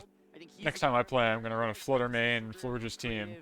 We're gonna pass ourselves choice specs and we're gonna click the funny buttons. Optimizes spreads to Click all the funny buttons. value, and he's so good at just using the best Pokemon better than anyone else, it feels like. And so he's running a team of Heatran, Iron Hands, Roaring Moon, Amoonguss, Fluttermane, and Landorus Therian. Justin Tang, we just featured on stream using a team with Pelipper as well as Salamence, Iron Hands, Golden Go, Iron Bundle, Amoonguss. And so bringing Rain back into the core. I'm like trying to think what moves you actually have on this Florges now. Well, Cybertron and Sierra give us like insight about the top 8 match we're about to watch. I'm like, is Razor Leaf any good? No, it's a physical No, move. absolutely not. This thing learns nothing. Jamie Boyd, one of the My god, wait, hold on. Mine learn. I'm looking at it in Gen 6 though. What does it learn in Gen 9? Thunderous Aryan form coming on out. Jamie is also using the Teal Mask Ogerpon, which... Oh yeah, Ogerpon is about to be on stream in a little bit too, because Jamie has it. The idea is Ivy Cudgel, of course, has that increased crit chance, so combined with Razor Claw makes it super powerful. And with Sword Stance, you just get really consistent Ivy Cudgel across the board. That's cool. The fact, too, that it is this Teal Mask Ogerpon, so you can be holding an item as opposed to just the mask that you have to be holding if you want the Wellspring, the Hearthflame, or the Cornerstone version. It's really, really cool to be able to see that come out instead. And one of the few players that actually is still kind of remaining with that Ogerpon. Not the only one in the top. Okay, so I think for this Florges I'm talking about, you've got Moonblast, Pollen Puff, There's a Reggie Drago on Giga Drain. That is Wait, does it learn Giga Drain? Yeah, it does. I am And like Psychic. and Or like Terra Blast or something. In round 13. I think that's what you run. Both advance on in this tournament. Or I love that Bobby has have a good laugh and you teach it I've been expecting Helping Hand, even though it has choice item. But what's crazy is that Bobby Sinisha is not. Because then if you pass your item to the Fluttermane, you can Helping Hand the Fluttermane in turn 1. I don't think I've ever seen Heatproof Sinistra to see it make Yeah. it to the top 8 of a regionals. And That's my I plan. actually think it was one of the I think this is something. I think we're cooking. the most important Pokemon against Rock. Chefing a little bit. In that match, Bobby was able to just set up Nasty Plot multiple times, and Matcha Gotcha picked up 3 knockouts. Or I think it was 2 knockouts and then 1 with Shadow Ball, but it was incredible to see. And then you called it the Reggie Drago. This is a Pokemon people were really hyping up going into the World Championships. this Really year. hyping up Didn't Reggie see it Drago. make maybe as big of a splash as we've expected it to, but it put in so much work on stream.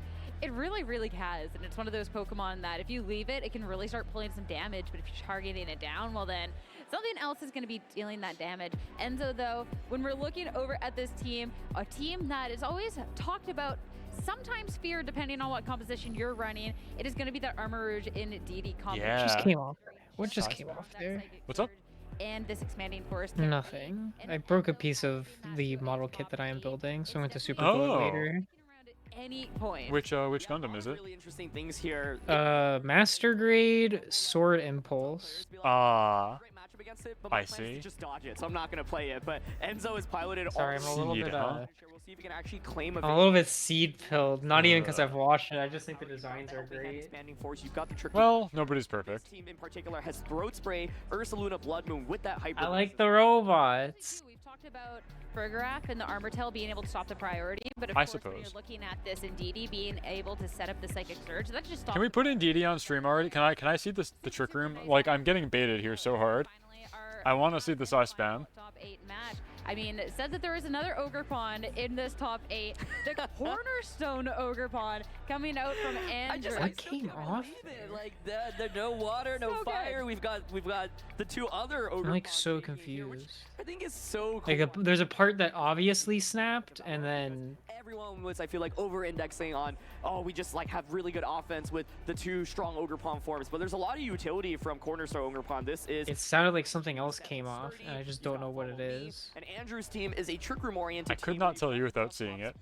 So No, it's fine. It's fine. But just an Ursaluna with Life Orb. I cannot tell you how much damage Life Orb Blood Moon does. It can just pick up so many one-hit knockouts, and Dustclops can also just finish things off with Night Shade or. They should have made Ursaluna's ability. If it's a full moon, you do like 50% more damage, like a full moon IRL. That would apply to literally today's tournament and no other day. Pokemon. You don't need any. Yeah. Because it is a full moon tonight. But Andrew really showing. Yeah, I was driving home kind of late last night, and I was like, ooh, And put in this right full moon just in time for Halloween. being able to see not one, not two. Also, the Ursaluna form in question here is called the Blood Moon Ursaluna, which I think is the first and only reference to blood in Pokemon. There's a lot of just really, really strong Pokemon over on this team. We haven't really seen the I think. Tornadus quite. Maybe it's in the description of Leech Life. But being Let's able see. to use this, you have access to that Tailwind, you have access to Taunt to shut things down, and I think it's just a Pokemon that just has so many tools. Okay. I don't think anything else. Leech Life came is called off of Suck this Blood in thing. Japanese, so. A weekend ago, and so. Oh yeah, and then the description says it drains the target's blood. don't really need the tools. User's HP is restored by up to half the damage dealt. Okay, so it's not the first reference to the concept of blood, or and it continues to bleeding, be or really things strong like in that. Regulation E, even though there aren't actually too many new updates. The main thing, of course, is Rillaboom. I don't think anything else snapped. Which That we was previously crazy. did not have access to. Yeah, being able to use that priority move and kind of like shut things down, get those KOs before anything else, and the amount of damage that can be offering. They gotta hurry it up. I'm on limited time here. I'm excited to see. Yeah, you got an hour, right? Matches. I'd be excited to see any. Or of was it the longer? Roughly, yeah. top 4, but the ones we're gonna be A little less than that. I was promised a short break, and yet here we are. first, because that is the one that was voted on by the Twitch chat in a very overwhelming amount of support. Classic. Too. We just got to see that win coming out from Justin, and I mean, Paul Chua is a super accomplished player in this game. Paul is one of the most seasoned veterans in VGC. I competed in the seniors division in 2012, and Paul Chu and I fought in the semifinals of the U.S. National Championships over a decade ago. All right, we're at the table. Won so many regional titles. He finished multiple top cuts. Oh, he's loaded it up. At the 2022 World He's got yeah, he's got the whole table loaded. International Championships last Yeah, I assume the delay was for him to get his U-Haul over here, so he could, you know, fully furnish the desk. So he could have all of his plushies. He has so many accomplishments to back it up with. And the experience really shows when you get to pilot a team like this, specifically when you're looking at the Roaring Moon, considering he was Big Roaring Moon fan over here. still that Roaring Mid as well. Roaring Mid, was out there. so cruel. Bit of a, like, you get to see a couple of different ways the Roaring Moon is built, but being able to go for this Also, Parasong on this Flutterman is an interesting choice, because the rest of his team doesn't really have any mechanics Yeah, to he stall doesn't out a have, Parasong. doesn't have any There's no trapping, air straps. Yeah. limited protect users. still a Pokemon super high percentage that can be putting out some damage. But looking Excuse me, 2024 top 16. Yeah, we're considering everything post-Worlds is the 2024 season. Oh, okay. I was quite confused. So impressive, and already starting off our second season really. The confidence to be like, yes, I'm winning the Yeah, 2024 called regional. shot. And fell a little bit short at Well, it was top 16, so it's not even like I'm going to win. It's like, I'll place well, but I won't win. this season. And so running a very unique team. I have nothing to say about this team. We just watched it. Has not really seen any Didn't get to see Yeah. the rain elements of it, but they might be more valuable here. I don't know. I think the Iron Bundle will be very, very useful into a potential Roaring Moon. Type Pokemon. It is so fast. It can be doing so much damage with your Hydro Pumps if you land them. And that Icy Wind. What was Roaring Moon's usage before this? Because I feel like I haven't seen it. 0. I've like not seen it. So once you click it, you Okay. I mean, like, I don't know. That's what I thought. I don't know what the number is, but it's not significant. Again, it's a Dark Dragon type in a meta dominated by an extremely fast, high special attack fairy Pokemon. So, like, what are you doing? The Salamence replacement with the Roaring Moon facing off against each other. I cannot. Its like singular claims to fame are the ability to Terra flying and then use acrobatics after it consumes its booster energy. And now it gets knockoff, which is quite nice. And it's like a tailwind setter. That's something. Sets up the rain immediately, which is quite valuable in reducing the amount of damage that Amoonguss and really everything else on the team takes from Heatran's Heat Waves. The Flutter Mane is... Okay, so yeah, as predicted, the rain is a bit more valuable here. Yeah, for sure. At least in this matchup. I also really like here on today's overlay. I don't know if it's been like this for this whole tournament, but it didn't used to be like this. It has all 4 guys that both people brought, like, immediately. In previous regionals, they would be little Pokeball icons until they were actually seen on the field. Yeah, but I this like lets me think about what we're gonna do the here. items as well. Yeah. The items is also really helpful. I mean, speaking of our specs, the segment before this talking about specs and booster. We have them energy. both on the same team. Yeah. Heat Wave in the rain still does quite a nice chunk of damage, but no chance. Think it was fine other way. And now with the survival. Or Flutter Mane. Yeah, that's really nice because the... Yeah, but I think we're gonna see right now a very interesting turn on the Salamence we saw last game, where now he's able to click 100% accurate Hurricanes in the rain if he chooses to switch out the Amoonguss, which I assume he would. I don't see why you keep it in once you've gotten the Spore. And I'm assuming this is going to be... The Amoonguss has done its job for now. Oh, switch out for the, okay. Switch out for the Regenerator. Yeah, exactly. Shadow Ball thanks to being sleeping. Protect, wow, okay. I was thinking it was going to be the Salamence coming in, not because they needed the Intimidate, just because the one threat to it's asleep, and it like super resists everything Heatran has. Big Hurricane. Pelipper also has Hurricane.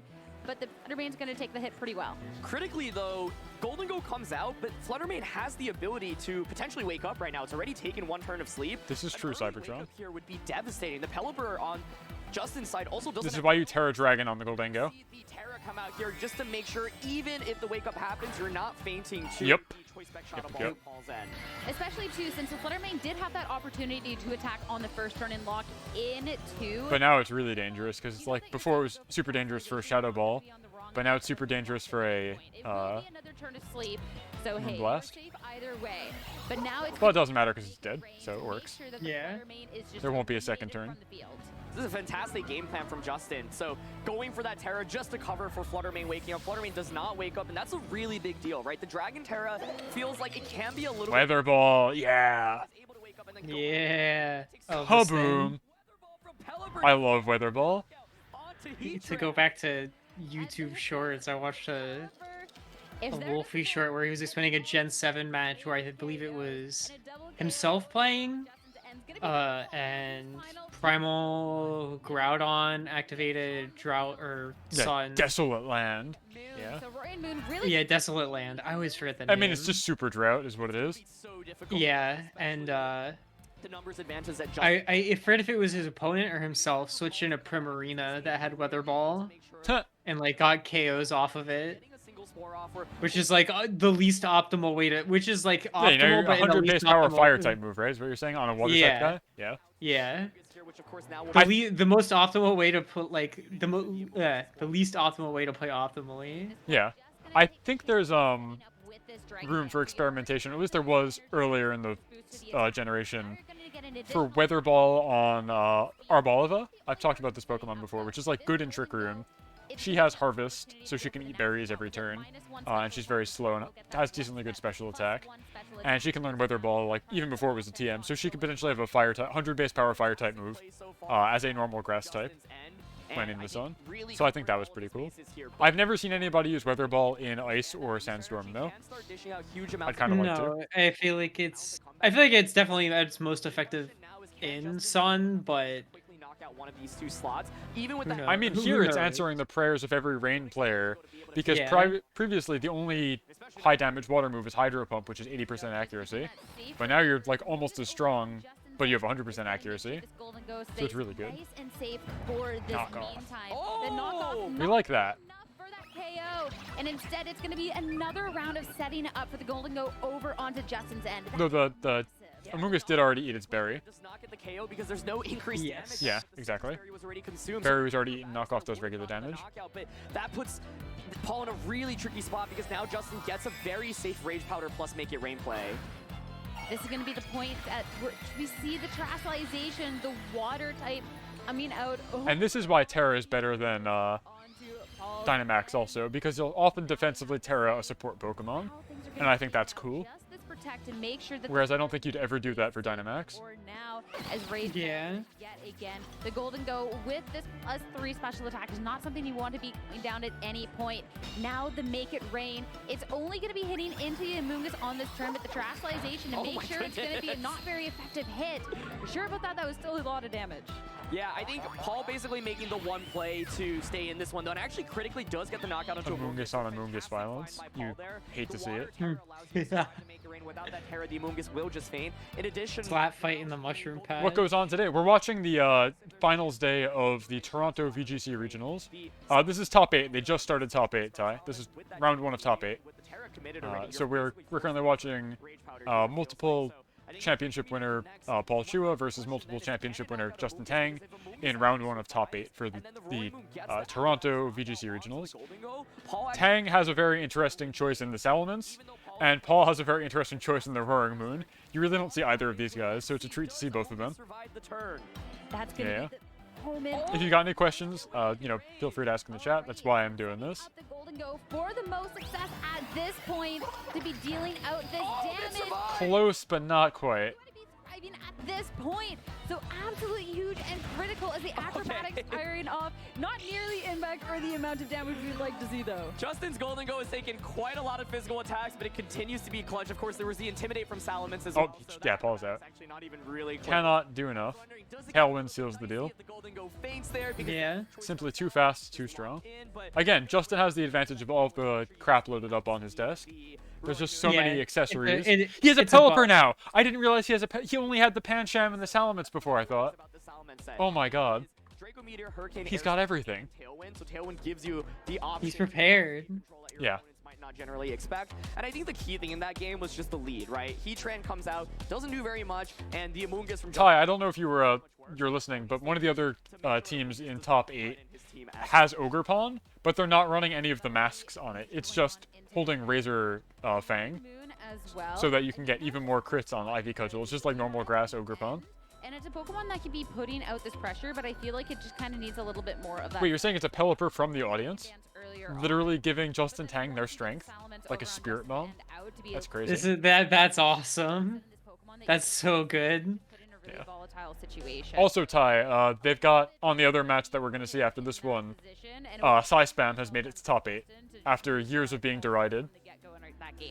Yeah, I think the adjustment... We've gotten Ursaluna, Armarouge, and Deity Trick Room team coming up right after this one, and I'm very excited. Because that's my bread and butter. That's like how I think about this game. Moon in particular is interesting because he can start putting on pressure with Dragon Dance immediately, and you have Flying Terra Acrobatics into Amoonguss, right? So in that position, if you like the stark contrast here between Tang and Chua in terms of desk ornaments is just jarring. I don't know how Paul can hope to win when he just doesn't have the stuff. Doesn't matter that he's like a fantastic player with incredible reads and great insight. You need the items, the merchandise. Instead, leading the talent. God, it's so funny to see Roaring Moon and Salamence against each other. Exactly, he needs the lucky gear. Tang has the mask, he's got 3 plushies, he's got a cool jacket. Paul's just out here playing. Being increased. Oh, this is super interesting because, yeah, I actually don't think you get the knockout onto Amoonguss anymore. So Justin playing one step ahead, saying, I do expect you to cover for... Did we just slam Terra on Roaring Moon? Is that what I saw? The damage output of okay. Roaring Moon and Iron Hands is reduced. And so I think Amoonguss here actually... Okay, okay, we're going acrobatics into this Amoonguss. conserve that for the We're gonna late just delete this little mushroom. into the Roaring Moon, and Amoonguss here I think very likely should get a Spore off here, but we'll see if Knockoff and Shadow Ball can actually pull off the combo here. Didn't he click Acrobatics? I thought he did. The rain as Terrestrialization will be starting things off here in this game too with that Roaring Moon. Maybe Knockoff is the better play. I don't know. I feel like Shadow Ball is gonna knock it beneath half. Way to be taking advantage of this. Oh, cause it's faster. Okay. This time, it is just gonna be Knockoff. That's quite nice. Yeah. Is gone. That is key. Okay. Recovery whatsoever, and this could have put it into range. That's Well, that's quite nice. eliminated. That's Amoonguss gone on the very first turn. That is a huge. Exactly. I really feel like Terra is the peak generational gimmick. Lancet, I agree. It opens up the room for so much. Critically, what Paul was going for there was to get So many rid of the combos, strategy, Shadow Ball would just do it. self-expression kind of thing. I think it's really, as they say, it's Kino, it's peak. I think it's tough for Justin because even if you don't see the crit there and Amoonguss goes down, at least you know what the damage roll is like. But now, like, Paul can make the same play potentially in a game 3, right? So Cybertron's talking about how that crit mattered in game 3, and we're in game 2 right now. I love this guy. He's so smart. set up in the previous game, and It's like, you don't get the critical information because it was a critical hit. You don't know what the damage number is. It's going to matter in the next game. So Justin's going to do his best to protect Golden Go, get some damage off with Pelipper, but this game honestly feels like it's quite over.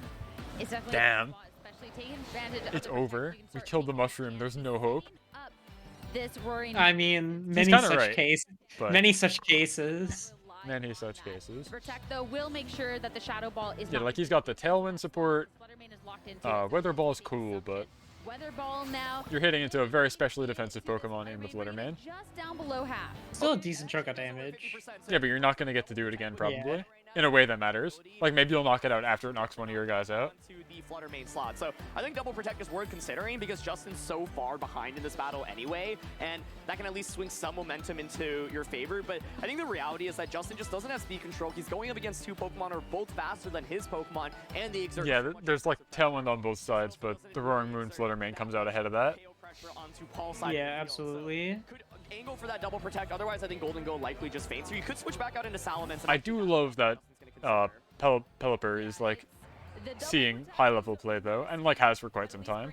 It's not new, not new to this tournament, but it's just funny to think of this guy as being like a top-tier pick, considering when they came out they were just like the funny bird Pokemon. Knock off into that spot though will be the choice. Arf gone. Not even the bird Pokemon of that gen. Just a bird Pokemon, yeah. Salamence is gone, but at least the Golden Go can swap in back in safely. Yeah, it can swap in safely, and a Weather Ball here would finish off the Fluttermane, but it's actually going to be Hurricane redirected into the Roaring Moon slot, and I think just fishing for a confusion there, but no confusion. So I think it's just so hard to come back from because the Pelipper is still just not dishing that much damage. But this turn is interesting. I think if you're Paul, you could actually split your damage, or you could just go all in and knock out. But Goldengo could Terra Dragon here, expecting to eat a Shadow Ball and then knock out the Fluttermane. Justin going for a Protect with Golden Go and then just Weather Ball hitting the Fluttermane slot. So And then since you don't have to worry about next, yeah, here we go. but it's going to be Terra to come out here. Yeah, exactly. Try to survive the Shadow Ball if I had to guess. Yeah, at this point too, you can tell that there is no Protect, but instead wanting to make sure this Golden Go can do the most with the remaining time in this battle, as Justin is playing from behind at this point. The Protect onto the Roaring Moon to make sure that there's not going to be any target into that slot this time around, as the Shadow Ball now hitting into the Golden Go is not going to be that super It's still faster, hit, yeah. but does bring Oh, it just damn, we knew below. that, but now it survives, fortunately. Make it rain. It is just going to be hitting into the Fluttermane this time around. But like, cool, you've gotten rid of Fluttermane. There's still Iron Hands Heatran in the back, and you are half HP, -1 special With- attack. Good luck. And these are your last two mons. Yeah, you don't get to switch. So I think you can just safely bring But I up think this one's in the books, I agree. The Mushroom was load-bearing, truly, on this team. If there's any chance of Justin winning, Load-bearing mushroom. That said, we did count Justin out in the final round of Swiss, and then miraculously it just didn't work out. Yeah, and then here we are. Here we are. right now.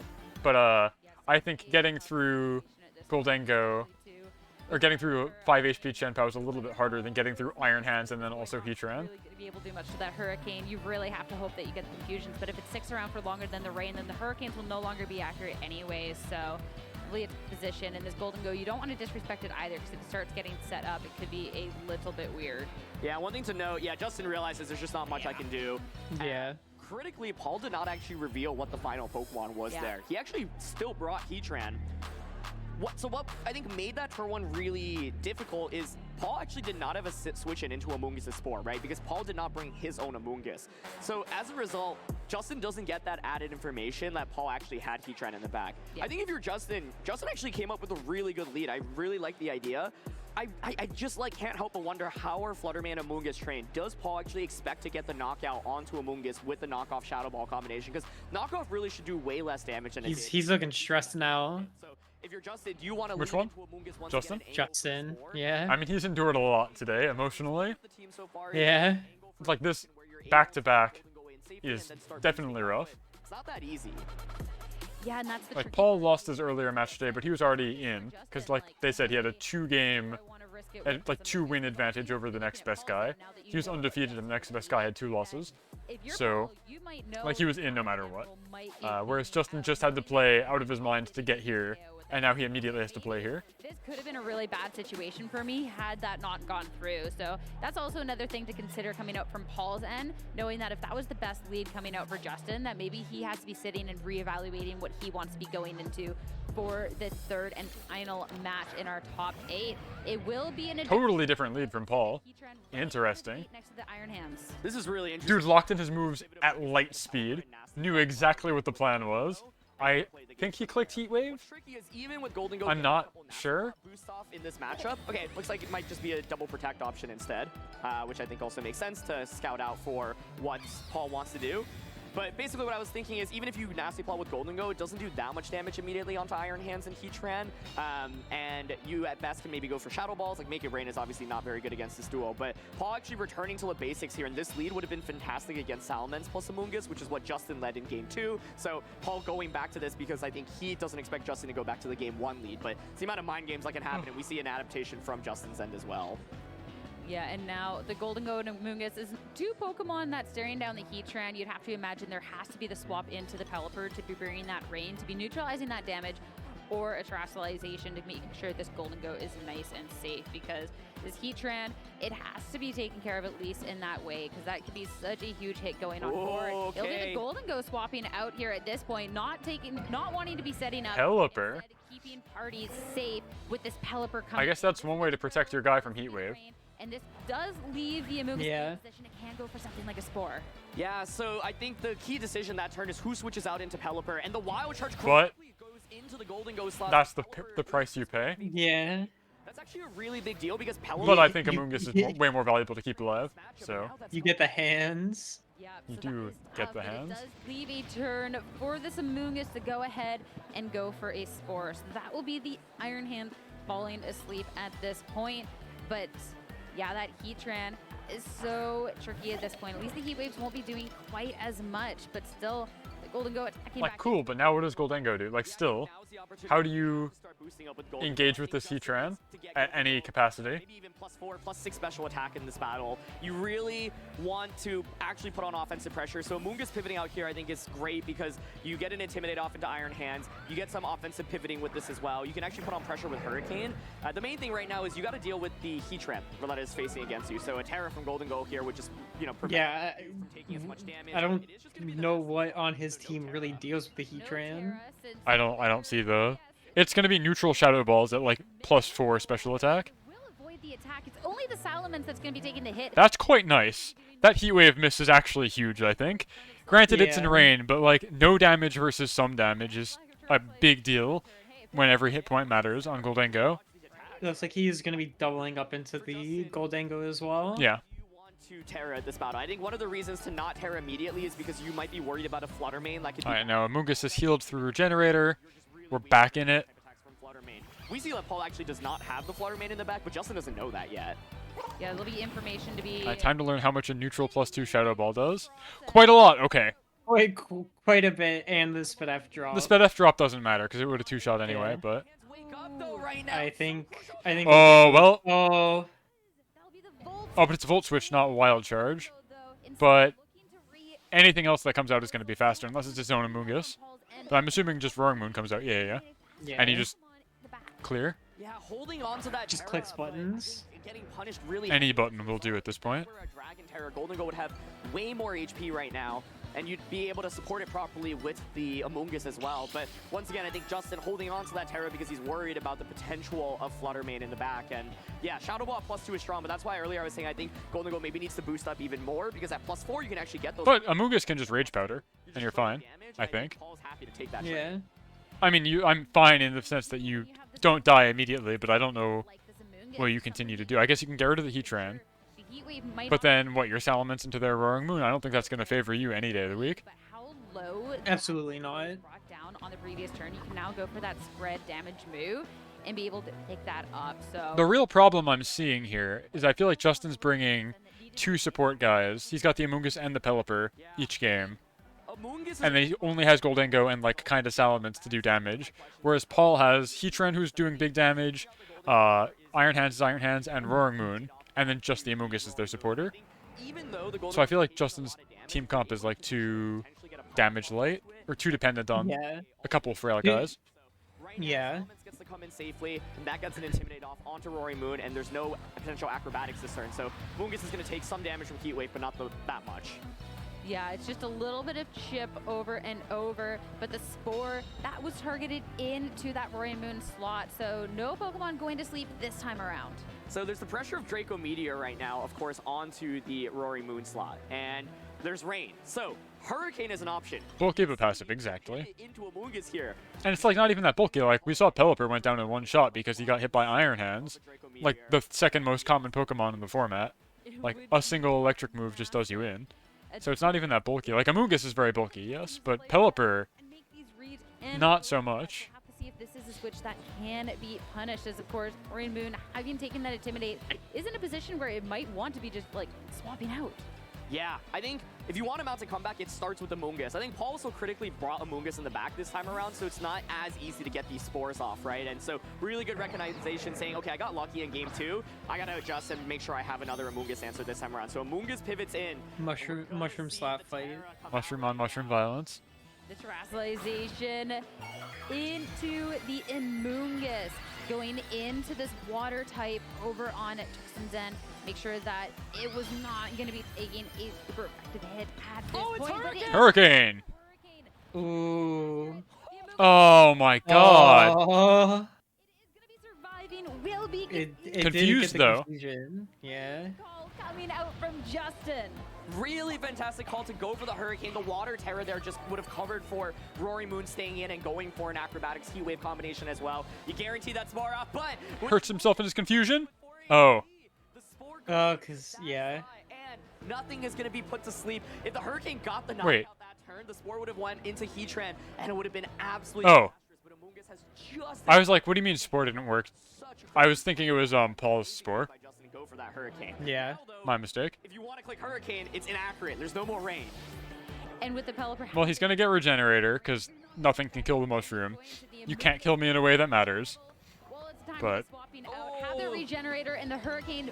yeah, now Hurricane's only Yeah. 70% accurate is the problem. Heat Wave, though, we're just going for all the inaccurate moves this time around. It's going to be doing a smidge more damage, but considering the Terastallization... Big Spore. Big Spore on the hands again. Yeah, that's a really good read, because remember, at the start of this turn, there was a Grass type in that slot. Yeah. Granted, like, at 4 HP, you know the Amoongus is going to swap out to get a third of his life back. That's really valuable. But... Once again, this is the downside of not having that rain. Not a very accurate attack, but Amoongus and Salamence aren't taking that much damage. However, the sleep timer on Iron Hands is going to start ticking down right now. That's one of the things about those choice moves and seeing that choice scarf. But at least the Salamence will have enough heal opportunities with that side pollen. Keep clicking Hurricane. Don't not click Hurricane. Always be clicking Hurricane. Basically. Critical, because if the Iron Hands wakes up, it can just wild charge into Amoongus. But if it doesn't wake up, okay, Amoongus actually makes the pivot. So Justin is willing to commit to this endgame with Amoongus as well as the Salamence, but I don't know, Golden Go here just stuck with Salamence with the Okay, rest Hurricane lands. damage with this, but Hurricane Mercifully takes out the fire type attacker. Alright, hold on. Justin might be clawing his way back into this. Yeah. I think Heatran was the biggest threat. Yeah. Iron Hand still being asleep is also massive here. Free, absolutely massive for Justin. I think you take the Amoonguss back in, right? You got the Roaring Moon back in. Instead of Goldango? I don't think you want to be Goldango here. Yeah. I think Iron Hand survives because you just get knockoff clicked on you. Paul has at least gotten some positioning back in. Now the question is, do you finally switch that Salamence back out into the Amoonguss slot, right? Because you want to lock into a new move, maybe that Draco Meteor. It's a really weird spot to be in, but I don't know. The Hurricanes right now aren't providing too much, but they can, of course, get a Wild Charge. I would have doubled into the Goldango slot personally, but I'm not thinking enough games ahead. Yeah, this Hurricane not hitting a lot is like really showing why we don't do this. 1 for 4 so far. And Oh, the crit on the knockoff. Not But that I it really definitely will matters. say, it is to Paul's credit that he was able to stall out the turns of rain. Yeah. for the rest of the match. And The now wake up to the into the Wild Charge. Golly. Ooh. so much damage. There's just no answer to Iron Hands at this point, right? Iron Hands has the Assault Vest. If you look at the Pokemon that Justin brought There's in this just no answer to Iron Hands. So true, Cybertron. deal with the Iron Hands. Oh yeah, especially now that he's in Water Terra as well. Yeah. Now let the Amoonguss is Terra into water as well. It's just weak to Wild Charge. Salamence can protect here, so I think Paul's Iron Hands here should be able to secure the victory. But there might be a confusion, so let's see. At least the Connect is the first hurdle to go through, but no confusion in the knockoff. Them's the bricks. Finishing off that KO is just going to be Big props to Paul for stalling out all 5 turns of rain. That's not easy to do against a team that's that aggressive. But I do think Tang did himself a disservice by bringing 2 supporters. But what else are you gonna do, right? Like, you need the rain, and you need the Amoonguss. But then it's like, my remaining guys just can't do enough. Regional titles ever. He is well on his way in doing that, defeating Justin. Well, now we get to watch the Spam team, assuming they start really soon. Some really cool adaptations across Yeah, because both players. what time is it right now? It is 2:30. Yeah, hopefully it starts soon, because so I can make it through the actual whole match of a completely different game, especially 5 Nights at Ursaluna's. the best Amoonguss answers in game 2, but Paul recognizing, okay, Amoonguss is a really big problem for me. I got lucky in game 2. I'm going to make sure I bring my Amoonguss once again in game 3, going back to the basics with the Iron Hands Heatran lead, and it pays off perfectly. Man, and the Choice Scarf Salamence, being able to see the Salamence make it to top 8 of Toronto has been really, really cool. Of course, being able to have these special attackers in the format that has been really dominated by physical attackers so far, but of course, getting into that later game, it was a tough position with the Salamence being locked into this Hurricane as well when you're staring down something like that Iron Hands that almost always has this Assault Vest on it. It's going to be that situation now where these special attackers kind of struggle a little bit, so. Yeah, I was going to say, in a matchup where you're up against all special attackers, Assault Vest Iron Hands is just so happy to go up against it, especially, you know, it's the Water Terra on the Assault Vest Iron Hands, but there isn't something like a Grass-type attack from Amoonguss, and so there's no, like, Leaf Storm or Grass Knot, for example. The Iron Bundle just never came out in this matchup, and I think it could have been interesting to consider. Is but Grass Knot really viable? Grass Knot? Okay, yeah, I can imagine in some formats. Yeah, depends on who's really big, because it's one of those variable power moves, right? Yeah, it's weight. What could have been pivotal for Justin? Yeah, it's based on is weight. So, like, good against rock types because they're always heavy, kind of the same way that low kick is, but you don't see too many rock types. I would say it's probably a good pickup if you expect a Terra Water on, say, like an Iron Hands, or I guess even like Ursh is probably heavy enough to knock himself out on Grass Knot, so I think it's good. It's also a grass type move that has a lot of availability, whereas like you don't really have like Giga Drain or like other grass type moves on a ton of guys, but a lot of dudes who don't normally learn a grass move can learn Grass Knot. So I think that's probably why you see it more often than not. Like Fluttermane can learn. Or no, Fluttermane gets Energy Ball, I think. Fluttermane does get Energy Ball, yes. Yeah, so I don't know, but there's a couple of guys that it's like, oh, they get Grass Knot. That's pretty cool. Being eliminated, now you're already down and out, so that was really, really rough because you kind of needed the rain to make sure this Heatran was kept in check, but ultimately, great call by Paul to make sure that the Wild Charge going in there just dealt with the pesky bird right out the bat. Yeah, I'm like really thinking about the first 2 turns of the battle because I mentioned I think there's the potential to just switch in Pelipper turn 1 from the Amoonguss slot and Nasty Plot with Goldango, and given the play that we saw, which was just fake out Heat Wave, that would have paid off really heavily, especially if Goldango had gone for a Terra. You get the Nasty Plot boost and suddenly you're pressuring with a lot of damage until a subsequent turn. But I think Paul being able to get that Wild Charge, and the Wild Charge isn't necessarily even predicting the Pelipper to come in, right? Even if Golden Ghost stays in, like Wild Charge plus Heat Wave do a lot of damage. Exactly, yeah. But could have potentially considered something like Dragon Terra that turn with the Okay, but let's go. Next round. Let's go. And my cue to leave has just gotten home, so I'm gonna. You get nasty plot while sporing something that I'm gonna dip. Really No, that's fair. You got stuff to do. When you go for the Terra, I do have stuff to do. Go for the Terra. It opens up new weaknesses, and that can be really scary. Well, I was happy to join for I at least a appreciate little bit. Dragon Have a good rest of the regional. That's the I plan. hope the 5 nights at Ursaluna's does well. Me too. I think it would really be great if Spam could win and shut everybody up who's like, it's a one-trick pony. We see It is, but it's a funny pony. committed a little. Yeah, it's a really funny one. All right, I will talk to you later. All right, see you soon. Thank you. I want to talk a little bit about Paul's adjustments in that set because I think making the right adjustments in best of 3 play in competitive VGC is really difficult. And I think you saw that Paul just had a really tough game 1 where the Pelipper Amoonguss lead kind of crushed him and he didn't have any answers to Amoonguss. So he came up with, I think, a really interesting solution in the Roaring Moon plus Fluttermane combo saying, I'm going to just go for pressure with Acro Shadow Ball or knockoff Shadow Ball. Justin makes a really beautiful adjustment as well by bringing that Salamence for the Intimidate, but unfortunately critical hits will allow you to get around the Intimidate.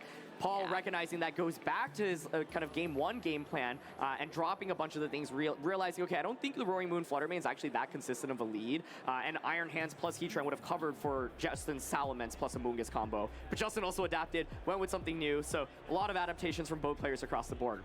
Well, of course, after that high-intensity match, we want a chance to talk to Paul Chio. We're going to take a short break, but make sure to stay tuned. Short break. What's up, Pokemon trainers, and welcome to the Pop-Up Pokemon Center here at the European International Championships at the XL London.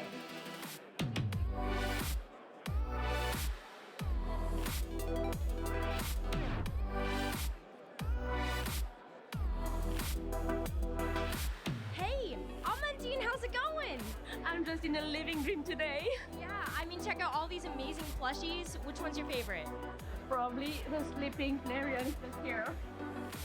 It's just so cute. Oh, so cute.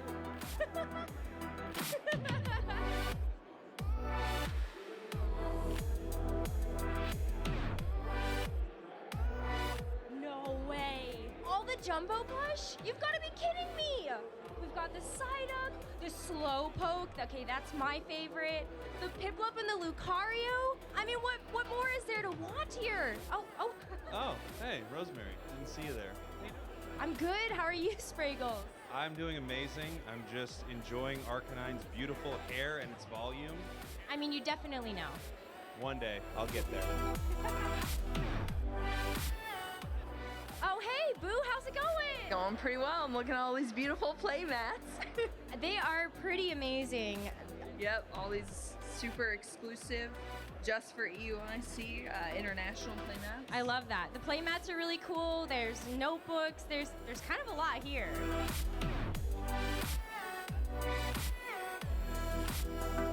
How amazing is this? This is the Pokemon Center at EUIC. I'm gonna see you guys later because I'm about to go shopping. I admire Rosemary's enthusiasm. I too am like, how amazing is this anytime I see anything Pokemon related? It's my go-to response.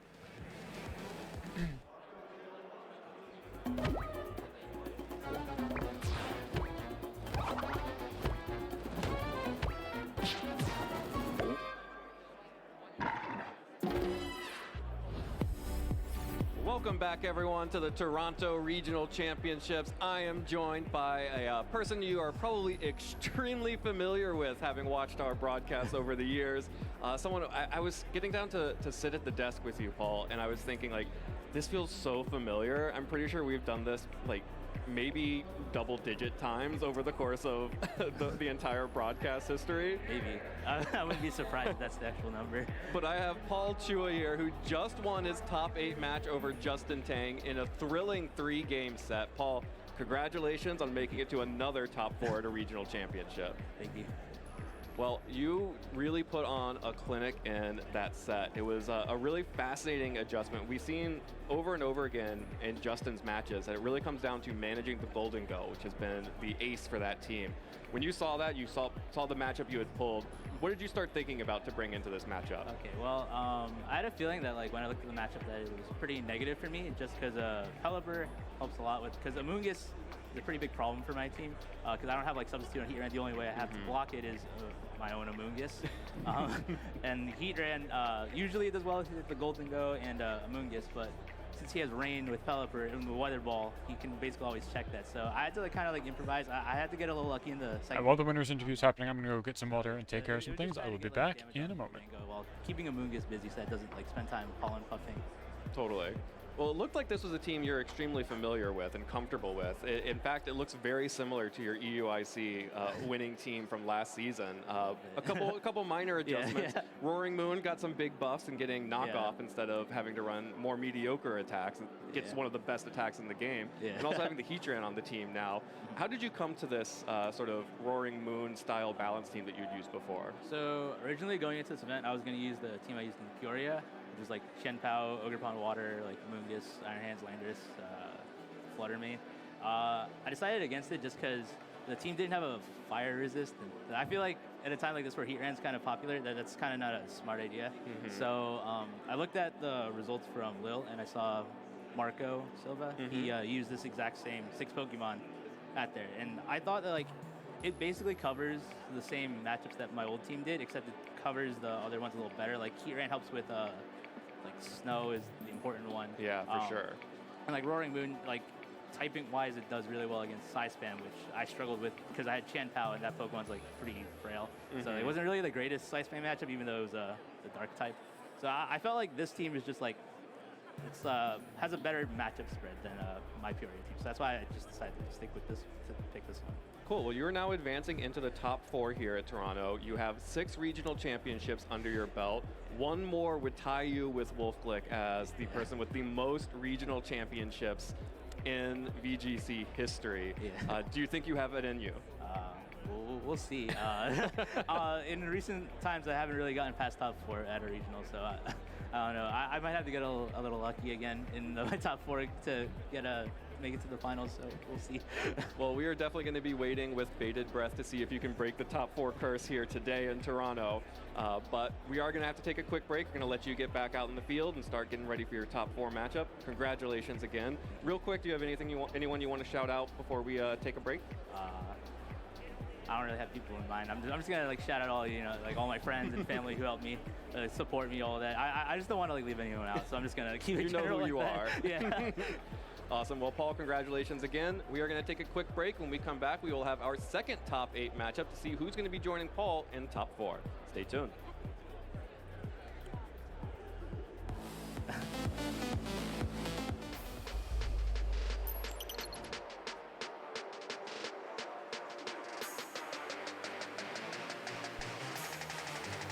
I'm back.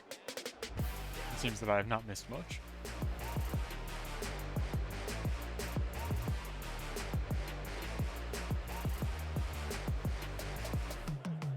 My name is Jacob. I'm from here in Melbourne. Like, honestly, no words to describe it. Like, this experience has just been absolutely amazing. I wasn't even expecting to get anywhere near this far. I had so much support along the way, and they just kept pushing me to go. So I'm just gonna do what I do and try and win. Winning Worlds, I honestly would have no words. It would be such a great experience. My name is Azul Garcia Griego, and I'm from California. This win just kind of reassures me that me and my team were on track for everything we put into the game. We're getting out what we want to get, which is tournament wins. So it means that we're on track. We could always be doing better, but we're doing something right. My strategy this tournament was to play a deck that beats Lugia, but that isn't Lugia. Worked out pretty well overall. The Lugia matchup's close, probably about a 50-50, but I got to play a way more enjoyable deck than Lugia itself. Winning Worlds would be great. My name is Gavin Michaels, and I'm from Los Angeles, California. This feels crazy. I haven't even processed it towards excited, still like confused more than anything else. My strategy this weekend was to play aggressively with Palafin. coming in with a team that is wholly your own and that you're playing better with than anyone else is so important. Winning Worlds would be the culmination of everything that I've worked for in the past 12 years of playing VGC.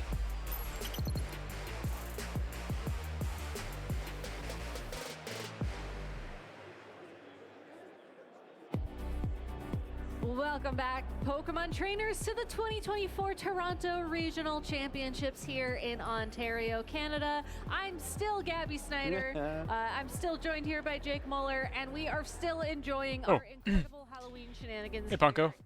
How's it going? We have seen We're about to start Game 2 of the top 8. We have 2 of the results Very of the exciting. top 8 matches to be revealed momentarily. And as you can see right there, Raghav Malavia beating Enzo Recchi. Unfortunately, Enzo was the only Trick Room Oh, user making I don't get to watch the Trick Room? Raghav Oh, went forget 2-0 this, I'm out. against him, I don't care anymore. Across beating Andrew I thought we were going to watch all of the top 8.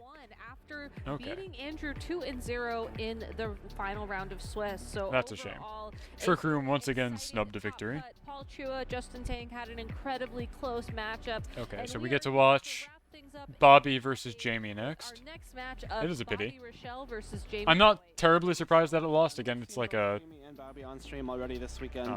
kind of a gimmick, but Yesterday in Swiss, I mean, it made against this far. Justin Tang, who we did just see. I forgot that they don't show all top 8. It's again, like, it's been a while since I've been able to sit down and actually just watch one of these.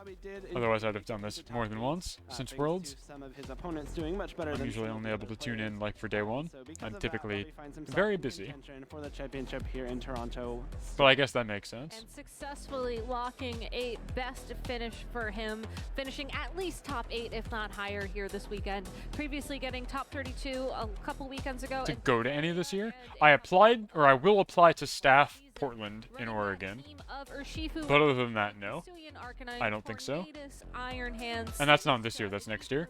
That's technically that's January 2024.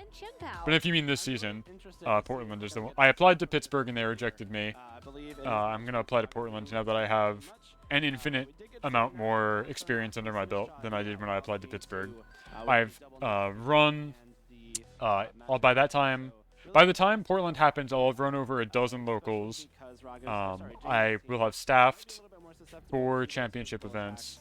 Than Raghav's maybe was. So I think I'll be in good shape by the time that happens. Championships, one of the But I'm waiting till after the MSS that's coming up to apply, because then I can be like, my most recent event was a mid-season showdown, which is like a high-profile event. This time around, Hold up, Thunderous Therian. Hold on, who's this funny guy? I haven't seen Thunderous in a hot minute, let alone like Therian. that's the DLC drop. Ooh, well, that would be cool if it works out then. I'll obviously keep you posted. We got a different Roaring Moon set from. Yeah, so Jamie's team here is really cool. It's got Roaring Moon on it. It's got Ogerpon, but not holding a mask. It's got Thunderous. Team enabler, then Very cool. Like Paul chose to use the Roaring Moon. But speaking of Roaring Moon, we're gonna get right away the Roaring Moon and Golden Go We can do lead the from VTuber phone thing. Arcanine. I hope so. From Bobby. I hope it works out. A lead that we have seen many times throughout this Regulation E format. Hisuian Arcanine bringing that Intimidate with it. The Tornadus threatening speed control for Bobby. Yeah, the thing is though, Tornadus right now can just click Tailwind, and the speed boost from Booster Energy doesn't really matter a lot. Booster energy Although I guess Arcanine is probably slower still. that it moves before the Choice Band Arcanine. And uniquely, I don't feel like putting Chanpao in is right though. I feel like you're just gonna get doubled into. Match. That is just not possible unless the Roaring Moon terrestrializes, thanks to Dark types being immune to Prankster, which is the ability that gives Tornadus most of its power in this meta game. Even more relevant, like Yeah, and you can't stop the Tailwind from coming out like they said because Roaring Moon is already Dark type. Roaring Moon on the field with a physical attacker, like we see now in the Arcanine. Leer is not an option. Golden Go swapping out, not wanting to take any unintimidated damage. Jamie Boyd sending in his own Hisuian Arcanine. Intimidate on Intimidate action. Arcanine on Bobby's side of the field does decide to go on the offense this turn. That Intimidate will lower its attack power like we've seen time and time again, but Jamie Boyd does not go for a Tailwind this turn, will opt for a Protect, and They should change Intimidate such that you can't be intimidated by a Pokemon of the same species as yourself. Wow, that did a lot. even after the Intimidate. Like, so Arcanine could not intimidate another Arcanine, for example. Being on the field immediately means that the Choice Band Rock Slides are a big threat. One, it has, like, flavor, but also just encourage people to use because it does have the more Intimidate setters like Salamence, for example. So probably not trained to be very bulky, and comes in at the cost of more than half of its HP. But it's like, would a lion necessarily be intimidated by another lion? Maybe. Would a lion be intimidated by a dragon? Probably. Would a dragon be intimidated by a dragon? Maybe not, because like they know what they're capable of. It's like they're similar. Yeah, But like an unknown, a different kind of monster you'd be afraid of. The monster you're less afraid of, I would think. Lower the defenses even further and possibly. That's true, you do get intimidated by other VTubers. How's it going, Punko? How's your morning going? The Salamence and knocking out that. Yeah, I mean, that's the... Lots of abilities already interact with Intimidate, but that's by virtue of Intimidate being extremely diverse. Like, there are tons of Intimidate havers. It has far-reaching gameplay implications. And, like, I don't know. It's just, you see it a lot, so it's cool to make things that interact with it. It's everywhere. Lots of guys have it. Everybody runs it on a team. So it's fun to make stuff that interacts with it, because then you get, like... It already has the wide adoption rate, so you see these other effects come into play more often. Tailwind expires to take advantage of that speed. A nice swap there in the Golden Go. We know that the Arcanine's locked into Rock Slide, the Tornadus only has flying type damage, and so the Golden Go comes in.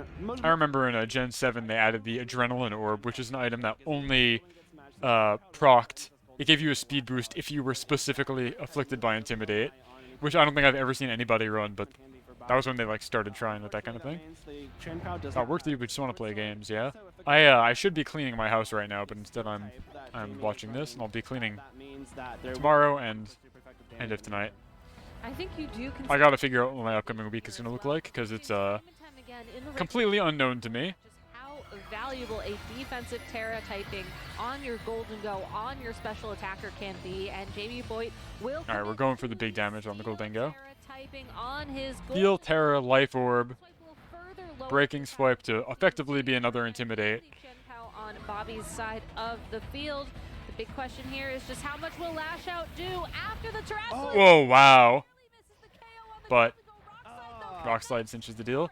I can't believe how much Lash Out did. On that Pokemon. So Lash Out, I believe, increases power if your stats have been lowered that turn. Ghost typing, it still takes a ton of damage. So just enough for the Rock the Breaking Swipe actually made Lash Out do more damage. You're on the field against two physical attackers, Arcanine and Qianpao, and getting them down to -2 and -1 attack respectively would have been really great there. And here's the no mask Ogerpon coming into play. Naturally very high attack stats, and of course that Sword of Ruin ability lowering the Golden Go's defense. Really rough break for Jamie. Yeah, and now that the Ogerpon on Jamie's side of the field has been revealed, this is a great opportunity for Bobby to evaluate just which Pokemon he swaps out so that he can ensure a kill. There is a green mask you can hold, yeah. But this one has no mask item. It's holding Razor Claw. It is allowed to hold an item, which means it will be holding the Razor Yeah, this is just base Ogerpon. It's not holding a mask, it's holding Razor Claw, which is another +1 to its critical hit ratio, which means that it should be critting 50% of the time with Ivy Cudgel. Ogerpon, the tail mask form, but Tornadus coming in for I agree, it should just not be wearing any mask. But this one's not holding any. You just have to trust me on this one. And of course the Tornadus, but inconsequential there, where the Qianpao goes for a -2 Ice Spinner into Roaring Moon is still enough for the KOs. Well, let's see if Ogerpon can single-handedly win this entire fight. Down a flying type and an ice type at the end of the I don't think it can. This is such a tough But Ivy Cudgel is going to crit here, and it's going to do a lot of damage. Yeah.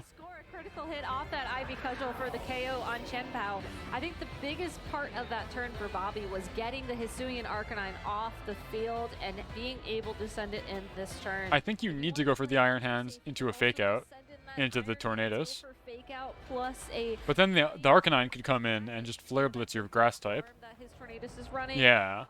But at the end of the day, it's really. Oh wait, no, I'm looking at. Onto this I'm pretending like I'm seeing Jamie's. win. Okay, it's Arcanine and Arcanine. Jamie will be forced to send This is rough because now you have a pure Grass type Ogerpon. You can't Terra your way out of this. You already used your Terra anyway, and you're weak to both the flying and the fire moves that your opponent just sent out. So I don't know what you do here. as I believe the Iron Hand. You do get Defiant boost, which is nice. Defiant actually though coming in here means that the Ogerpon and But I'm assuming you're just too slow. They're gonna click Tailwind again, and you're gonna get blown up by a fire type attack. and gives you the option to punish those intimidates instead of succumbing to them. Now, in the case that you get a critical hit with your Ogerpon, a +1 critical hit is doing a lot of damage because those numbers just multiply. Interesting, going for Rock Slide. They do, and Bobby now going to terrastalize his Hisuian Arcanine into that fairy typing. A great defensive. That's strange. Bobby, as now this I guess it depends on if Ogerpon can survive this turn or not. fire type damage, if that is the type of attack Jamie chooses to lock into. Tornadus as well, opting for some speed control here to ensure that his Arcanine will be the first to attack, but Wow. able to go for an Ivy Cudgel into the Arcanine. It is Big damage. This is why I'm surprised that Ogerpon isn't top 12 usage, because it can do that. It can just hit you really hard. This turn. Oh no, that's a big miss. Oh, the miss is unfortunate. For Jamie, that was going to be a really big Rock Slide, and especially given that Tornadus had already taken some damage and the lack of spread damage reduction. Alright, now we go for the fake out and click Bleak Wind and pray. On his side is going to be ending soon because the Roaring Moon did go for Tailwind after the Tornadus did. So as I was saying before, the Tornadus had to spend that turn Tailwinding, so it couldn't just go straight for Bleak Windstorm, get that sharp beak flying type damage into Ogerpon, which allowed Ogerpon to get that huge... It had its own Tailwind up. I had forgotten. Roaring Moon also set Tailwind, and I just totally neglected that aspect. Yeah, and the one but that's why it was still faster. Bobby's Iron Hands as we enter this endgame phase is that has since petered out, whereas Bobby's Tailwind is freshly reset. Going to pay off very, very well if he's able to attack into this Ogerpon. That being said, Iron Hands is not known to be the fastest Pokemon. Leer.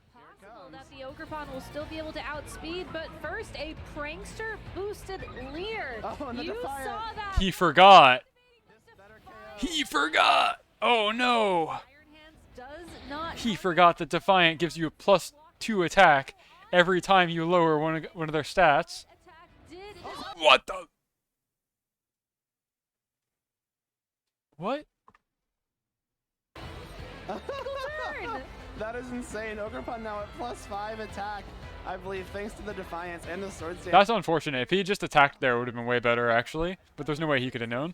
Now you're throwing a KO into either slot, but I don't know if that was necessary. I guess Jamie obviously couldn't know the Leer was coming, but now that the Ogerpon has the option to go for the Cudgels, indeed. Chance to get his attacks off before the Bleak Wind Storms or Ice Punches can KO it. So regardless of if the Bleak Wind Storm or the attack from the Iron Hands, which is close combat, connects with the Ogerpon this turn, you do have to keep in mind that if the Ogerpon is able to stall out the remainder of Tailwind, and then if Bleak Wind Storm misses, it should be... This guy's crazy. He's clicking Leer. He doesn't care. Into that Iron Hands and lock in a KO, just given... Oh!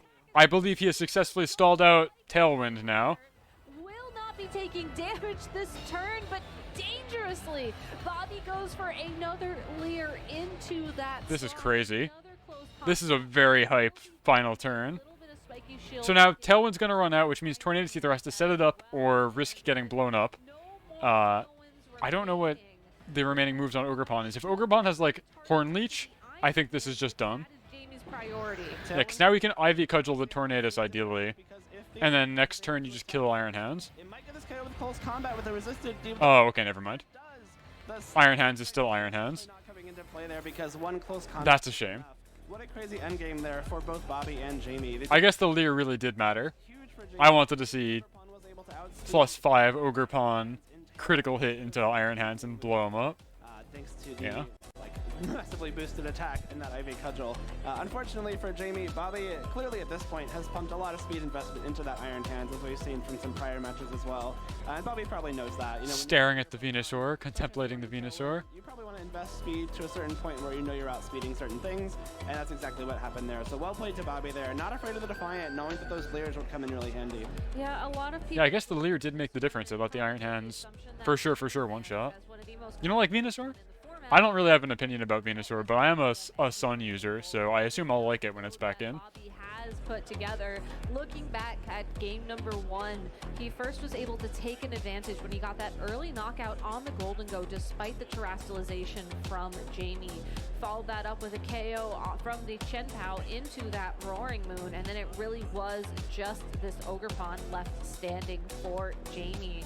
And going into this game number 2, now that we've seen how important the sweep control was for Bobby at the end of the day, and just how he was willing to use Lear willingly into that Ogre Pond, knowing that it would proc Defiant. I wonder if that's going to change how Jamie approaches this game number 2. That seems like that's an opening for him to possibly... Oh yeah, I mean, that's Sleep Powder being scary to click is how I feel about most grass types. Like, I'm a Lilligant user currently, or previously, and it's the same thing where it's like, 75% chance to do very good, 25% chance you just lose by clicking this button. Oh well. If it misses, that's the game. For the second game, you know, I think that what Jamie did in that first game could have been a winning game plan. You obviously probably want to avoid your Golden Go getting knocked out without getting an attack off. Like, that's probably something that changed. But at the same time, if you think that... Okay, we're leading with Ogre Pond this time. We've had enough. It's Ogre. We got the Roaring Moon and the Ogre Pond Tail Mask form into the Chen Pao and the... So now we still have the risk of fake out is the problem. I love the early reveal of the Ogre Pond because of the Defiant ability that it carries, as if Bobby was able to lead that Hisuian Arcanine like we saw there, or even consider swapping in that Pokemon, that would be an instant attack boost to the Ogre Pond. Yeah. So I think Jamie has put himself in a commanding position to start things off. But that being said, you know, he's not guaranteed to be able to use Tailwind this turn, and that Chen Pao should be faster than the Ogre Pond. So still a bit of a difficult situation, but at least making sure that Bobby isn't going to be able to switch as freely as he did in game number 1. I do like the Roaring Moon lead as well. I think getting that speed going, getting that speed boost going immediately with the booster energy is nice. And when you consider that Bobby's team is packed with a lot of physical... Gravity, you ooh. have the option for the breaking swipes right off the bat. Luckily for Bobby, the Clear Amulet's going to block that. Well, they gave Sableye the access to Gravity with the DLC. Yeah, and So you get Prankster Gravity, which is quite nice.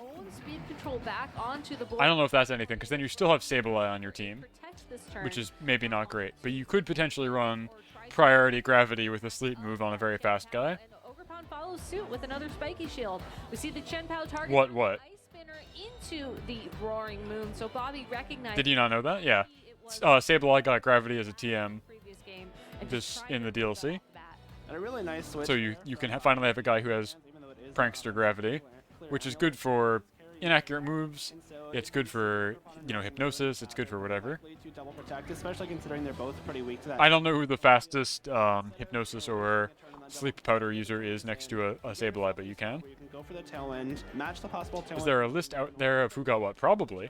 I would have to imagine that's like a thing that Joe Sarabi would have smart swap there compiled somewhere. Has agency in this first couple turns. Ogre Pond. And then like Shift Tree got Wind Rider as a hidden ability. Empoleon got Competitive instead of Defiant. Stuff like that's pretty cool. And threaten that Tornadus with some same type attack boosted rock damage. Tailwind will be set up by the Roaring Moon, and it moves first, which means that Tornadus is going on the offense this turn. Lash out from Chen Pao will connect with the Arcanine, and that just does so much damage. Bleakwind Storm will... I don't think Wind Rider Shiftry is good, because I don't think Shiftry is good. It's kind of like a more versatile Bramblegast, but its typing is still really bad.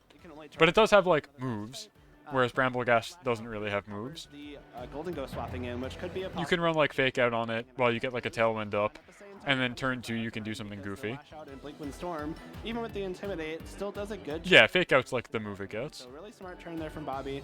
Importantly, the Chen Pao and Tornadus have taken no... It's important to note that with Wind Rider, you get the +1 attack as long as Tailwind is in effect. You don't have to be on the field when Tailwind is used. So if you come back in later as a pivot while Tailwind is like on turn 3 of 5, you still get the +1 attack. Here's that Tornadus normally would attack Which is first nice. in this situation, but Jamie using a Choice Band boosted extreme speed to get a little bit I'm assuming it gets U-turn also. It feels like a U-turn haver. So you could do like a pretty powerful U-turn if you're talking about pivoting after you get your Fake Out or whatever. I don't know. There's maybe something you could do with it. It also learns Explosion, which is very funny, but I would never recommend running Explosion in a format where Protect is the most commonly used move in the entire game. Getting knocked out. I'm really loving these breaking swipes. I think even... But you could have a Wind Rider boosted Explosion, which would be very funny. Breaking Swipe gives you the chance to, alongside Intimidate from that Arcanine, keep that Roaring Moon on the field against Chen Pao. And with a Pokemon like Roaring Moon that has that booster energy, you really don't want to be swapping out if you can help it. Because if you swap out, the booster energy has been consumed, you cannot come back in and get that speed boost. And the speed boost is really important on Roaring Moon because it allows it to outspeed Pokemon like this Chen Pao, which normally would be faster. Bobby taking a moment here to figure out what Pokemon he wants to send in. It looks like he's going to reveal the Arcanine and the Intimidate going to connect with the Roaring Moon, but because Uh-oh, Defiant Boost. Intimidate won't activate until after Ogerpon takes the field for Jamie, which means Ogerpon will get another Defiant boost, bringing it up to +1 attack overall. And some great confirmation there as well. For us at home, Bobby's Chen-Pao is currently at -2 attack, and the Arcanine's currently neutral. It's at -2, but liable to become -3 very quickly with another Breaking Swipe. And because the Ogerpon should be faster than Arcanine, just The thing is, if you go for Breaking Swipe, you're just boosting the power Lash Out can do. Though at that point, it's already at minus...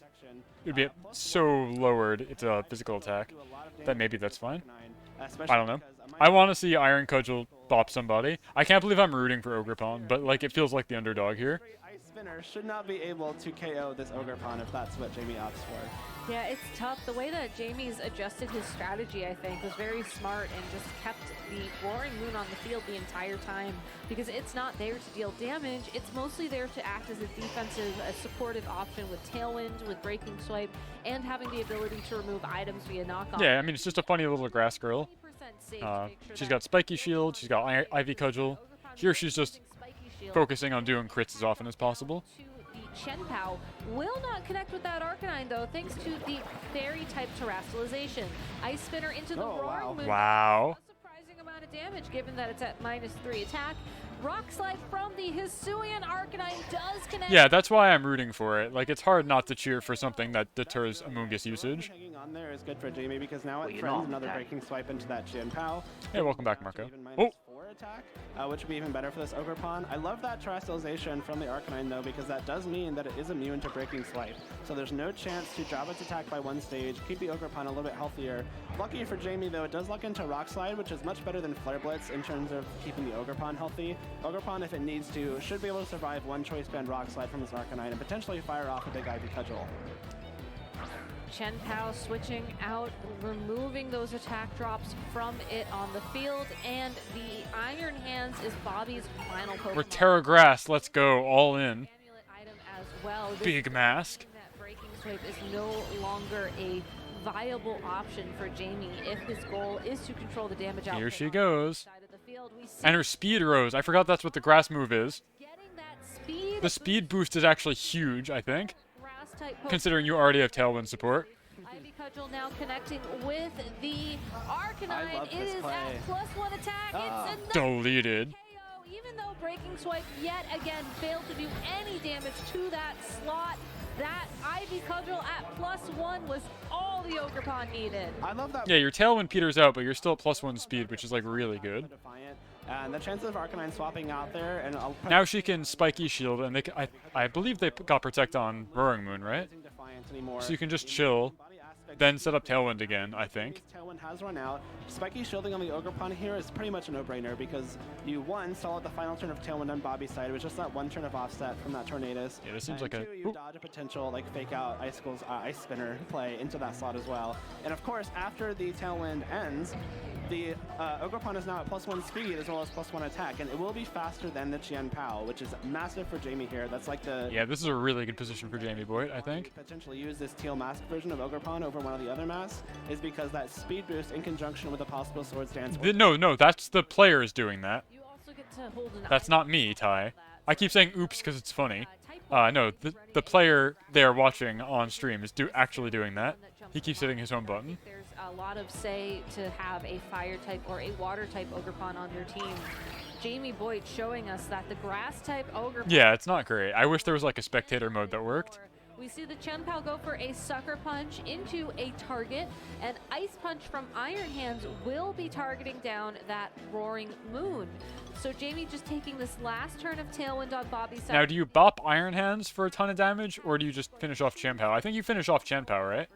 to try and reset Tailwind this turn, as Sucker Punch will not be able to connect with that Roaring Moon before it moves. I don't even know if you need to reset Tailwind, just because you have the Breaking Swipe option, you have the booster energy speed still, and the +1 speed on Ogerpon. But that's a good point in that if you set Tailwind, you can maybe set it up for something that's in the back, and then not let the Roaring Moon go down to Sucker Punch. But the real star of the show right now is this Ogerpon. I think it has to be, right? Just because it's at +1 speed, +1 attack. It's got the Terra boost, so its grass-type moves are doing even more damage. And when you consider the 50% chance for it to get a critical hit with Ivy Cudgel, that's even stronger here. Chien-Pao protecting itself this turn. Roaring Moon going straight for that Breaking Swipe, so no attack drop onto the Iron Hands, just a little bit more damage. And will it be enough damage? Yeah, goodbye, Iron Hands. Here from Ivy Cudgel. Here comes the attack, and it's enough to pick up that. Kaboom. At +1 attack with the terrestrialization boost. Yeah, it's good that he didn't go into the Chien-Pao, but now he wins for sure. Ivy Cudgel just taking out that Pokemon in one more hit. Not even a critical hit, just the raw power of that +1 Grass Terra Ivy Cudgel. Howdy, howdy, howdy. Oh, hey, welcome, Tom. You're just in time for us to finish up top 8 and start top 4. Let me add you to the Apologies, stream I'm title. so late. Huh? Apologies for being so late. I No problem. had a bunch of chores to get to. No problem. And just the control that Jamie exerted with So I caught a little bit of the earlier stuff. Yeah. Mostly the, I guess that would have been like the 16s or something. We were still doing Swiss at that point, so yeah. Swiss, gotcha. Yeah, I've been oh yeah, I watched the match when it was Bobby Rochelle versus The other guy. Yeah. I don't remember who he was fighting. Regalv, I think it was. He had like the Regidrago and the those were Regalv's Golden Go. team. Yeah. Yeah. Regidrago is cool. He made it to top 4, I believe. He beat the Trick Room team in top 8, and he's going on to top 4. So we will see Regidrago at least one more time today. That's cool. Yeah, I agree. And here we got to see Ogerpon, who somehow is only on one team in the top 8. Oh, no, actually, no, I'm sorry. There at least were 2 teams in the top 8 that had Ogerpon. The other one is Stoneform Ogerpon. I don't know if they made it forward to top 4, though. But we're going to be moving on to top 4 after this deciding game 3. And it worked out great because when you which is exciting. So then we have the 2 top 4 matches to watch and then the finals. I heard you mentioning Sableye earlier. Yes. I was only listening to audio, but I couldn't They are see not, the visual. nobody on Is there a Sableye? No. So a member of the chat was talking about new moves that we get in the DLC. We were talking about Sleep Powder peripherally, and what I was bringing up is that in the DLC you can teach Sableye the move Gravity, which increases the accuracy of all moves by 30%, and also like grounds flying types, so they can be hit by ground type moves. So what this means is you can hit 100% accurate hypnoses, and like Sleep Powder and stuff with a partner. That's a lot, yeah. Yeah, but I mean the downside is you're running Sableye, is what it boils down to. Yeah. But like in regulations, I guess this would be B and A. Yeah, pretty much regulation B.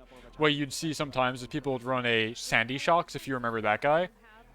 With like max speed, booster energy, because it could learn gravity. And then the partner Pokemon would be like Espathra, who would have a pretty quick hypnosis. And so you do quick gravity, you'd have hypnosis, and you just put people to sleep like 100% of the time. And it was very annoying to deal with. But the downside is you're running Sandy Shocks Espathra. So now with Sableye, you can do that same thing without needing the speed investment, because it's a prankster move. +1 priority as a status move. But again, is there any sort of sleep clause or anything? No, like no. You don't only have one. No. Okay. No. They love putting people to sleep in VGC. That's why Amoongus is all over the place. That's fair. I have a friend who loves to use Sableye on their team, so I should toss that gravity hint towards them. Sableye is not the worst. You got like Fake Out potential with them also, and they learn Will-O-Wisp. So like there are some good supporting moves. They're just very low stat, so they will probably get blown up. Yeah. You can also do a fun trick with them is you can give them like a hold item like Lagging Tail or Iron Orb, and I believe they learn Trick, and they get it as +1 priority because it's a status move. So you can make somebody's speed halved for the rest of the game by like swapping a bad item onto them. Does that work if they're already holding an item? Yeah, though? Trick swaps. Yeah, Trick swaps. Yeah. Okay. So you can do that, which is fun. And they're unaffected by the speed drop because they're just running prankster status moves, like they don't care. Gotcha. I noticed that that Ogerpon has a Razor Claw. Yes, Does that instead of a affect mask. its Like it just Terras instead of doing any of its special forms then? Yeah, so if you don't give one of the masks to Ogerpon, default Teal Mask Ogerpon will just be Terra Grass. Ivy Cudgel is a grass move.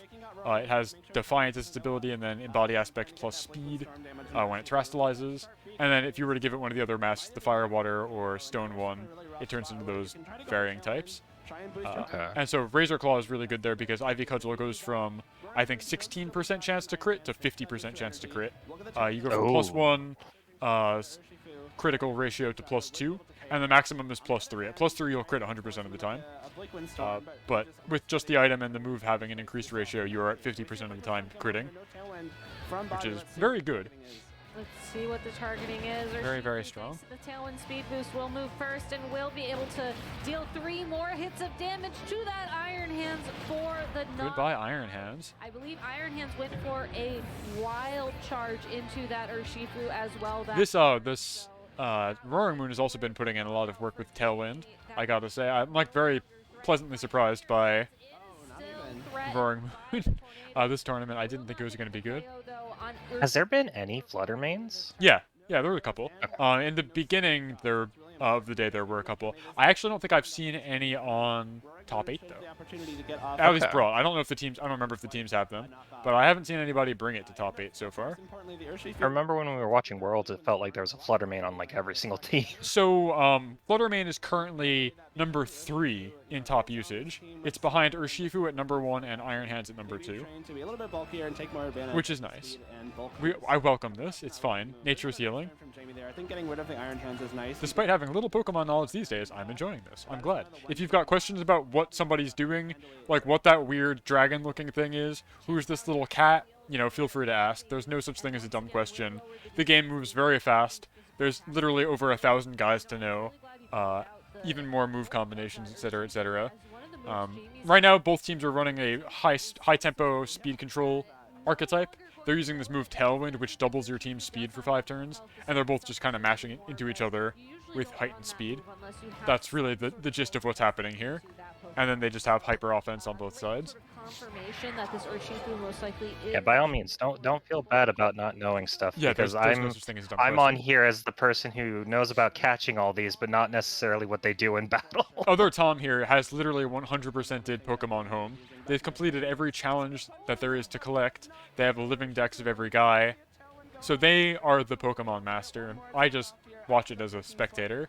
But this guy over here, there's at least 100 Pokemon, yeah? Yeah, at least. Maybe like 101, maybe 102. Now, I'd heard there's 150 and more to see. Oh, that feels like that's too much. That's like 151. There's not more. They got to cut it down a little bit, I think. I agree. Skim some of the milk off the top. Yeah, the Pokemon Home stuff was really funny too, because with the latest update, the DLC update, half the challenges were broken for a little bit. Oh so gosh. It's just like Pokemon Company make a functioning piece of these. software challenge. It's impossible. I have all these. Let me get them. That's rough. Anyway, so there's a match happening right now. They're mashing into each other. Ogerpon's hit the field again. I love this little lady. She's really funny. She just hits you with the big stick and you immediately perish. Once again, so her ability Defiant is you get +2 physical attack stages anytime one of your stats is lowered by an opponent. So when Intimidate hits the field, which is Arcanine's ability, it lowers the attack of both opponents. But she goes -1 attack, +2. So she comes out net positive, and then she can just bonk you with the big stick. Nice. Do you think you get to see 100 different Pokemon in competitive play, though? I think it's actually closer to that number than you might think. It might feel very samey, but right now we're looking at 2 teams that have no overlap in the guys they brought. So there's 8 unique Pokemon in this match alone.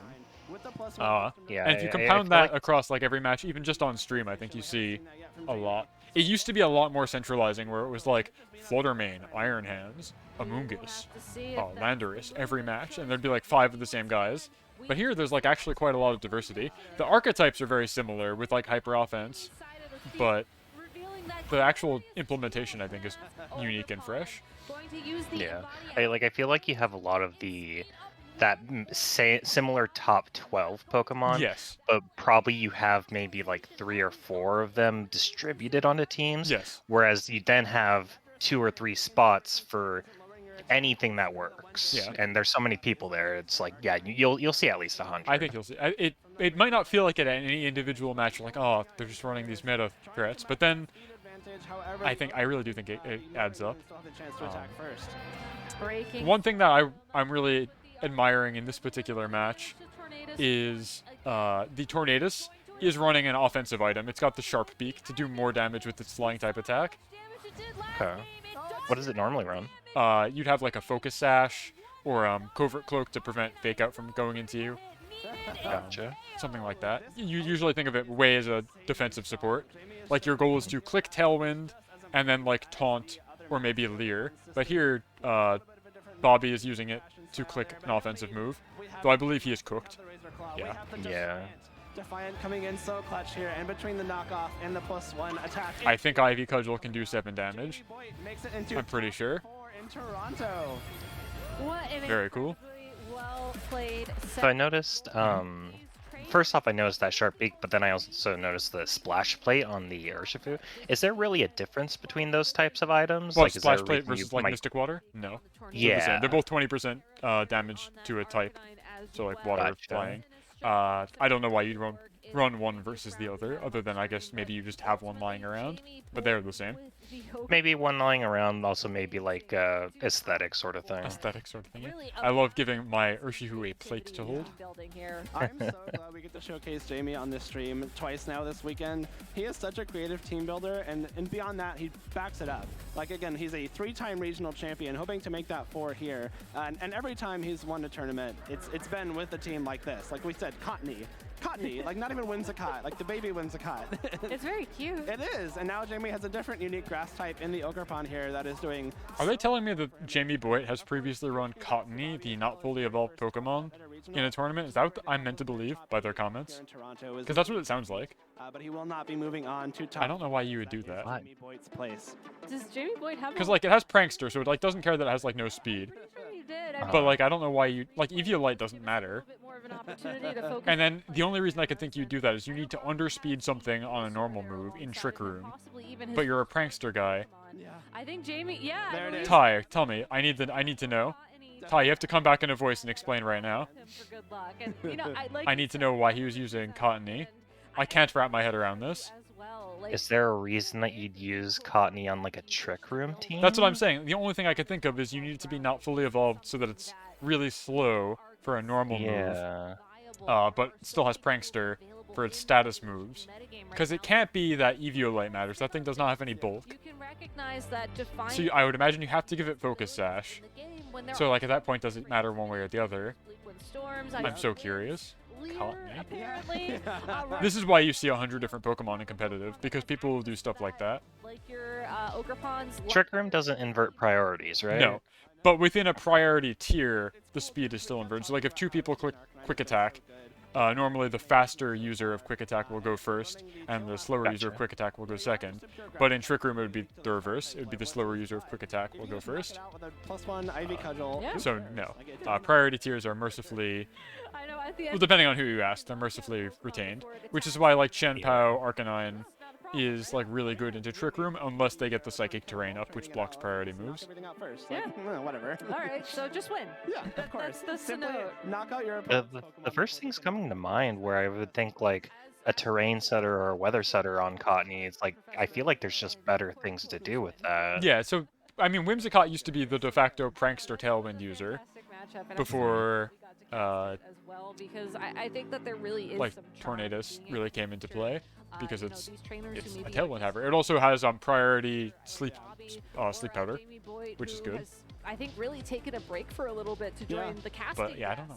Cottony. I'm gonna Google this now. Just come back and really finish strong and keep going even. I mean, he'll be playing in our top 4 matchups moving forward. We can maybe check in on the bracket to see just who those opponents are going to be in our top 4. But what a great Priority switcheroo, maybe. Jamie's gonna be playing Paul Chua. Yeah. But again, like you could do that with like Whimsicott. I'm trying to figure out why Cottony. Match will of course be Chuppa Cross, who won his top 8 match off stream against Raga of Malavia, who again won off stream. And so that one should probably be the one we show you next. We might give Jamie a little break.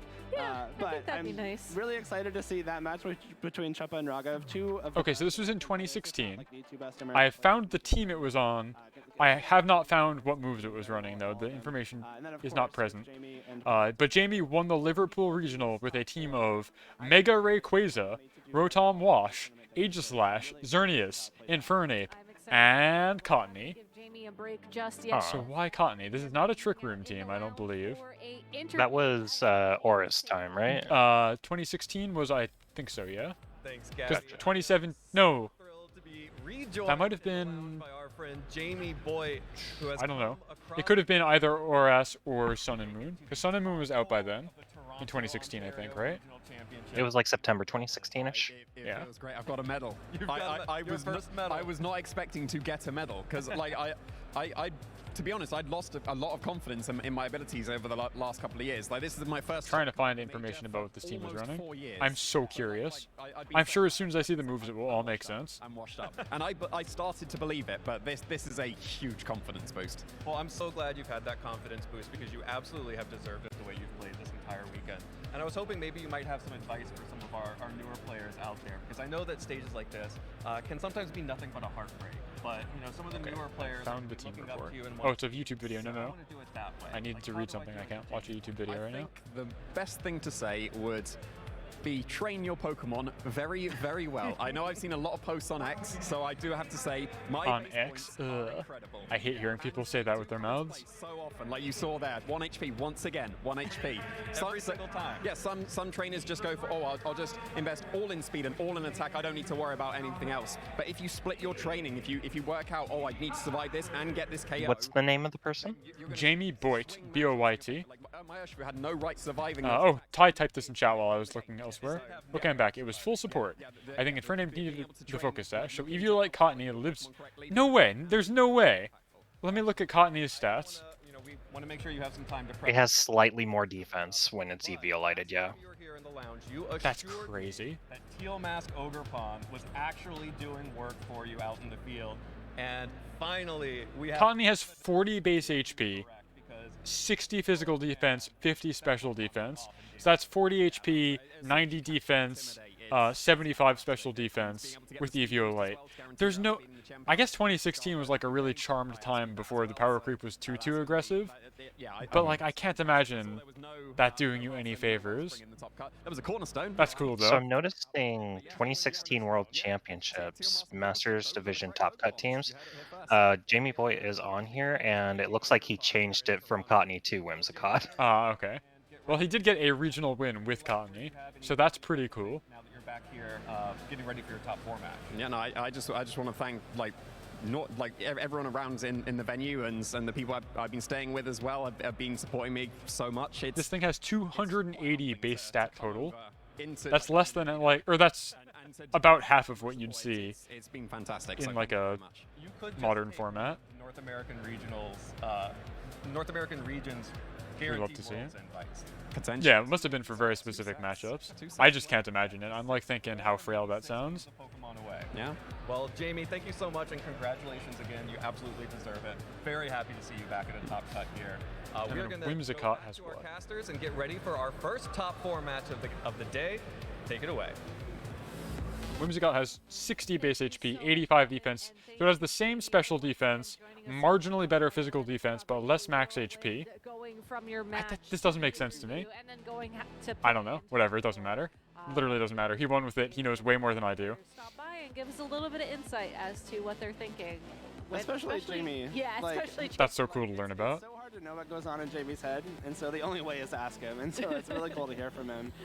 Very obviously very good at training his Pokemon, like he said, because his base points coming in very handy in that match. I know. Sometimes I wish that we had more time to sort of dive into, okay, well, you know, what were you thinking? What attacks? They're scaled to 50, level 50. Level 50, gotcha. Well, in if that you're under level case- 50, it doesn't pull you up. But if you're over level 50, it does. That pushes you back down. Yeah. Taking a look at the stats with that, then, if it's max HP and assuming max defense, yeah, then you'd be working with on Cottony 147 and 150 versus 167 and 123. So 27 more defense and 20 less HP is. I think that defense ends up winning out a little bit. Ty says it does in fact pull you up.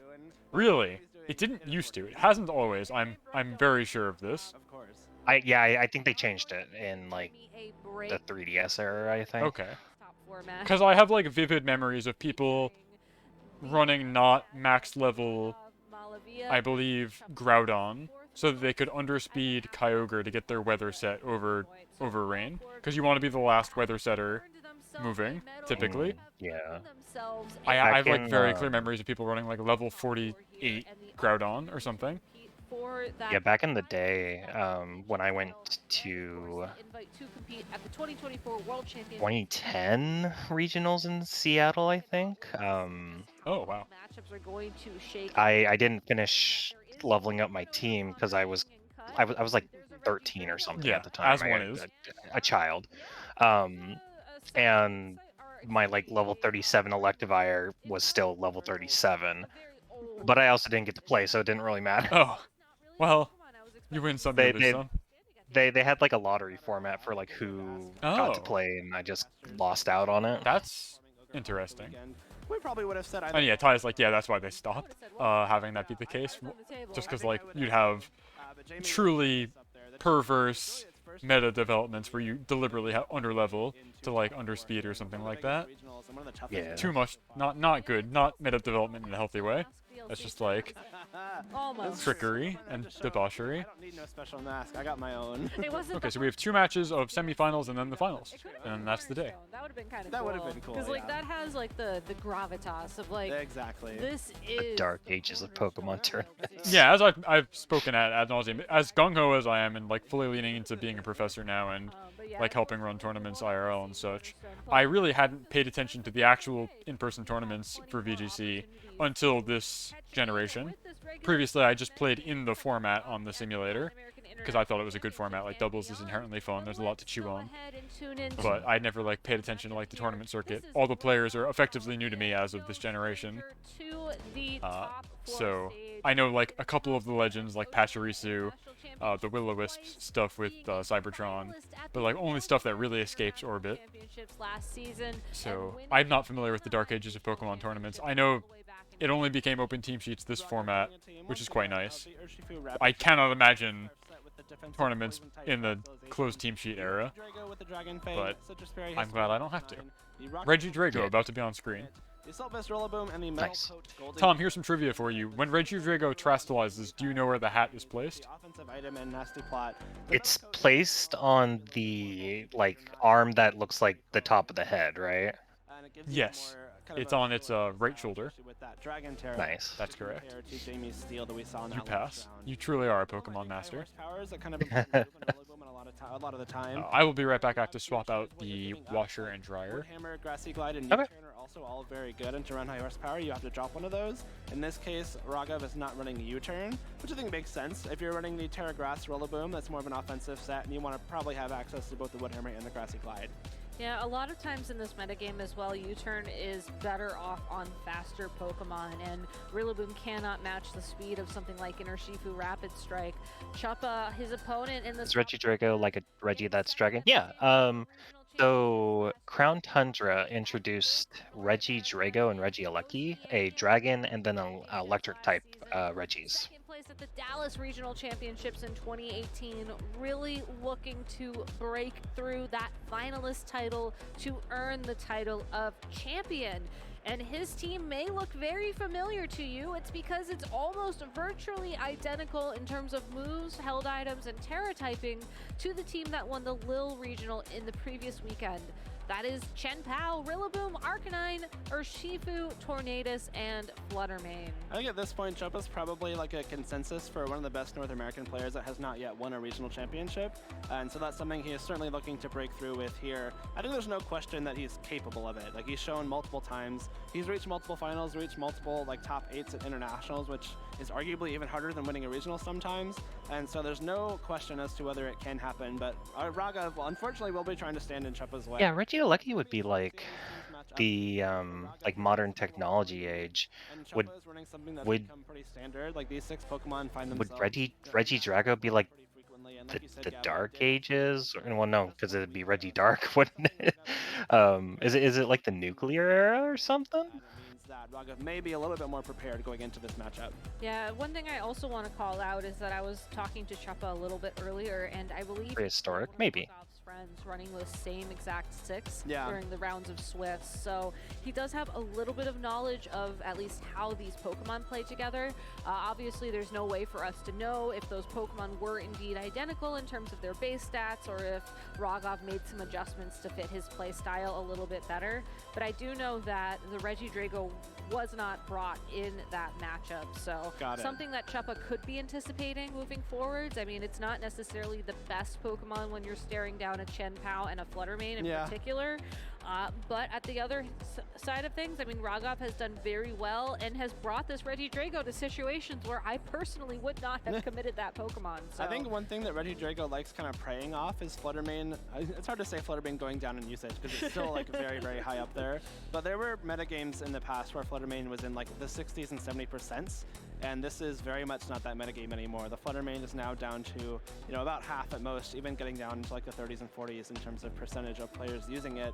And so that's something that Regidrago loves. Like, obviously, Fluttermane is something that is one of the big threats to Regidrago, both offensively and defensively. You can't Dragon Energy the Fluttermane, and a single Dazzling Gleam or Moonblast probably just wipes it off the game, wipes it off the board immediately.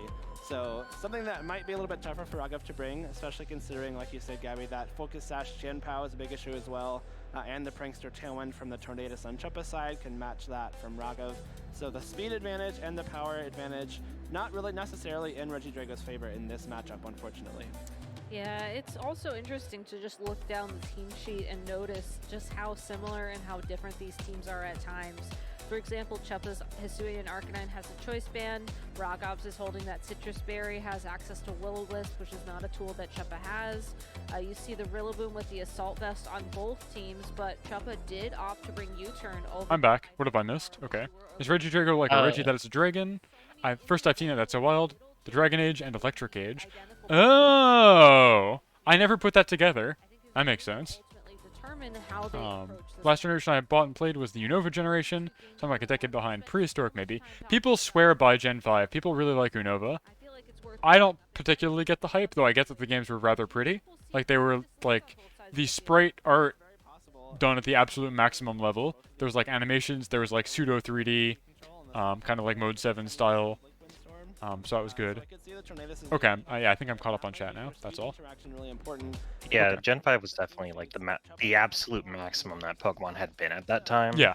While also still like, it was still very controversial, especially with like, oh, you can only use these 150 new Pokemon or whatever. Yeah. But I didn't quite like that. I get what they were going for, but I feel like it just added a lot of guys to the pool that are like straight up duplicates. Like, does anybody remember Unpheasant or like Patrat?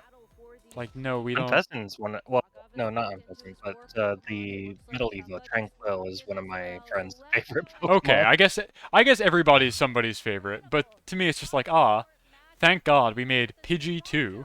Like, great. Yeah. You're not really like innovating here. But I get why people like that. I assume we'll get a remake of it before too long, because that seems to be the trend that we're following. We got Gen 3 remakes, we got Gen 4 remakes, we're gonna get Gen 5 remakes, I would assume.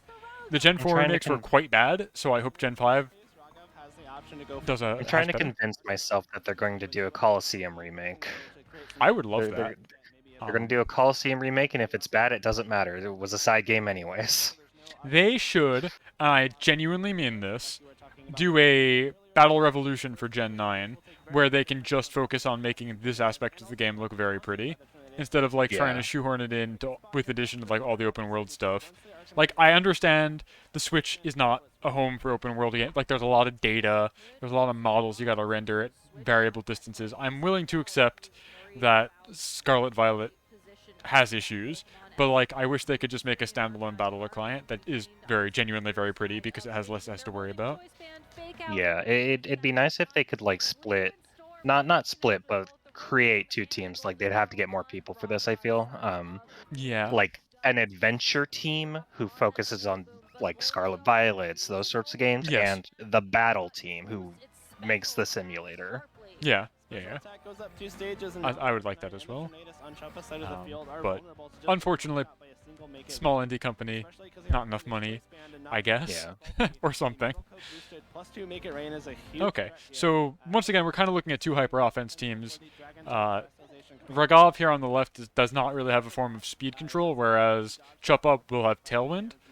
So Ragov's kind of strat is just being able to tank through it, or by being able to phase his Arcanine in and out to repeatedly apply Intimidate onto the 3 physical attackers of Chup Across. The Arcanine, Urshifu, and Shenpao, all doing physical damage, are all very susceptible to Intimidate. So we see it here. And then Goldengo's got leftovers, and its goal is to just rack up as much Nasty Plot special attack boosts as it can, and then click its funny button as best as it's able. Yeah. That's really all there is to it. Will be boosting the speed on Chuppa's side of the field, and Flare Blitz going into the protecting Goldengo. That's a nice turn for Ragov. First of all, you get the On the subject of remakes, I think after doing a lot of soul searching and like playing through a lot of the games recently for my ongoing Ribbon Master quest, I think Oras is my favorite Pokemon game. Okay. I think it's before we started having like severe issues with the games. And it's a remake of a generation that had a ton of ancillary content. Like, there are contests. That's just a whole system that's in the game that you can engage with if you want to. But it's got also then other nice things from Gen 6. Like, there's Pokemon Ami, which is the, like, petting and washing and, like, pet caretaking, like, mini-game. It's got Super Training, which is, like, a fun way to do EV training. It has the really nice online interactions with, like, the trainer nav thing, where you can, like, give powers to your friends and things like that. I completely forgot about the Dex nav, and when I was going through that both for my purposes and to help you a while back, that was like a really interesting way to do some stuff. And I don't There's no equivalent. believe we have the current thing we have that's like an interesting encounter method is the hordes, which is not really all that. Yeah. Make it rain here on Goldengo means that the Goldengo doing Goldengo things here though. We just got a double one-hit knockout.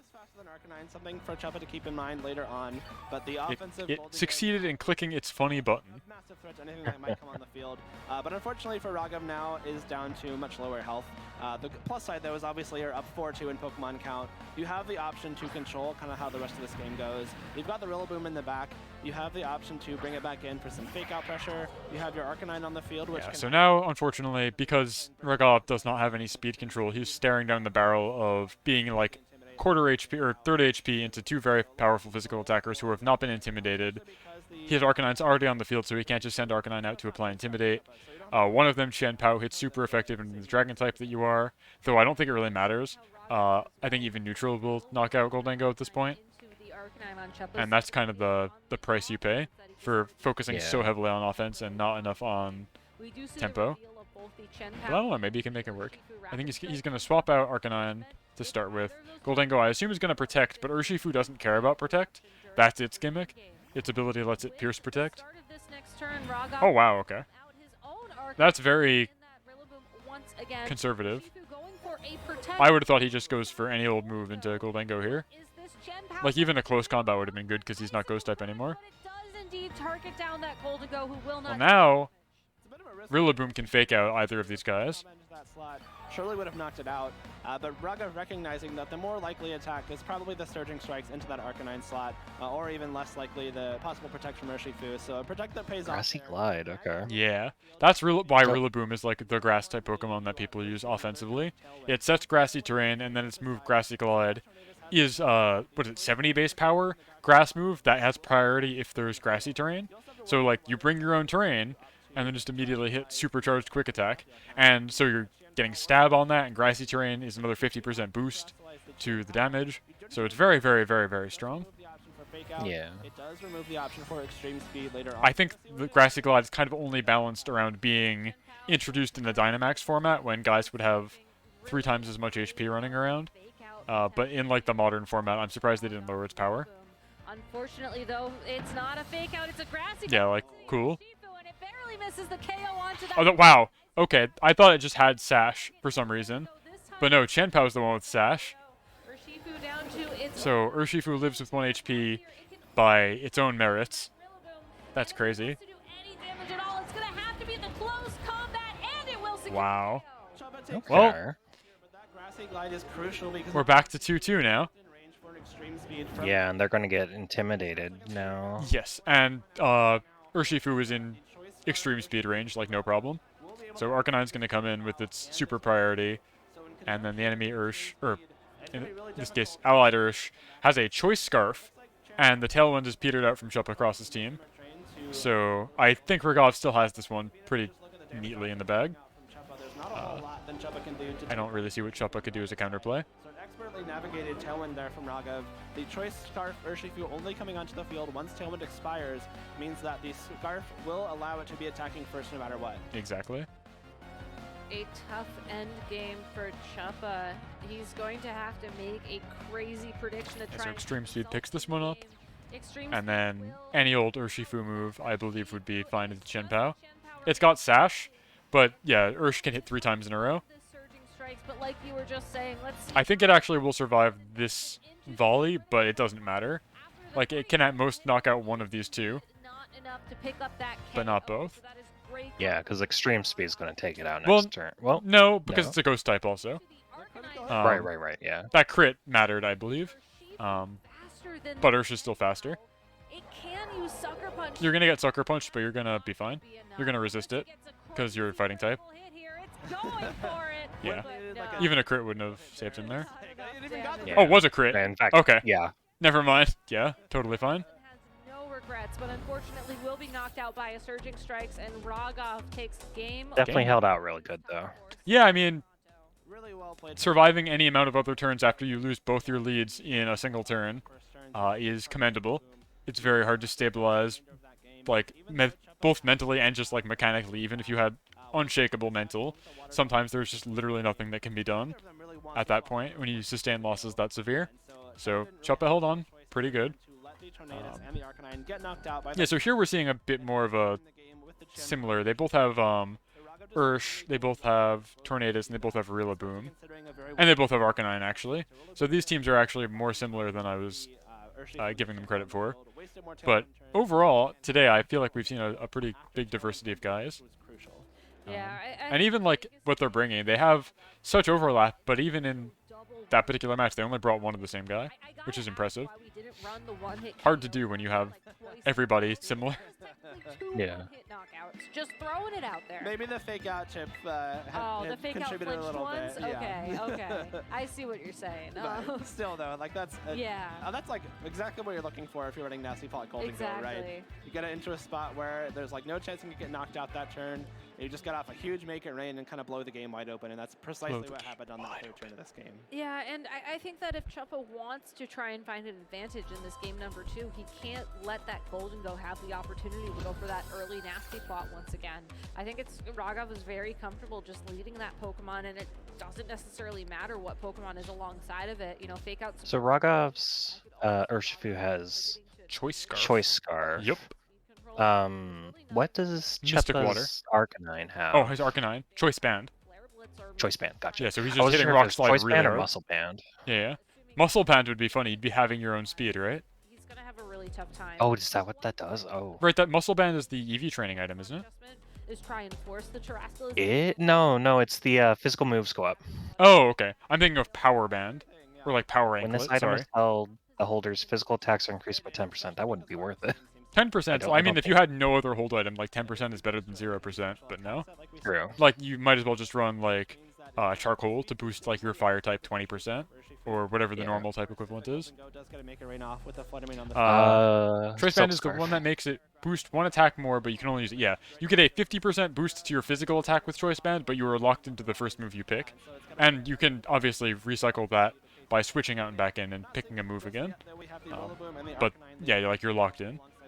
So if you really, really know what move you're going to click, you're fine. And then similarly, Urshifu has Choice Scarf, we were talking about. And what that does is it gives you a 50% speed boost, but you're also locked in. What's going on with Raghav's team right there? Why is it a Pokeball? I don't know. Something's glitchy, because, like, the item didn't load in properly either initially. I don't know why it's a Pokeball. Which is really important. And you have the option to go for some Blink I would love to know what he brought, though. Try and damage that Grass type Rillaboom or save your Tailwind for later on. Well, here's another adjustment from Raghav. He's going for a turn 1 Terrastal. Turn 1 Terra. Oh. Into the Ghost to avoid Fake Out. Okay. Okay. Ghost type, so there is no threat of Fake Out or even an extreme speed from the Hisuian Arcanine, but no. Also dodges the super effective Rock Slide. Just Rock Slide. Praying we don't get a flinch. Otherwise, this will have all been for naught. All of the Pokemon on Raghav's side of the field. Oh, well. Into the Tornadus. Oh, because it's not touching the ground, right? Huh? Isn't that how terrain works? What does the terrain have to do? The grassy terrain has no impact on flinching. What do you mean? I thought you had just said terrain. Okay. I don't know how I'm competitive sorry. it works. Maybe I misspoke. So what happened here is we've got Terra, which is I think what I was saying. Terra Gotcha. Ghost on the Tornadus because you want to avoid Fake Out, right? You would like to not be able to be hit by the normal type move Fake Out, which will make you flinch for sure. So you avoid that. You avoid the super effective Rock Slide from Arcanine because you're no longer Flying type. But the Rock Slide unfortunately flinched, so it doesn't really matter. Like the goal was he wanted to become Ghost type so he'd get the Tailwind off turn 1 in the face of a Fake Out, but he was not able to do it. So even though it did get flinched, So he survived, but to what end? should still be able to take one more Rock Slide if it needs to. Yeah, that's unfortunate. Another adjustment. It is. And now here comes a very fast Ghost type to delete you with Shadow Ball. Though he's got Prankster, so he'll get Tailwind off. But it's really rough. Kinda really hating this camera angle because I just cannot Can't see anybody, the right? Pokemon. I don't know why it's so high up. I think the Ghost Terra caused that. Maybe. Something like a Tailwind and a Flare Blitz into that Look, the slot. Arcanine head-to-head, two dogs just staring at each other. Let's be honest, pretty poor defense. It's not the greatest. It's pretty low, not compared to its like speed or special attack. But the Arcanine on this side really wants no business on this field anymore. Yeah, does not want to stick around with the threat of an Intimidate, and Raghav honestly feels the same way. Going to swap out his. May the best boy win. Oh, we love it. Type starter Pokemon are staring each other down on the field. Fluttermane does have the opportunity to attack, but it opted for a Shadow Ball into the protecting Tornadus. I like that, the Shadow Ball into the Tornadus. Interesting. So now what happens here? Both Rillabooms are packing Fake Out. If they are the same speed and everything, they can Fake Out into each other, and then it will be a speed tie. I assume you have to click Tailwind here, but then you absolutely guarantee die to the Shadow Ball. Like, no question. So now he's wondering if he should be clicking Rain Dance, die anyway, and then you get Urshifu in with your Choice Scarf, which kind of makes up for the lack of Tailwind, and then your Rapid Strikes are going to do 50% more damage, is, I guess, the plan. That said, this is a speed booster Fluttermane, so it might still be faster regardless. I really don't know. And it seems like maybe Raghav didn't know either, because he was really thinking about that move. Will eventually boost the attack of any Water-type attackers. Yeah, so here comes Ursh. Storm a little bit more accurate, but that Tornadus will just be KO'd by a Shadow Ball instead. I like the Rain Dance. It sets up the Urshifu in the back for Raghav. Ursh is going to have a hard time, though, because he's looking at there's no reason Rillaboom with Grassy Glide on the other side. And that means that the Surging Strikes coming out from this Urshifu It's will like, I don't know what you do here. especially into the Yeah. which can possibly be trained to survive Surging Strikes from Urshifu, but certainly not in the rain. You also have Oh, I guess that's what you do. You don't use a grass move, you use a bug move onto the grass type. Interesting. And then switch back out. Yeah, okay. Yeah, exactly. And you get the Intimidate in. But I feel like you're going to take so much residual damage from Fluttermane just clicking an attack into that slot. Like, I don't know. It's hard to seem worth it.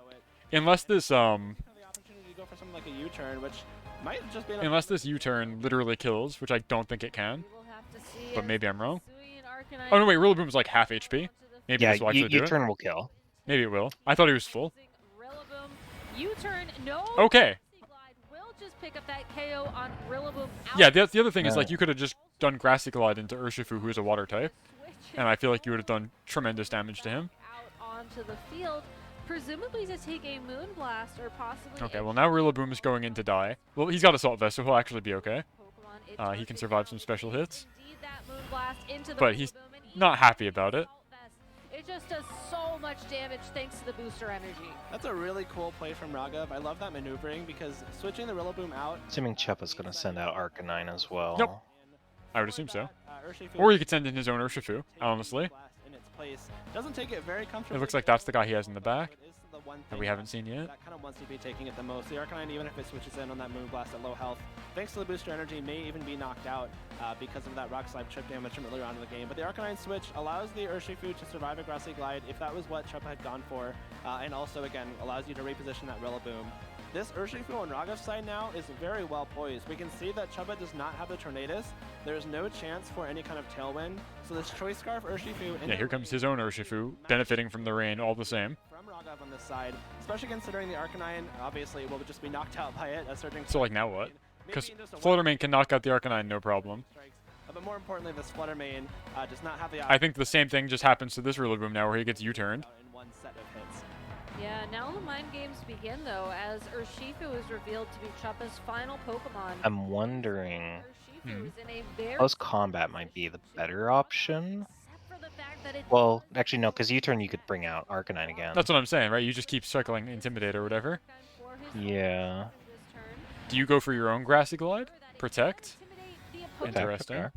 And Chuppa does indeed use Protect this turn. Oh, I guess, yeah, he still had Fake Out Pressure. I forgot. It had been such a long turn, I forgot that he just came in this turn. So critical. Goes into the Rillaboom. Ooh. But here's the thing, you can click Grassy Glide next turn, still. Terrain recovery, but I believe the... Never mind, you cannot click Grassy Glide next turn. I take it all back, the grass is gone.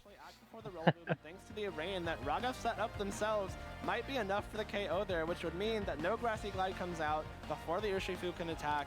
I don't see. I just feel like he's constantly switching, but you're just taking tremendous chip damage each time you do it, with no way to recover. So you really just can't ignore it anymore. That's a very risky switch for that Urshifu, because if a Dazzling Gleam comes out, that might just KO it outright, if not take it very weak and in range for something like an Extreme Speed. But Raghav calling that correctly, Rillaboom hanging on and able to threaten some more damage with these Grassy Glides later on in the game. Will return. It's like, cool, Arcanine comes out, you get the Intimidate. Arcanine is dead, like almost guaranteed no matter what. And then Rillaboom comes back out, gets one more Fake Out. Oh, wait. Okay. I forgot that it was faster. Do enough damage to knock. And this is why you set up the rain all those turns ago. Waiting for this. One hit KO, yeah, okay. The discourse continues. The Urshifu on Chuppa's side of the field did Now my turn. Okay, well that's not gonna KO. target down the Rillaboom. Instead, we'll be targeting down the Urshifu on Raghav's side of But that is a 2-turn KO. It will KO next turn. to put it into a 2-attack knockout range at this point in time. But with Chuppa Also vulnerable to Choice Band Extreme Speed.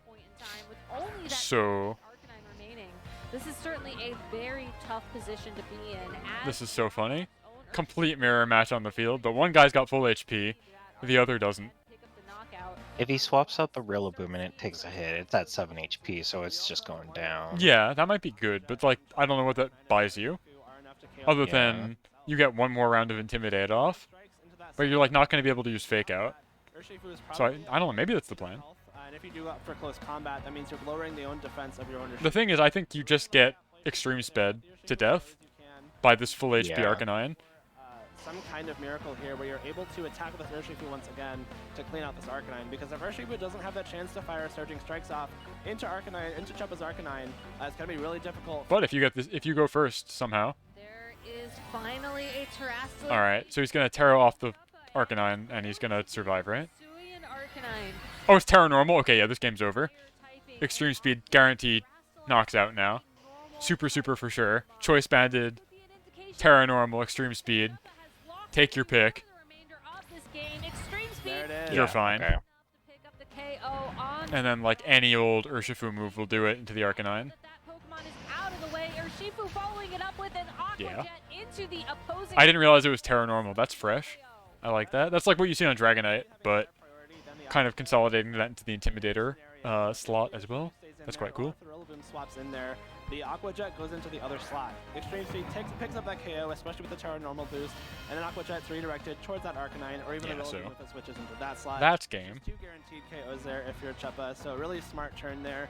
And a game that looked like it could be going pretty well in Raghav's favor from the start was actually turned around very Extreme well. Speed has higher priority than Grassy Glide, so I'm not really sure why he even bothered clicking the button. But maybe kind of spelled his own demise as the surging strikes damage into his own Urshifu. we have the other top 4, right? They both get streamed, right? Was boosted by This is the first of the top 4. Both top 4s do get streamed, I'm pretty sure.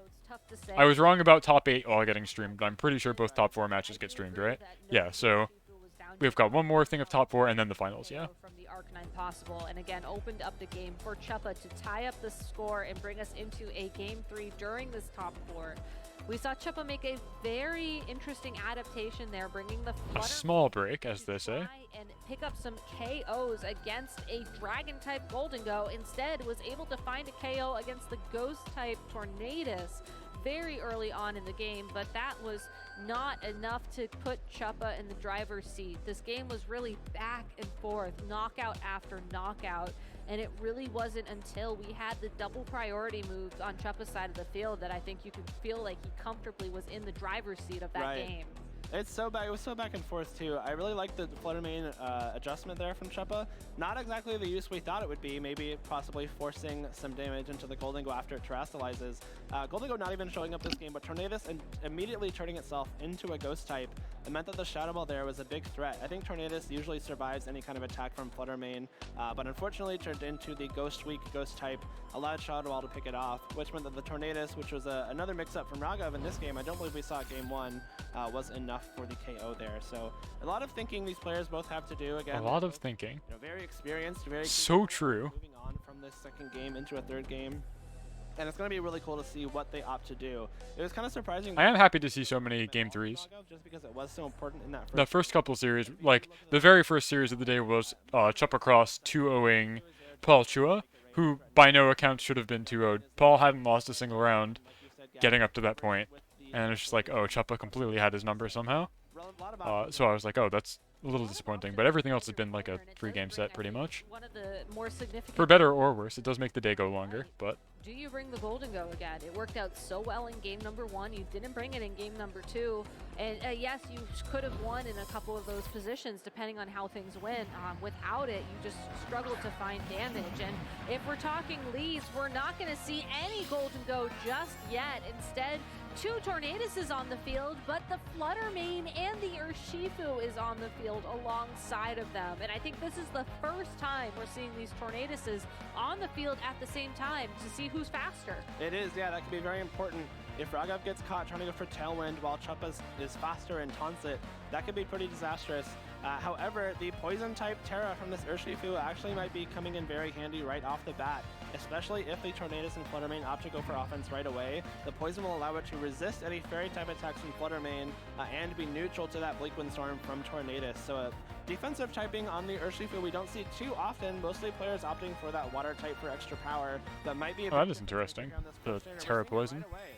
Yeah, that was an easy lock-in for Raghav, knowing how critical the Choice Scarf Urshifu has Pretty cool. out this set and the This is why Terra's a good gimmick. I'll say it a million times, but like, awesome adaptation to be like, yes, my Urshifu is poison. Yours might be water, but mine is poison.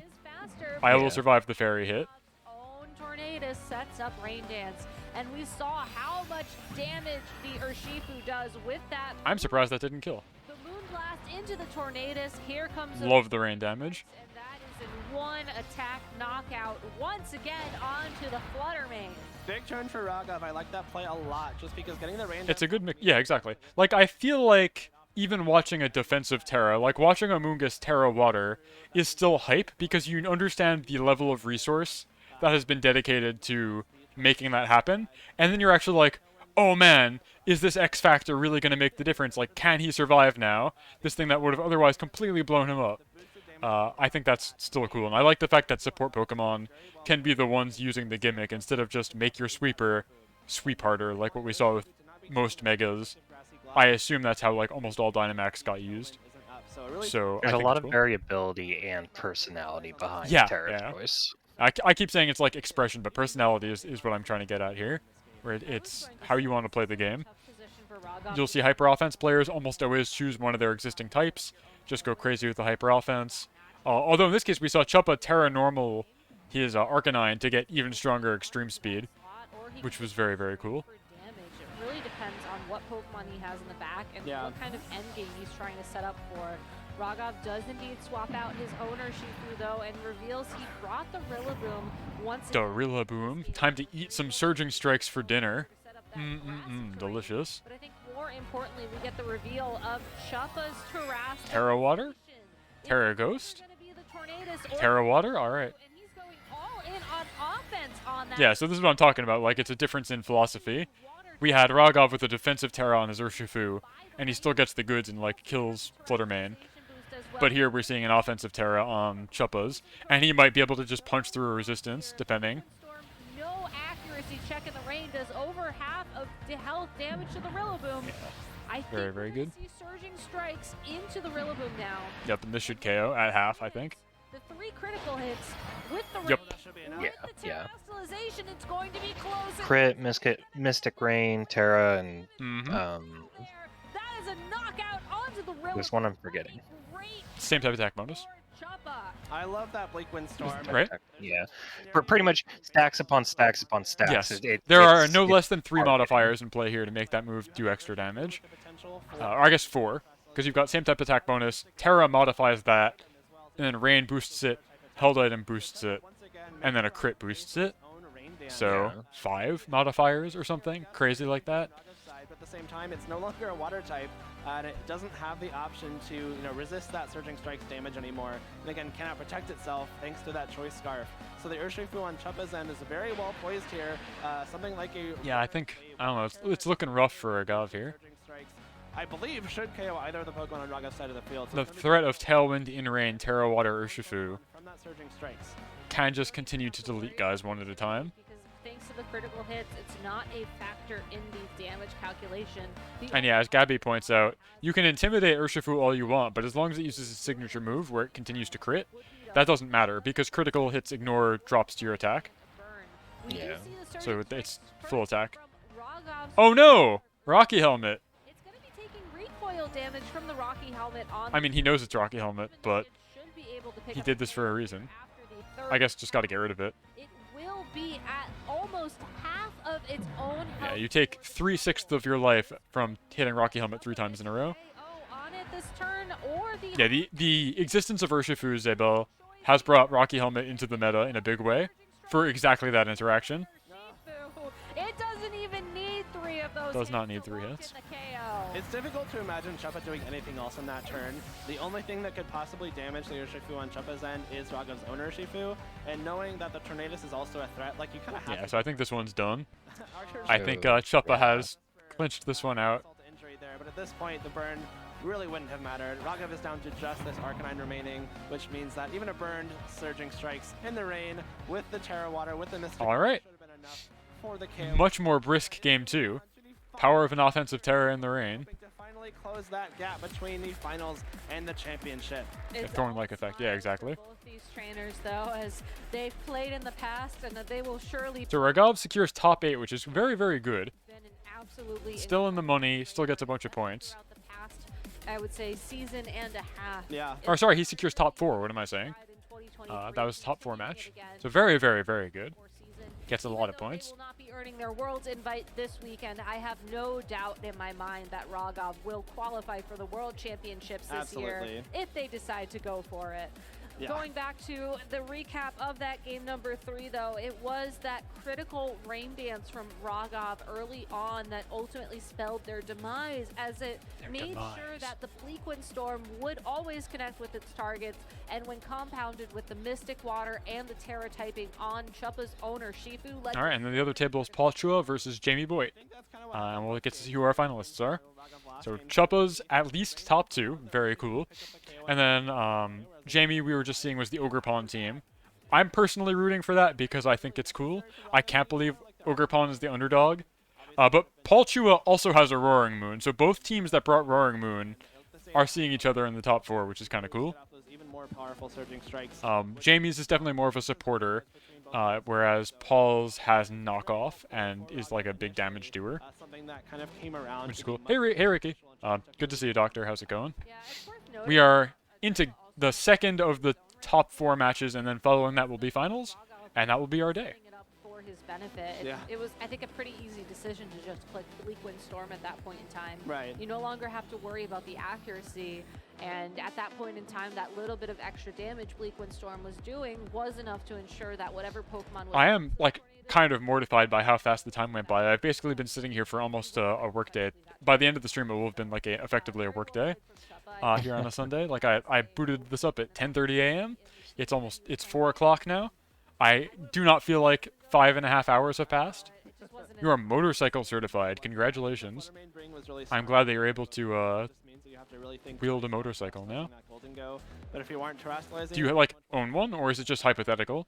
into that Urshifu, so it makes a lot of sense. And of course, even beyond all that, Fluttermane just a huge threat in its own right. We saw it do a ton of damage with those Moon Blasts and threatened the Urshifu. Like, it basically forced Strong enough to terrestrialize that Urshifu on turn 1, which limited his options for the remainder of that game. So the Fluttermane itself, great into pretty much any team, obviously. Like, we keep seeing it falling a little bit down the usage stats, but it's really difficult to think of a team that wouldn't be made better by adding a Fluttermane to it. You say that it's falling down the usage stats, but it's still a coin flip. It's a true 50-50 if the team you're going to be facing it here this weekend will have it on the team.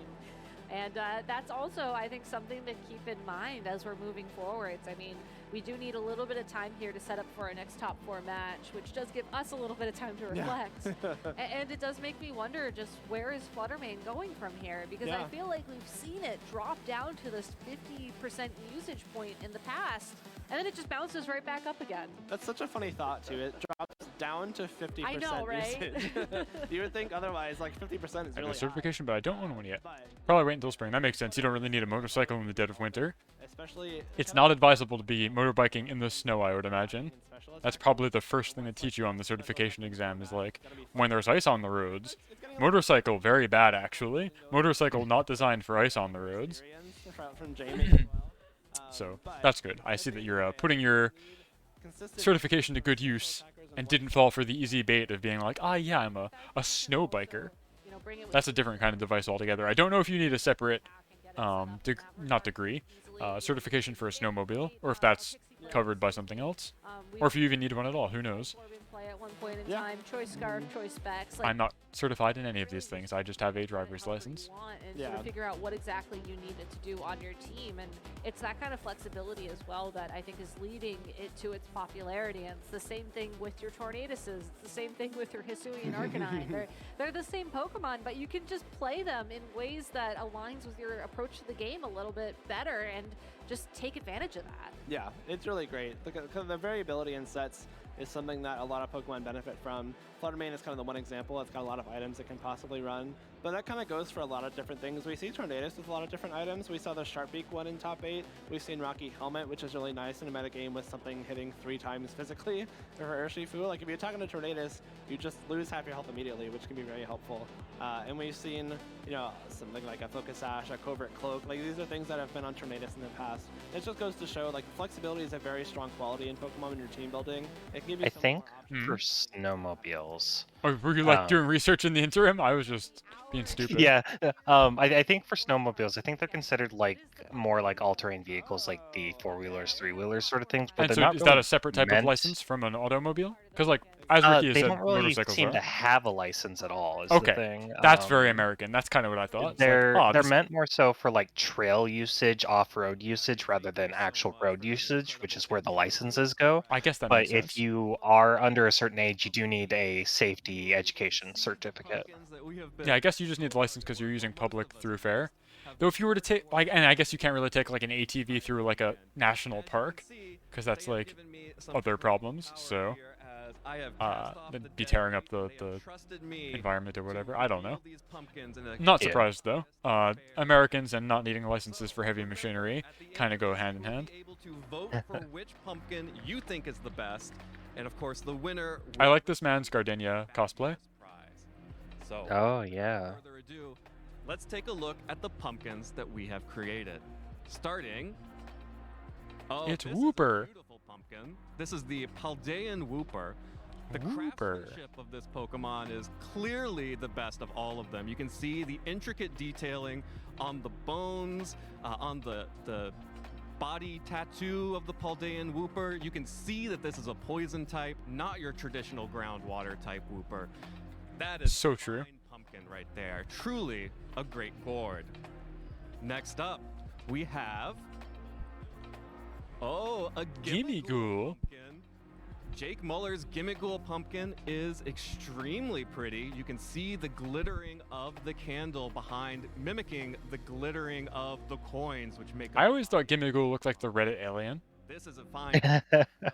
Which is like fine, whatever. Is quite as intricate as the one on the Paldean Whooper, personally. I don't think they're actually that similar. It's a good effort for a Gimmighoul pumpkin. The Gimmighoul gourd.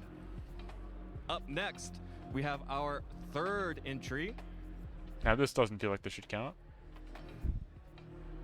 We have, well, Oh, that's a good Bidoof. pumpkin here that someone who Is has this maybe Gabby been Snyder's? too busy to It's really good. finish their pumpkin. I know she's a big Bidoof fan. But we can gloss over that. You know, our friend Larry has a number of jobs to work on, so good for them for actually participating a little bit. But next to that pumpkin, we have the Bidoofiest pumpkin of them all.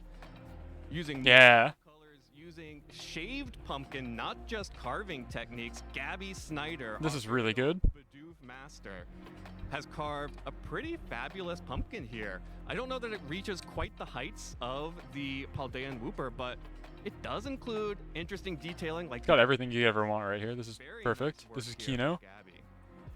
our final Pokemon to reveal, hiding in front of the giant Piplup, is. Aww. That's a Piplup. It's winking. This Piplup appears to be winking, as well as the light inside winking at us all. A very mischievous pumpkin, which I think is extremely relevant for our needs here today.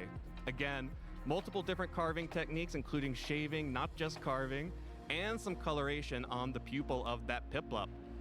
The Piplup pupil. A very good pumpkin indeed. Who could say, though? I feel like we started off really strong. I like the Bidoof. It's got everything you could ever want out of like a fancified pumpkin. It's got the shaving Bidoof is really technique. good. It's got additional like pumpkin parts slotted in to make ears. They did some kind of coloration on the skin for the snout. For you at home, I'm biased though. on Twitch, for which pumpkin was your favorite? We will be. And you can tell what it is from a great distance. Whereas like the Paldean Whooper is well done for line art, but you can't see it when you step away. Beautiful shots. Ignore that I'm one. curious how the Bidoof looks in the dark, though. Oh, that's true. Busy back here, not everyone. The Piplup would definitely look better at night, I think. You're right. Really good job here. I think you're for our correct. Casters this weekend. And again, you can vote on Twitch for which pumpkin is your favorite. Of course, we do still have other competition left to go. We have two amazing top 4 matches coming up. Jamie Voigt and Paul Chua, as well as we just saw Chuppa up against. I'm trying to remember who will Chuppa be playing in the top 4. Or We just- Braga, that's correct. We just saw did this, buddy. Incredible matches there. So it's gonna be an exciting. It's a long day. It's okay. It's a very long day. know that I am waiting. We only have one. To clarify, we only have one top 4 match. He's incorrect, but that's okay. He's most likely been sitting here waiting to do his pumpkin bit, and waiting for the voice in his ear to say, "It's your turn." Take us home as we wait for the results of this pumpkin poll.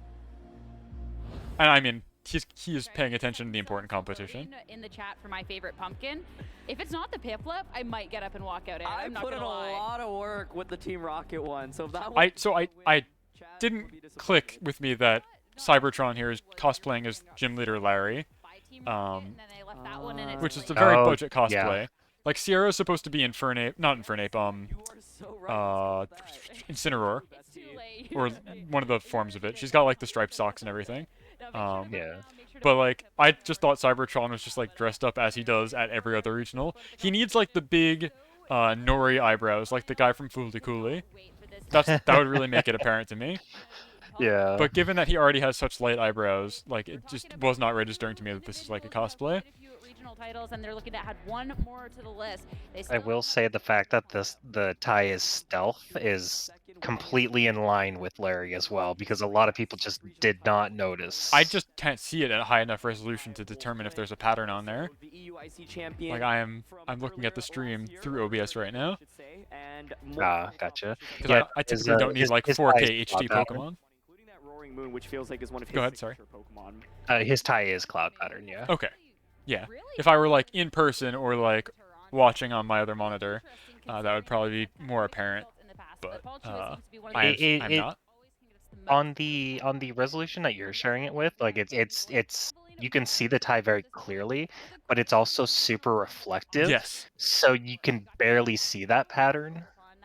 Heel mask Yes. Ogrepon, but quite So I imagine, yeah, your OBS resolution is just like, no, that's just a blue tie. Yeah. here though in our top 4 right away. Oh, they've Ogrepon got the takes the field. Pokeball stuff going on again. Yeah, I don't know what's up with that. So the bottom one is not Landers, Thunderous Therian, which is really exciting. For Jamie Boyd's team. I don't know what's going on with the other guys. The Arcanine is caught in a pretty awkward position, so it's gonna pivot out. It might be for guys who have forms. No, okay, I have no idea. Because now it loaded the icon. I have no clue. I could not tell you what's going on. I was like, oh, maybe they just don't have an icon for the form loaded up. And so it just defaults to whatever. But here he is, making his big debut, Thunderous. And being able to put on quite a bit of pressure, it's quite interesting. And it's going to be taking these hits. Thunderous in attacking mode, also specifically. Usually you see it in the, what's it called, the incarnate mode, where it's sitting on the cloud.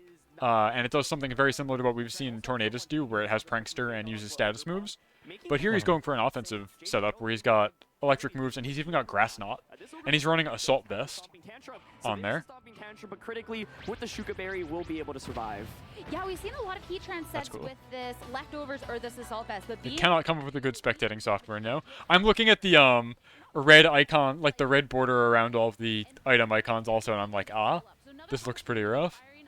But what can you do? A lot of damage done, bringing the Ogrepon so low, not low enough though with this not very effective special attack. I love also how many Iron Hands run Volt Switch, even though they have like no special attack and it does basically no damage. Just being able to pivot Iron Hands back out and come back in to get another fake out is like very valuable, and is worth dedicating an entire move slot of doing no damage to, even when you are one of the strongest physical attackers in the entire format. And it is the attack booster energy here on Roaring Moon. Now at this point, with the aggression that Paul's been putting on, we get to see this pivoting coming out Jamie, which is not going to be stopping. Who's the last guy? These Pokemon are getting so damaged. Oh wait, they're just sending Arcanine back in, okay. Arcanine though, this is a Pokemon that should be able to take these cats quite well, as well getting this Okay, Paul's team fully loaded. sure this attack Finally, we learn about Amoonguss. going on forward. Still a critical hit knockoff though into the Thunder. Sad that I didn't get to see Thunderous do literally anything, but what can you do? Would have gotten the knockout without the critical hit. It is attack booster Roaring Moon and the Earth Power. Good read. Well, Switch, and of course would have knocked out the Ogrepon anyway, but it did one attack, yeah. That's 2 quick knockouts. Jamie does not. Thunderous is cool because it's a flying electric type, so it's impervious to ground, and just is generally strong. So we get Roaring Moon's the last guy. We have the battle of the Roaring Moons now. Only 2 guys who've got Roaring Moon, and they both fight each other. It's looking pretty bad for Jamie Boyd. He's gotten kind of beaten up really hard. You cover for the swap, and just this aggression. Paul's reading is quite good here. Phenomenal. We're finally going to see that Roaring Moon yet again from Jamie. It's the only full health thing though, and at this point in the battle, I mean, Paul's just taken so much momentum. He absolutely has, and the Ogrepon from Jamie's end just does not pressure this Roaring Moon once it Terras very much at all. With that Flying Terra, you take very little damage from Ivy Cudgel. Stomping Tantrum isn't going to do very much either. And Jamie's Roaring Moon is not an offensive set. It's Breaking Swipe knockoff with that speed booster energy. Good old spiky shield doing marginal chip. To deal with Paul's Roaring Moon at this point in the Simply game. live another day. Breaking Swipe for another -1. It's like Intimidate in attack form, which is kind of cool. It's a fun niche that Roaring Moon has. It's one of the few guys that gets that move. At this point in the battle, the Acrobats will be targeting into the Spiky Shield Ogrepon though, so that is just going to be a little bit of damage received thanks to that move. The Flash Cannon though into the Roaring Moon. That did a considerable amount of damage actually. That's a 3-hit knockout, assuming no other damage interferes. But you're just going to click Heat Wave here. Finally going to see the Terra coming out from Jamie's end, but I just don't really see how you can mount a comeback from this position. Definitely a tough one, but hey, we'll see the terrestrialization in that cool teal mask animation. There's the mask. Coming out. We get to see so many of the Wellspring masks, so many of the Hearth themed, but at this point, it's going to be the Embody aspect. He needs it for the speed boost is the thing. And now the knockoff onto the Heatran, onto Pulse, and finally Jamie. If he can get like a big crit, maybe it'll work out. Speed boost, But I don't know. I don't know if this kills. hitting into this Roaring Moon. Not quite. If it crit, you would have been. Oh no, that was a crit. Okay. Critical hit. Yeah. Unlucky.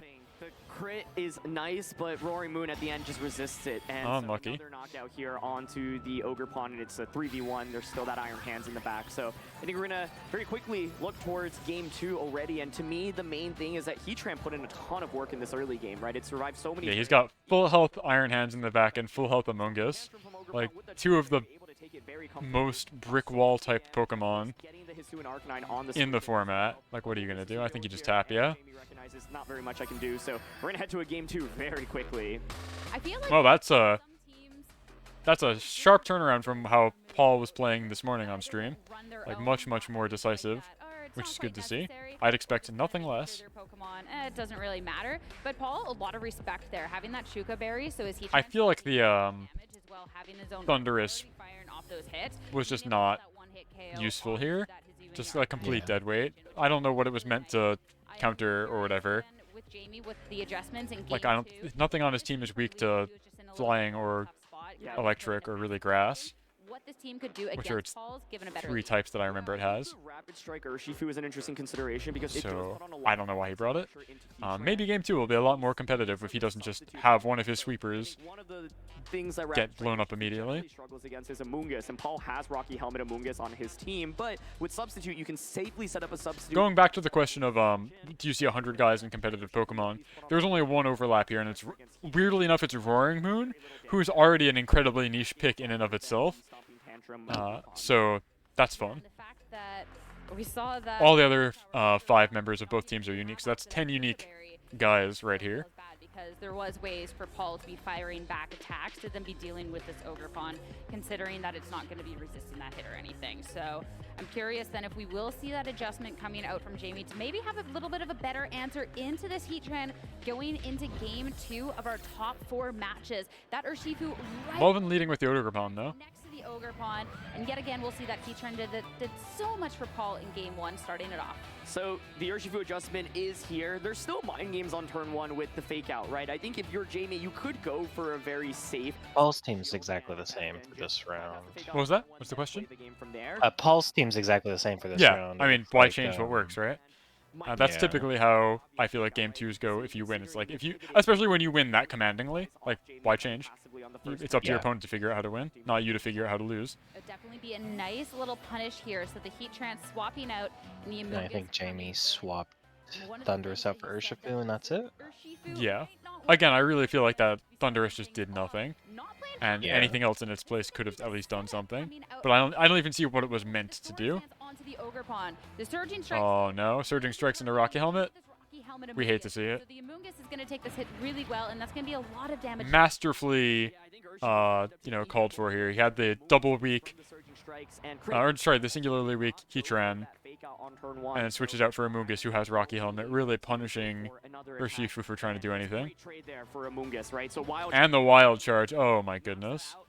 Well, that did about as much as the Thunderous, so... I'm at least glad that we didn't see the Protect on the Ogre Pawn, so the Urshifu is just lost for free. So at least there is going to be the pressure from the Ogre Pawn going on forward, as now the Arcanine hitting the field. This will be the attack drop over onto the Iron Hands, and a way to be pressuring into this Amoonguss. Yeah, as a reminder, this is going to be the Choice Band Arcanine on the opposing side. So there is the ability for a potential Terra right now. You could also just go for that safe Protect, but you can see... I feel like Jamie needs to save his Terra for his Ogre Pawn so much, though. Because in addition to just getting a stab bonus, you get the change in form, where it changes its ability to get a +1 speed boost. And I feel like he often depends on that. But here he's going for it, okay. With the Arcanine, especially... Like, that's his form of speed control outside of his own Tailwind, is using Terra. As well as the fact that you can be pressuring then with this. But now he's no longer weak to fighting, which is quite good. In fact, he resists it. Into that Iron Hand. The Ivy Cudgel, though, that was targeted into this Amoonguss slot, and with that Protect is not going to be doing anything this turn, but the Terra Blast, the attacks are split, so this is going to be a big attack hit into the Iron Hands at this point. Oh my goodness! Oh.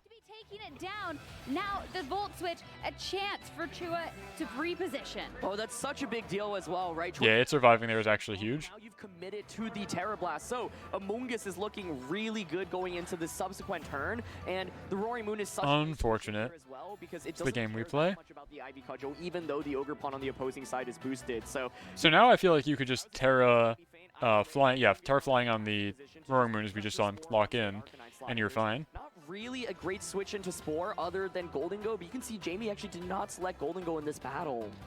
Yeah, so then all of a sudden, if you want to be swapping out this Arcanine for a chance to redo what move you're locked into, then it's at the risk of something that's swapping into the field, potentially going to sleep, and the Arcanine is going to be making that swap in. So Roaring Moon will be taking its place in this battle. Now we'll get to see the booster energy, the photosynthesis boost, going into the speed to make sure it's quite speedy, though it won't help if it's sleeping down the line. On Paul's end, though, this will be the flying type terrestrialization for his own Roaring Moon. Yeah, I think there's just so much strong offense from Paul's end, and if the Roaring Moon gets put to sleep here, then I just don't see too much comeback potential from Jamie's end, especially because there's still so much health across the board. So here's Ivy Cudgel, of course boosted by that Sword Stance, but not able to even deal 50% there, and Acrobatics is just going to deal so much damage and likely get the knockout here. Oh my goodness. Yep. Yeah. I think that's it. That's a pretty quick 2-0. But a huge one-hit KO in return. And now the Spore onto that freshly swapped in Roaring Moon. Such a tough position. So now this Roaring Moon, something that you need to be trying to apply this pressure, gone. The Arcanine will come in it safely, but at what cost? Yeah, the downside. It's just going to get spored, even if it gets him like a huge extreme speed off into the Roaring Moon.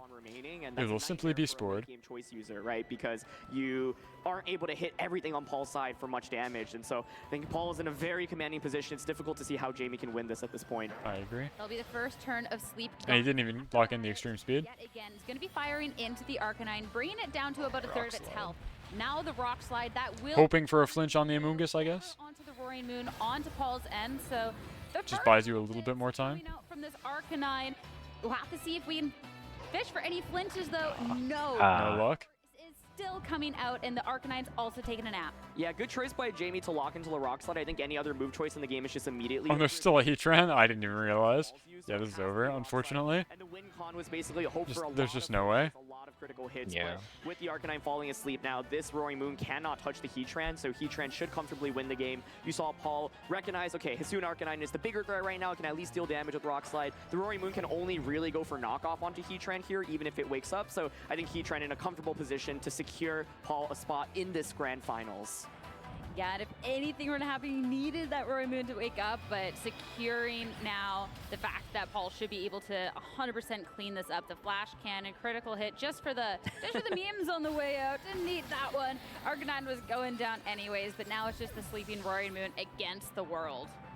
And this Roaring Moon, once again, is a supportive set, so it can't even put on that much offensive pressure. That's that, I believe. But hey, finals coming up. So it's going to be Paul Chua versus Raghav in the finals, which is exciting. To advance to another regional championship finals, defeating Jamie Boy as he hunts for... Jamie looked really fierce up until this particular head-to-head, though. I'm not sure if I can tell if it's because of getting outplayed super hard or just the team was super unfavorable. I don't know. It seems like I think Paul just had his number. He was able to make good reads. Yeah. Like swapping out into a Rocky Helmet, for example, making you hit yourself for a tremendous amount of damage. One of, if not the best player in the world at and not letting him use his Ogre Pawn in the way that he wanted to use, like as a way of asserting speed control and such. Yeah, I think if I had had that sort of performance as well, like my nerves would have been completely shot. So yeah, their game one was very poor.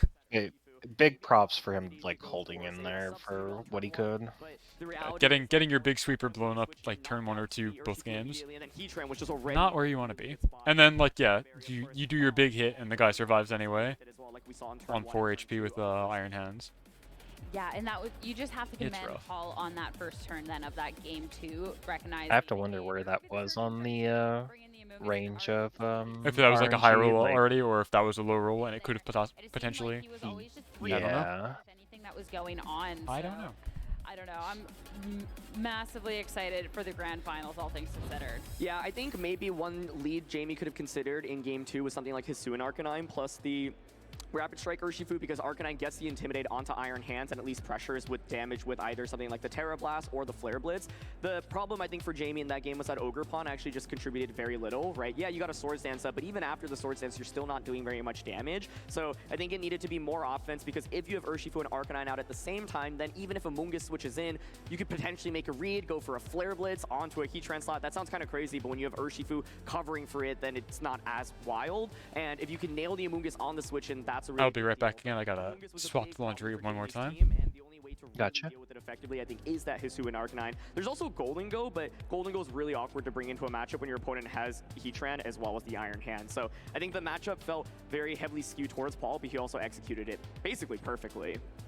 Yeah, even if it's a matchup that is skewed towards your way, you have to seal the deal, right? You can't quite get too far ahead of yourself, but he played so well. And I mean, Jamie, you have to commend him too for getting to this point of the competition with these Pokemon that we don't really necessarily see in this light so much. So I'm speaking of the Ogerpon as well as the Thundurus, but being able to bring something that kind of breaks the rules that Regulation E has defined so far and pilot it to this point, and being able to see the matches that he has played on stream and how the team has operated has been really cool. Yeah, I mean, these are two of the greatest players to ever touch the game. Jamie has top cut the World Championships multiple times, and it's just really nice to see him competing at such a high level. I know he was talking about it in his interview earlier and saying that it's been a while since he's made it to the top cut of a tournament. He's been commentating as well, and so I think it's really inspiring to see him come back into the scene and use such a unique team, easily one of the most unique teams we've seen throughout the entire tournament. And a lot of the different tools put in huge amounts of work throughout the games we've seen as well, especially the Ogerpon in one of his earlier matches on stream. But Paul Chua will be advancing to the finals, and it's Paul Chua. It's every season. It doesn't matter what format you're playing. He's going to be in the finals. He's going to be winning tournaments, and it's a big deal to see if he can claim his 7th regional title. It's just a Paul Chua moment, honestly. But hey, he's so close to winning. But we have another winner to determine, and that is the winner of our pumpkin contest. So time to throw over to Evan to see who's claiming that.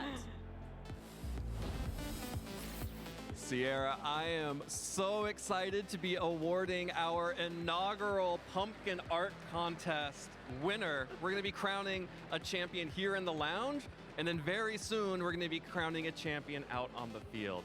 I know that everyone in Twitch chat had enough time to vote for their favorite pumpkin. You can see this beautiful Paldean Wooper here, made by the handsome and intelligent Evan Latt. You can see that coming through quite clearly on this pumpkin.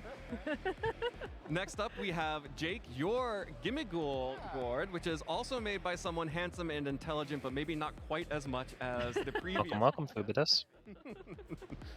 A beautiful pumpkin from Jake Muller and the Gimmighoul. We have the normal pumpkin from Aaron Zhang, who... It is a normal pumpkin. I mean, I don't see anything weird about it. This is about as good of a performance as Aaron put up for the colors. Absolutely, and you know, he has a busy job, but we also have Gabby Snyder's Bidoof, and a truly nice pumpkin here with those ears, especially. I love the ears that you put on it. Thank you. Great pumpkin from Gabby, and we also have our final pumpkin here at the end, the Twinkling Eyes of the Piplup that was created by Sierra Dawn. Truly, we have 5 incredible pumpkins to match the 5 incredible casters here working the Toronto event. And I do have the distinct privilege of announcing the winner of our pumpkin art contest. It was extremely close. The Paldean Wooper had a surge at the end to come extremely close to winning, but I am proud to announce Gabby Snyder, the Bidoof gourd, has won. Gabby, how did you do it? I'm back. I'm glad to see the Bidoof pumpkin won.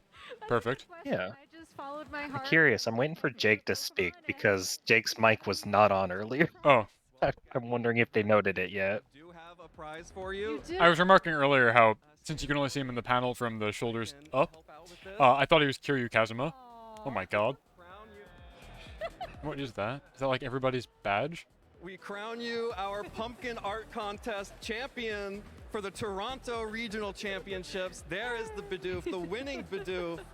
Congratulations, Gabby. Thank you, thank you. I will remember this forever. It's going right there on the resume. Absolutely. Put that in the trophy case. Will do. All right, well, speaking of trophy cases, we are about ready for our... Ah, well, that's Bidoof.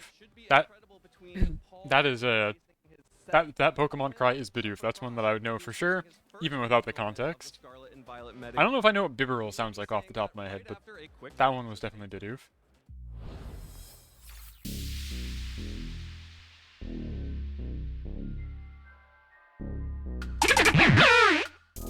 Ah, thank you, Tom. That's what Bibarel sounds like. Is this DMCA music? I feel like it is. This is probably, yeah, probably. Where is it? Browser. I have muted it. You're not allowed to hear the stream. It's probably fine. Like, I doubt I'll get a strike for it, but I have found that my VODs that have any kind of copyright information in them on YouTube get super, super deboosted. So I don't know that I care about that for this. Like, I'm not expecting anybody to go watch the 6-hour VOD for this. So who cares? Yeah, that's fair. Yeah. It's annoying. The game I've been playing for most of this month, Endless Ocean, which is like a Nintendo Wii diving simulator game, has an extremely copywritten soundtrack. And so just opening up the title menu is copywritten music. And so it's very difficult to avoid. What kind of songs does that have? It's got like gospel music practically. Gotcha. It's like very, very serene. But it's one lady just singing as one might in a choir. And she has a lot of tracks in it, and they're all copywritten because she's just a professional musician. Ethereal, yeah, that's a good way to phrase it. But like the title menu is copywritten, so like I boot up the game and it's like, well, VOD's getting deboosted, but that's okay. It's as long as she's not DMCAing me, I am grateful that she lets me use her music in this transformative way.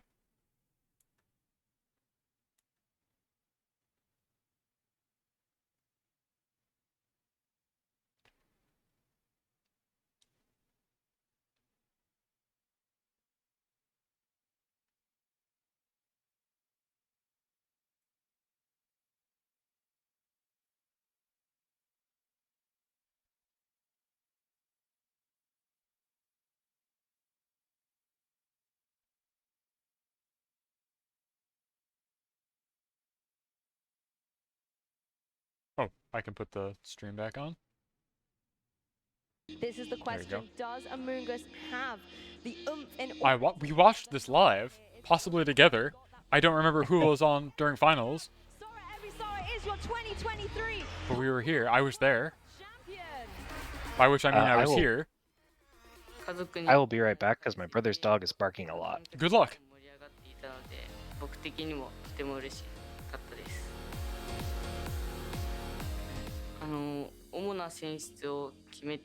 Fat Pikachu statue versus Arceus statue. Who would win? Fat Pikachu.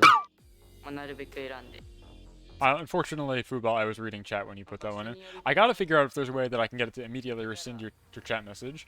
I don't know if Twitch offers that level of sophistication, but that is...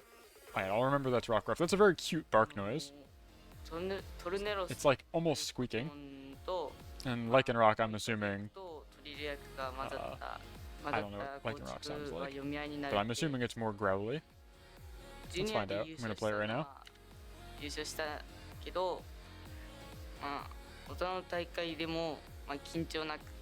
I think that's what I want to do. I don't know because it's got the form. I don't know what the name it's looking for in my little list of Pokemon is. There we go. Okay, yeah, that's very clearly a dog. Hello and welcome back to the Toronto Pokemon Regional Championships. We are one Tito Pumpkin, that's cute. away from determining our regional winner. All right, finals are up. This is some exciting stuff happening. Two very skilled players going on forward. I'm Sierra Dawn, joined by Aaron Zhang. I cannot wait to get into this match.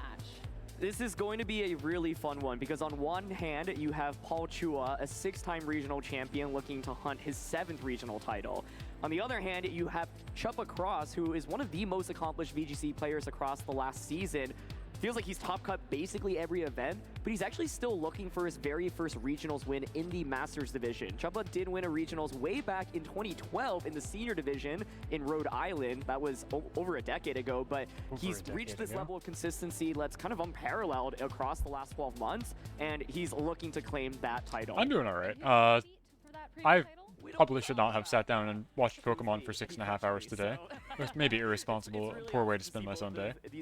I've got folks coming over next week, so I'm not sure what I'll be able to do in the online space, but I'll play it by ear. I'm angling to play another year of Grim Fandango on Wednesday, but I don't know that I will be around. At any rate, it might just be best to plan on playing that next week instead. As much as I want to do it on the Day of the Dead itself, it might just be best to plan it for next Wednesday instead. I think that might be the plan. And people have been sharing their pumpkins. No, I'm not saying... Well, yeah. I should be cleaning my house because we're going to have guests soon is my point. I agree. It's not a waste of time to me, but there may be a better way of using it is my point. Yeah, I'm excited for Grim Fandango too. I got to cut a previously on trailer. So that people can be caught up on what happened in years 1 and 2. But that'll all happen when it happens. Make sure to give him a good pat on the head for us. And so that'll be either this Wednesday or I guess sometime in the future. I'm not doing Endless Ocean this week because, like I said, I've got to prepare the house, and I don't really want to stream so many days in a row.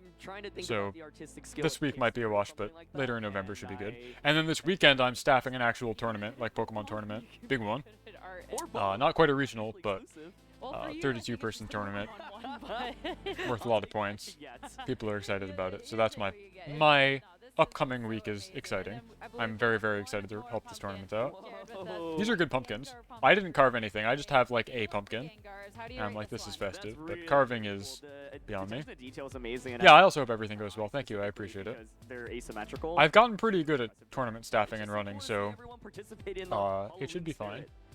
You're not missing much. It's hard. You have to hollow it out, which is a bunch of work, and you have a bunch of pumpkin guts that just feels like a waste. I just like getting a pumpkin, and in the area that I live in, they last about 2 weeks, and then animals will begin to eat them as they kind of spoil a little bit and get a little mushier. And then it's great. It's the perfect decoration because you don't have to store it, and animals reclaim it. But when you carve it out, they don't typically eat it because the good stuff you kind of throw out, which feels wasteful, like the seeds and the fruit. So I don't know. I think pumpkins are perfectly fine uncarved. I actually expect things to play out. Though no doubt, carved ones are very pretty, and it's a cool art form. I was playing at 100% for that. Maybe he was just trying to gather information on how Chuppa approached the matchup. But a quick welcome back. In the insides, you would want to use somehow, either a pumpkin pie or something, but very commonly people don't. That's what I'm saying. I think, especially in American culture, where we just throw stuff out, it's it feels very wasteful. So I just have a pumpkin that is decorative and pretty, and then eventually it will decay, and critters will eat it, and I will feel very good that I've nourished the earth. As well, because sometimes you get to see someone kind of speedrunning their way. Put the guts back inside. That's morbid. But I've never seen anybody do that. That's kind of fun. Welcome, Sari. You're just in time for the grand finals. It's Paul Chua versus Chuppa Cross the fourth. So being able to see Paul has a cool team that has Roaring Moon on it. I think is whereas Chuppa, only one of them can. I don't remember what Chuppa has on his team. Someone who has already we just watched it though, didn't we? No. Yes. No, we just watched Paul. Yeah, it was Chuppa versus Ragov. Right. So unfortunately, Reggie Drago doesn't make it all the way, but Ragov does. Yeah, Chuppa does. I don't remember what he has, but we're gonna find out in 2 seconds anyway. Cuts at Worlds as well, and he is rocking his signature Roaring Moon, which he also won the European International. I don't think it's that standard. I was remarking that there's actually quite a lot of team diversity, but it does have Urshifu on it. Last time around, rocking that Rocky helmet. So Paul has Roaring Moon, which is cool. Looking at Chuppa Cross, though, we talked about the fact that he's team? not quite gotten that first place here in that Masters division, but has definitely come close on a lot of occasions, and these are still some very... Yeah, Reggie Drago made it to top 4. Reggie Drago Goldango team. regulation event. Yeah, okay, so here you go. It is kind of standard, I guess. Choppa's team is very, very physically oriented, and then, you know, Flutter Main for good measure. We've got 4 very powerful physical attackers in Shenpao, Rillaboom, Arcanine with a Choice Band, Ursh Rapid Strike, and then the ability to set up Rain. Earlier today, and in those matches, but we did get a Regidrago into top 8. We even got Psy-Spam into top 8, but unfortunately that's where the run ended. A guy by the name of Enzo made it to top 8 with a Armarouge, Indeedee, Blood Moon, Ursaluna team. I did not get to see it on stream. They did not stream that one because the anti-Trick Room agenda is out in full force. And here we are, Grand Finals. Change coming out from Paul's end in comparison to how it went down earlier. Right away, we're going to see that Iron Hands, but Heatran to be making an appearance. Yes. So Justin Tang ran Choice Scarf Salamence, and then Jamie Boyd, who just got eliminated in top 4, had a no mask Ogerpon. It was holding a Razor Claw. was able to survive which is very cool. Terra Moonblast from Fluttermane previously. The way Chuppa approached this matchup, the first time they went up against each other was to just go for Bleak Wind Storms and deal a lot of damage. Hey Ty, welcome back. Heatran is the perfect Pokemon to have out on the field right now, as it does not take that much. You have approximately 10 minutes to join back in the call if you want to do it, because finals typically go quick. Especially with 2 hyper offense teams slamming into each other. Really, really fast. The Fluttermane, though, just wanting to... Yeah, I mean, Razor Claw on Ivy Cudgel is very good. It's a 50% chance to crit now. But that's neither here nor there, as that's not the match that's happening. Flash cannon. Alright, Choppa has enacted his speed control. We are going to just get a one-shot knockout, I'm pretty sure, with computer booting up. Watch out, Ty. They're getting one-hit KOs and crits. Match's not going to last too long. Your insightful commentary is going to be all for naught. Essential for Fluttermane on turn 1, and we got the tailwind up, so we're maybe fine. So I think Paul off to a really strong start, just learning from the last time that they played against each other, and the Heatran adjustment, which I was just talking about, playing a huge role immediately because it's able to welcome back, Ty. Damage, whereas previously Paul had gone with Fluttermane, and Fluttermane is just able to deal damage, but it also faints very quickly. So Chuppa now really has to make the decision. Who do you want to switch into? We know there's Rillaboom and Champao in the back. Chuppa really had to think about who he wanted to switch into, though. So it's kind of forced to go into Champao. Yeah, that's tell when it dies. Does not explain. Welcome to Hyper Offense. If you want to get a knockout here, you're going to have to play super aggressively. It could be something like Fairy, Terra, Flutter. No, but this is really a really hard lineup for Chuppa to fight into. He's got like very powerful Ice and Grass and Dark moves for his offensive physical team, and then they're just like fighting Heatran. You go for the Terra Fairy. And it's like, okay, cool. That's awesome. Thank you. Please hit me with a Grass move. Please hit me with a Dark move. Whatever. Like, yes, may I have some more? He really doesn't care. So, I'm torn here. No, Torn's dead. Torn just died. You're not Torn. No, you're right. Sorry. Chuppa did beat me at the best regional I did. So if Chuppa wins, then it's like, well, I lost to the guy who won the regional. Like, I'm still very good. Is what you want to see, right? You're cheering for Chuppa. Yeah. Yes. Yes. Knockout. No pressure. The Heatran. What's the... Sorry, you're Torn. What was the other thing? Did I just steal your thunder? I think Paul might... Oh, never mind. That's kind of big. Yeah, that's huge. Anytime Fluttermane is allowed to exist on the field, it becomes everybody else's problem. That Fluttermane lived with the Champao helping. Yes. That's true. That's I like the Ruin Pokemon because they hurt your own team as much as they hurt the enemy team. I think that's fun and like a neat design space. So I'm totally cool with them. Other legendaries, I'm like, the power creep is kind of too extreme. But having an aura that actively hurts your own team is, I think, exciting. Because it leads to moments like that where it's very hype. So careful at this point, and it's going to be the protect on. Yeah, and as they mentioned, Chuppa has like top 8 finishes in a lot of events in Generation 9 and earlier, but I don't believe he's ever won. Because I don't think I saw any championships under his belt. Whereas he has not won. He has not won yet. Yeah, but he's very consistent. Like, this has been 3 I don't know. we've seen this match. And there's no Urshi. I feel like I'd be very happy to be a consistent top 8 placer rather than like win and then like immediately fall off. But I realize that doesn't necessarily pay the bills or put a trophy in your cabinet. So well, it pays the bills more now. Yeah, it pays better now than it ever has. That's true. Yeah, I think Terra Blast is your strongest option, but what's so awkward about that is the Champao right now still has... So, yeah, that Fluttermane surviving has like totally brought it back to even. We've lost tremendous offensive threats the Rillaboom in the back. So you know that your Rillaboom is not going to be very Yeah, okay. into this late game Landorus, and Fluttermane, the great equalizer, I guess, in this case. enough damage with this Landorus across the board. If Trouble just goes for something like a Shadow Ball, Ice Cold Crash, double up onto Amoonguss, and that gets a knockout, then it's going to be a 3-on-1 immediately. And we still have Terra on both sides, right? Yeah. So we could I just think like Terra's pop coming Terra out. Fairy and go crazy. Swap. We'll just see the Terastallization, put this into, of course, that flying type so that we can actually get Okay. that Terra Blast in the first place to be dealing all And this is Choice Scarf. But he's in tail against enemy Tailwind.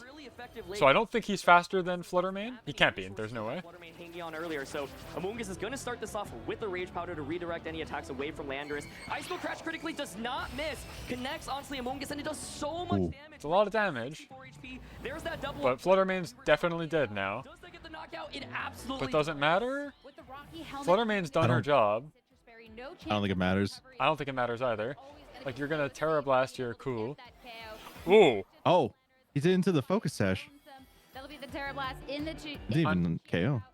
Yeah, I mean, that's just game, though. down to that focus sash. So this position, I mean, the Ellen is done, but there's still just so much momentum lost. Yeah, Like a sucker. what you can do is probably just protect. I'm pretty sure any combination of buttons that Chuppa can press on his guys that are currently on the field will win. Like, even if you protect it on Shenpao for some reason, we've established that Fluttermane is faster. So, and this guy can't protect because he's Choice Scarfed. So I don't think it's possible to not win from this position. Yeah, just being able to eliminate Chopper could fall over and disconnect the switch. He could. From under the table. And that, yeah, it would have to be him clearly doing it, because if there's just a random disconnect, he is still the clear and like decisive winner for the purposes of having to make a judge call. He is up 3-1. Yeah. So. And with Paul making the target onto the Fluttermane, trying to make a prediction instead of the Chien-Pao, I think he recognizes there's no way he can win. So a lot of different ways I think Chuppa could have played this end game. Yes, sir. Like the ruin abilities are cool as long as you never touch singles. Well, lucky for you, I only touch singles when I do my Ribbon Master stuff. I would never touch it competitively. I just don't think he can actually pull off the victory. But the key I don't know if I do touch singles anymore. the Sacred Sword just getting the knockout, and then Shadow Ball getting. I personally like never found that format interesting, but I'm a hater. What can I say? I think I found it interesting in Gen 5 and then no more. That's fair. Yeah, it used to be interesting back in like the DS era. The power levels were relatively low back then, I suppose, so it wasn't just like, I have my 135 base speed, 135 special attack Fluttermane, click the strongest move in the game, you've been one-shot, your next guy has been one-shot, and you can't keep up. There's just no way you can do speed control in that format. Everywhere to be But in like older eras when you could conceivably live a hit and then do something in response, I suppose it might have been more fun. Going into the second match. Yeah, I think what's also really interesting is you revealed your hand with. I didn't have my right, and so. Oh, what's the term? Like my touch on the pulse of the VGC Yeah. back in the day, but I think like Gen 4 singles stalling was a very big thing. Yes. There, of course, is the Urshifu on Chuppa's side. That's definitely true. Deal massive amounts of damage, especially into that Heatran. I think Paul could also take a similar approach, but utilize Terra with Fairy Terra on Heatran, for example, a little bit earlier. Landorus also was actually a really effective sweeper. The problem for it is that it just was not able to win the game quickly enough because the resources were just so depleted on Paul's side. So, yeah, I think you could run it back with the same core and just be a little bit more aggressive with the. Do you ever really see stallers nowadays? No. One of the most prominent Pokemon in the game, Urshifu, punches through Protect and always crits. So yeah. that mitigates a lot of ways you could stall with, like, say, screens or defense boosts. There was a brief moment where people were trying to run Hisui and Gudra because it's immune to critical hits. So screens would be fully useful and stat boosts would be fully useful against it. But it just can't do enough, I think. Right, so Fluttermane once again. Crits are really the great equalizer. And it's really hard to stall in the face of, like, Fluttermane. Try to set up that Tailwind. Chub actually critically made an adjustment already. You can see that there's the Urshifu in the back instead of Rillaboom. Did we just click Fake Out into Fluttermane? I think we did. Fainted in game 1 earlier. Late game Rillaboom doesn't. I don't know why we did that, but I think that's what happened here. Bringing the same 4 Pokemon in this matchup as you can see on the side. That drastically, I think, improves Chuppa's matchup here. But turn 1 is still pretty difficult. I felt like Paul had a huge advantage after turn 1 in that previous game. So let's see how this one plays out. I think he just has to hit Tornadoes out of the way. Taunt protect, right? Yep, there we go. Uh, Simply do not stop being Ghost. No, we see that play happen, but this ain't it. No Terra. This It's gonna truly be ain't that it. Iron That's rough. to that Iron Hand. The Flash Cannon dealing a bunch of damage in return, and since it was the attempt at the fake out, it's not going to be a proper double up into that slot to remove the Flutter Mane from play. Oh, big deal because he's not gonna protect Fluttermane. is just a tanky Pokemon. If you're able to Yeah, I don't see where you come back from this, frankly. Like, I hate to be like, oh, it's already decided at turn 1, but that's a huge with a turn of doing nothing. Well, we also see what he's got in the back. It's kind of dope. Yeah. Iron Hands is eliminated from the game, and already the Urshifu poised to be this. Yeah, you can kind of already see all the damage that Paul's taken on the camera. Congratulations to Chuppa Cross for finally winning a regional. Oh man, I think Like the psychic damage Paul's taking. Yeah, it's rough. Paul making a really aggressive read. That's what he's known for, being willing to turn up the dial. I would agree that was an incredibly aggressive read, literally targeting a move that will do 0 anything if the opponent doesn't make a specific play. Like, not even like, oh, this is not very effective, but they might swap. It literally does nothing. But that's also not super important, and Fluttermane's able to just go for these Shadow Balls and deal consistent damage. The casters can't say it's over, but it's over. I feel like Cybertron says it's over a lot, where he's like, you know, writings on the wall, I see how this is playing out. Let's think about game 3. But you're right, they can't be like, and that's that. Goodbye, Paul. But it doesn't look great. Paul looks a little upset. Definitely a little bit of a tricky situation. And rightly so. I mean, at this point, It can be entertaining to say that it's over when you also think that there's a chance that it's not. Yeah, otherwise you're just kicking him while he's down. But there's no like, they don't really do heal commentation in Pokemon. or to get hit. The Shadow Ball Like- just going into the Protect, but it will be the Bleak Windstorm. No connect on the Amoonguss. It will be safe, but it will be hitting into the Heatran, of course. Just a little bit of damage. Yeah, that's a big turn for Paul there because you're able to stall out a turn of tail. The speed falling. Any damage with the Amoonguss, and the Flash Cannon here will deal a lot of damage to Tornado. Knock at the knockout. So the way that Paul's playing this is staggering things so that you don't give Chuppa a free switch in, right? Because if you knock out that Flutter Mane, it grants something like that Urshifu or like that Champao to just switch in immediately. I'm trying to see, like, even if you continually shuffle your board state, I think that simply means Flutter Mane will get to click on you more often, and you can't afford that kind of chip at all. But Flutter Mane here is going to opt for the Protect. Yeah, just making sure it is going to be sticking around in case there is a target. We will hit the double Protect. Double Protect. What does that afford us? And hitting it. Oh, okay. Any taunt to be shutting that Amoonguss down on later turns after this Renatus has been eliminated as Flash Cannon will be. Well, that's nice. However, here comes Urshifu in the rain. And no potential. Yeah. And your guy in the back is Landorus. A comeback after making a really aggressive read. Base Hey, rain it is wasn't a 5 wash. turns, right? What's up? Base rain is 5 turns? Yeah. Yeah. Gotcha, yeah, he's still got like 2 or 3 turns, so yeah, no, that's... Taunt, and that's a big deal because now it can continue going for disruption, right? So Heatran's putting in a lot of work. I do think. Well, Amoonguss is gonna take the hits. That's the true. Rocky We'll be Helmet. able to Rage Powder now. And it won't go down to a one-shot Flutter Mane, so it should be able to eat both of them. Then you get the Flash Cannon off in the Flutter Mane. Go through all those turns and take no damage. Wait, hold on. Is Paul going to bring this back? Because now I'm thinking, like, okay, then it's just Shen Pao, Urshifu. If Ursh gets redirected into Amoonguss, it'll be at half HP.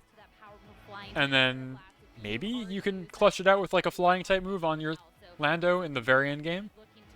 The Tailwind might be expired too over on Chappa's end, but we still have the range. Sacred Sword's, like, really frightening here, though. Not for Amoonguss, but for Heatran. A bunch of damage. Oh, well, that's very aggressive. Amoonguss going out into the Landorus. Of course, if High School Crush just goes into that slot, that would be an absolute nightmare. Yeah. That's kind of how I feel. But he's playing really aggressively. Like, he's making reads that, like, if they are detected, will cause him to lose. Protects. It's not going to target down the Amoonguss this turn. That could have been the safe swap, but I don't blame him for not going. And he's going to heal that right up. No problem. Didn't even eat the berry. Oh, he's not swapping out. Never mind. Yeah. Will be, of course, hitting into that Protect. Will connect. I thought he was swapping. God. Oh. Because of that rain. That's unlucky. Okay. I still think he can safely Rage Powder. So if you're wondering why the Moonblast... Ah, yes. What Terra Water Ursh makes this incredibly hard, but it is a choice scarf on Landorus. And Tailwind cannot be reset on Chuppa's team. So if you get like a Acrobatics or Parablast, and I don't know if the Calcs mean that a flying type move. Well, no, because you're Terra Water, so it's not super effective. Yeah. Yeah. Never mind. You're right. It's incredibly difficult. Did not pay off that heavily. And but Rain's not gonna last forever either. Yeah, no, I think this is like the last turn, so Urshifu can't benefit. Oh, they double into it though. But that does mean you get the Spore off, right? He protected. Oh. Well. It's getting so close well. To the game now, especially Nevertheless. Committed that protect previously, but there is a Landorus coming out right now, and with Landorus, there is always a way, especially with that. I'd love to believe that to be true. So, Cybertron. The decision this turn is what you commit to. It looks like it's actually going to be the Terra Blast option. Okay, so saying, you know what, I've gotten the Intimidate. I don't really need to go for the Rock Slide flinches right now, and that's actually a really big deal because there is that. Well, this certainly was made a lot more competitive than I was expecting from where we were talking 4 turns ago. But yeah. it still seems really hard. I think all Chuppa has to do is terrestrialize his Urshifu, like Sari is saying in the chat, and like Landorus can't really deal with that. Though the rain has stopped, so that's a huge amount of power reduced from Surging Strikes, and he's no longer weak to it. The Protect over on the Chien Pao to try and buy a little bit more time on that slot as the faster than the Fluttermane, golly. Into the Fluttermane over on Choppa's end will be taking. I want to believe, but now we're like. A tense end game here. Amoonguss getting that double protect earlier, putting it in. Maybe Rage Powder can make it happen. There goes into the Champao slot, and Choppa now gets a free switch. Yeah, merely a regular Terra Water Mystic Surging Strikes. It's the water. Terra Water Mystic Water Surging Strikes. Our master looking to try and get another title of that regional champion here. The fact that he's not going for Rage Powder and he's going for Spore is stressing me out, but that might be the level you have to be playing at here. I'd be like, if you just redirect the Urshifu into you, you get it to chip itself down. Well, Urshifu's protecting this turn. He's gonna go for Icicle Crash. Yeah. Okay. Oh no. No, that's what I'm saying, right? I don't see a reason you protect. Like, well, I don't know what that buys you. Got the defense drop from the Champao, but I still. Oh, Champao's faster. Actually get the knockout. So let's see. We know Paul's gonna go for Terra Blast onto Urshifu right now. Okay, here it is. Does it live? It has to kill, or this is game. To pick up this pivotal KO. No, not even close. Urshifu holds on so well. Now the Icicle Crash, it will connect. Super effective hit. Brings it and there we go. Yep. Well, that is just going to be. I think you were right about the Rage Powder. Yeah, because then you could have gotten Ursh down to half HP, right? And then like you would have been able to clean up with the. Especially in the last year, he's hunting for that first. The Terra Blast. There's no way an Amoonguss can pull off a comeback at this point, in my opinion. So no, this Amoonguss has Rocky Helmet. You're wrong, Cybertron. He can do it. If you Surging Strikes it, you die. And Pollen Puff actually does meaningful damage into Chimpao as well. So you could do it. With Rocky Helmet can make it happen. Is this the little Amoonguss that could? No, but it's gonna be closer than it has any right to be. Yeah. I mean, you gotta play to the hour, right? Like this is it. There's no next game. Could be the inevitable here in this matchup. That Chien Pao finally sleeping, hitting that double protect earlier on. Always trying. Yeah, Icicle Crash can also miss. Chien Pao's currently asleep. Sleep burn, and it is the potential world where those sleep turns could be all the difference. That hurts quite a lot. It does. Mercifully not clicking. Is that it's only going to be that Surging Strikes, but he can't do it again. Next time it will kill him, I'm pretty sure. It looks like Chopper Cross will be able to get that title. Because if you click Surging Strikes, wait. Wait. Champao versus Amoonguss 1v1. Champao doesn't wake up, you just faint to 2 Pollen Puffs. But Choppa correctly goes for that close combat, and Paul does not spore that slot either. So I don't think he has a chance. I think close combat just kills next turn, right? No matter what. I think. If it survives. Yeah. I'd love to be wrong. It would be very funny. Stays asleep. From that Chien Close combat onto Amoonguss. Is that enough? Oh, yeah. Heartbreaking. Defeats Paul Chua and claims Congratulations, Chuppa. You're a big winner. That was way closer than I thought it was going to be. Yeah. I can also totally imagine Chuppa seeing his life flash before his eyes as Pollen Puff does like 65% to his asleep Shenpao. That's awesome. Take a bow, Chuppa Cross. Congratulations to And like big ups to Paul for like not just conceding immediately and realizing that there might be a way out here. okay, like this game probably is over, but yeah, actually the critical decision to go for close combat twice is so pivotal there. And Shenpao does not wake up, but it's okay because the Amoonguss does not end up sporing or pollen puffing into the Urshifu slot. What an absolute crazy finish. The Shenpao might have been sleeping, but you can never sleep on Paul Chua to try and find. I can't believe how much damage that Pollen Puff did. I'm still thinking about that. That's messed up. And what a battle to be taking down someone who has had so many titles, who has clinched out so many of these finals, and Chuppa being able to take him down, secure that championship title, and his world invite is just everything. Oh yeah, that's true. He gets a world's invite off of this. This is like the greatest time to win a regional that there's ever been a time to win regionals. So And it looks like Paul's in such a tough position. That's good. But he claws back, turn after. I hope he brings Dondozo to Worlds. Chuppa I think of as like the Dondozo. My earliest exposure to Chuppa Cross the Fourth is him playing Dondozo and Palmy, or whatever the thing is that has Revival Blessing. I don't remember what the final evolved form is. Palmet, maybe? Palmo. Yeah. It's got Revival Blessing, like Double Shock or whatever. And so he'd play a team that was, I think, Dozo, Geary, that. I think he had Annihilate and something else. And he'd be able to just, like, run Final Gambit and then bring his guy back. Or, like, bring Dozo back from the dead. All sorts of crazy stuff. And he ran that for, like, a lot of tournaments, way into later formats where there were more guys. Okay, I Yeah. have this in the bag against most He beat me in a Dozo mirror. Yep. He's one of the Dozo guys. I was actually honestly kind of surprised he wasn't running it here, but I just simply think you can't anymore. Make sure there's no world, and what a deserved victory, honestly. You can see just how much it means to Chup and how excited he is. I was not 100% sure close combat would get the knockout. The first one actually did a ton, so it looked really close, but I would not be surprised if that was a damage roll in some way and it wasn't a guaranteed knockout. So amazing find there. Huge. Yeah, because if that close combat didn't knock out, the next Pollen Puff would have killed Shenpao. Then if Ursh goes for another attack, any attack, Rocky Helmet would proc. And the way that that item works is if you die to the recoil from Rocky Helmet, you lose even if you take out the target, I'm pretty sure, right? Or even the spore or something. I think. I think damage goes out first. Does it? Okay. So then in that case, Chuppa was fine either way.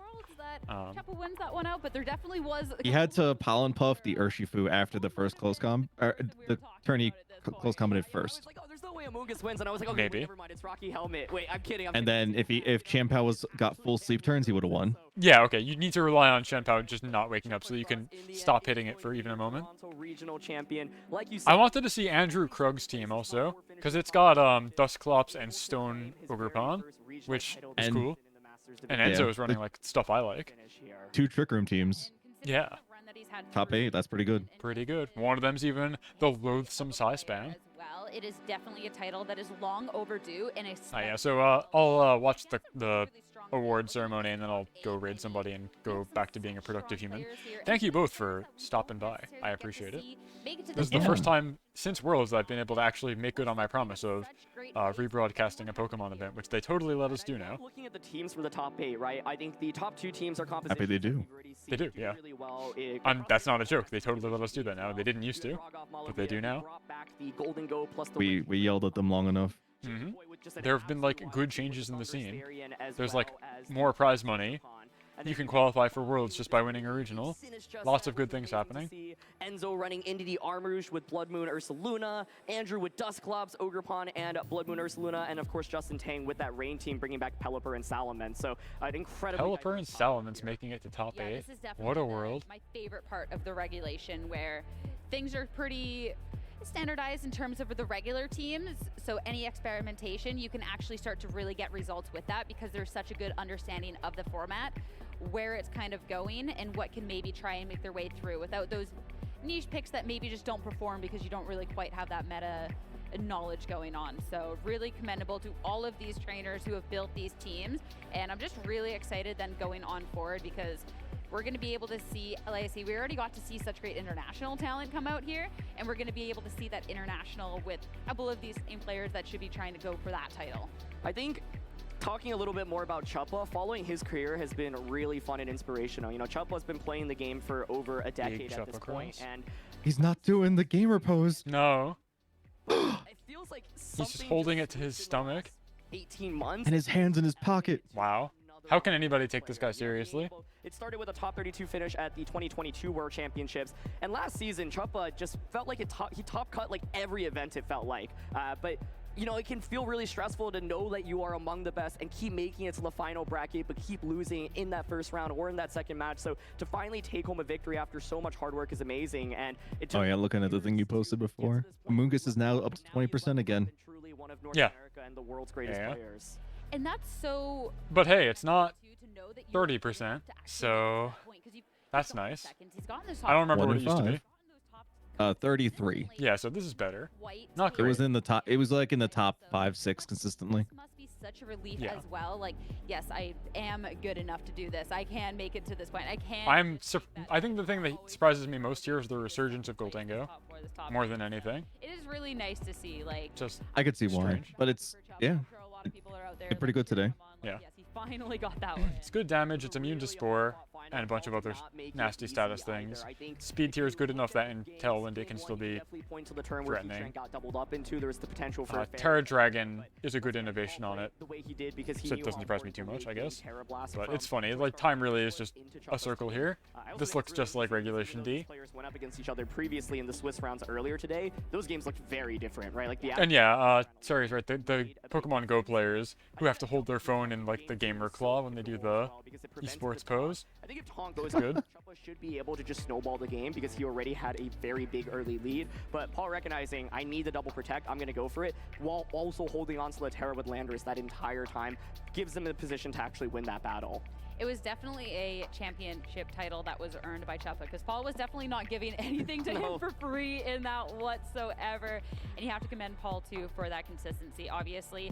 I'm sure he would have loved another regional title or his belt to add to the list. Wouldn't that make him tied for the most? Tied for the most, yeah. Tied for the most, but considering his consistency, like going on in this season, past seasons, I feel like it's just a matter of time at this point, right? I also think it's been wild following the North American regional circuit this year because we were talking about the winningest players of regional titles, that the top three are Wolf Blake, Paul Chu, and Riley Factura. All of them actually have finished second at a regionals this year, but were defeated in the finals. Of course, Wolf defeated by Riley to claim a title. Riley lost to Komoo in the Sacramento Regional Championships, and Paul just lost as well. So even the most decorated players of all time, people who would be expected to be favorites going into the finals, you know, there's just so many great players in the game now, and they were, of course, stopped at the very end. It's so incredible, but at this point now, it's time to celebrate those who have made their way to Yeah, award ceremony, let's go. Toronto and head over to the stage for our award ceremony. Thanks, y'all. I am so thrilled to be here after that incredible finals match to celebrate our two finalists. An incredible series of matches there. We are going to celebrate first our finalist, the 6-time regional champion, the defending European international champion. It's Paul Chua.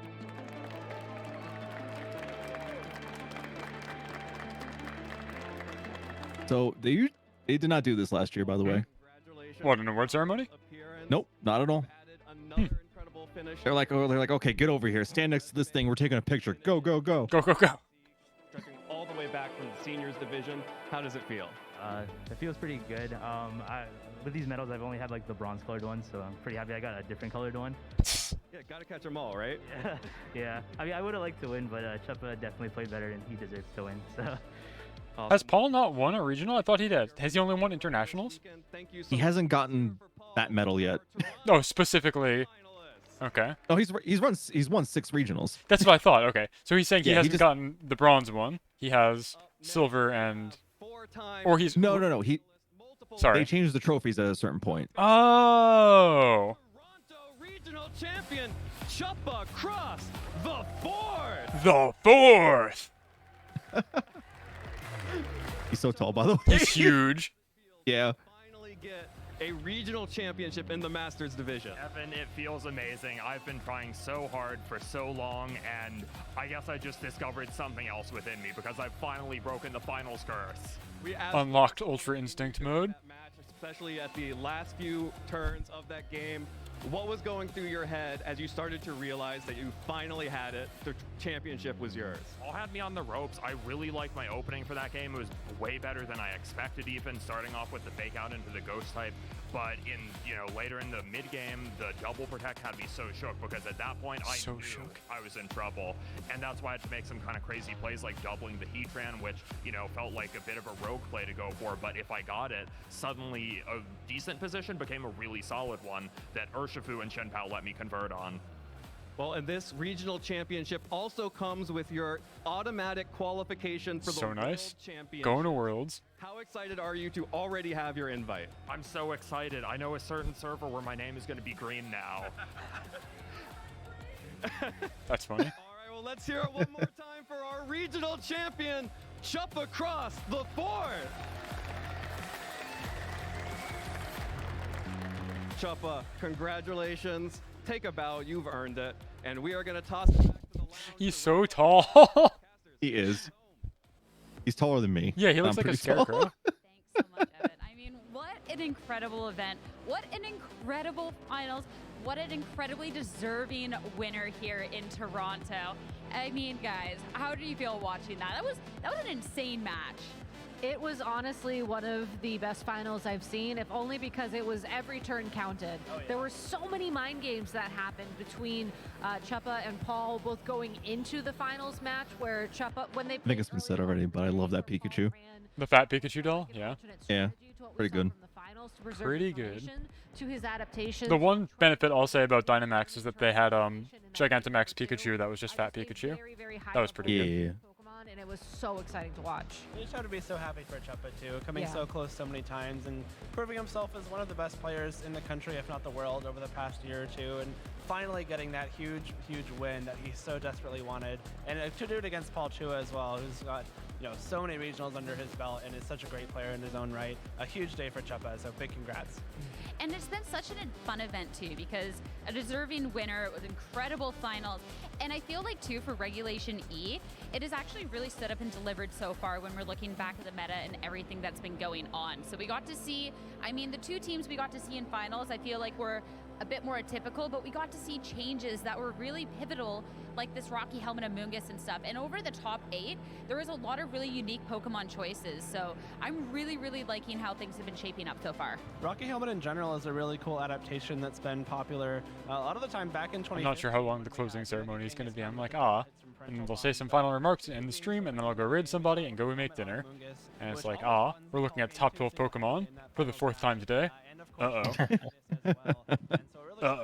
Against that #1 in usage Pokemon.